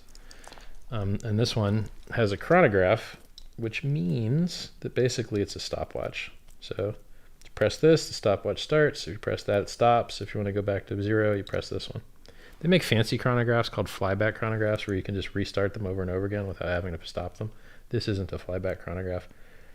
The newer Rolexes, the 4130s, use a vertical clutch, which allows you to run the chrono all the time without as much wear, whereas this one uses a horizontal clutch, so the wear is a little bit more if you leave this chrono hand moving all the time. Also on the 4130, the seconds hands, constant seconds is on this side, and the minutes indicator is on that side. So those are the ways you can tell the El Primero Zenith movement from the 4130 movement. This one, I think this is rated to maybe 100 meters as well, I think. But the problem with this is if you have these crown guards unscrewed here, if you press this pusher, you're going to let water into the watch, and then you're fucked. So if you're kind of just walking around or if you're swimming or whatever, you really need to leave these screwed in. What else? Yeah. So you could pick up one of these for maybe like 17 grand, 20 grand, something around there, US. You could pick up this for 100 grand US. And I'm quoting you like kind of the bottom range of the price. You can pay more if you want, easily. And then this one I put in here, the Submariner, this is actually the cheapest one. You could probably get this for like 13, 14, something like that. Yeah. That tiny little bag is amazing. I love it. I think this bag's $1,000, by the way. I thought it was cheaper, but I think it's actually $1,000. Yeah. This is called a party bag. It's named after a city, the Louis Vuitton some city party bag or something. I like it. They make an uglier shaped one. This is my favorite shaped one. I've got a backpack identical to this. Large actual backpack, the same exact shape. I was about to make a comment about how like gender differences are real because there isn't a woman alive who would spend so much time talking about a watch. But then you started talking about a bag. So now I know a lot about bags. I bought a lot of bags. I bought a lot of Dior bags, a lot of girls like bags. So absolutely they do. Yeah. So I have one final question to you, Richard, from myself. If someone could be me, who knows, Mm-hmm. were to make a song, like an awesome tune All right. about you. Right. And they were, you know, trying to figure out what aspects of your personality or your story to emphasize. What would you theoretically want to be portrayed in said song? God, I don't know. I mean, recently, like, we've been just talking about telling the truth and being the best you can be and doing the best you can. Highest and best use, efficiency, good habits. It's kind of like what I'm feeling currently, but I don't know. It's like trying to pick your own nickname. Like your friends pick your nickname. You don't get to pick it. Yeah. So it's a hard question. I'm not really the guy to answer it. It would take thought. That's okay. You guys know me maybe better than I know me, so. I wasn't expecting a comprehensive answer. Right. I might take it to the community Right. and see what they have to say about it. Let me see how long's our live stream been going here? We've been live 6 hours. Well, let's go over 6 hours. Like we can go over 6 hours and 30 seconds at least. But I think we covered everything. Like for you guys that are watching, go to twitter.com/RichardHartWin, youtube.com/RichardHart, t.me/PulseChain.com, t.me/HexCrypto. I mean, free books. If you want free books, t.me/Scivive, SCIVIVE. We got a world of really cool stuff here for you guys. And we're changing the future of finance. You know, Hex is worth $10 million, $10 billion with a B on nomics.com currently. Maybe it's worth more now. Let's take a look. And for you guys that are looking for, you know, a way to on-ramp to the sacrifice period, think to yourself, if you had $1 million and you had to buy something outright, what might the price move up more when you buy that? If you buy $1 million of Hex, price is going to move up. If you buy $1 million of a lot of other things, it may not. So if your sacrifice is logged in close proximity to when you may have moved the price up, then there may be advantage to using less liquid on-ramps. Something to think about. For sure. Yep. I guess any closing thoughts about Pulse, you know, any visions that you have for Pulse? Everything's going good. We're ahead of schedule. I mean, it's really cool. I'd love to get more input on the game theory regarding maybe treasury, maybe liquidity mining. And by maybe, I mean, I probably would really like those things because they've worked so well for other systems. Amazing. Serena, any closing thoughts? Serena's like, I finally can get the fuck out of here. Serena's sitting on the, like, what's the name of that couch? Backroom couch or casting couch? Serena's like sitting on the casting couch from some popular websites there. Sure. You're hired, Serena. You're going to make $5,000 a day. She's like, I don't think I It's not enough. signed up for this. She's an early Hexagon. 5,000 a day isn't shit to her. She's like, yeah, you're going to need to pay more, buddy. It was really nice chatting with you guys, and I look forward to doing it again. And we're lucky to be where we are. Like, the world's really changing right now. The open source peer-to-peer value transfer stuff is really making an impact in the real world, and it's really awesome to be part of it. It's great talking to you guys. See you soon. The world really is our oyster. I'll let you do your sign off. Everybody go, if you wanted to sign up for the Hexagon meetup in Las Vegas, go immediately, because it's like timing out like now probably.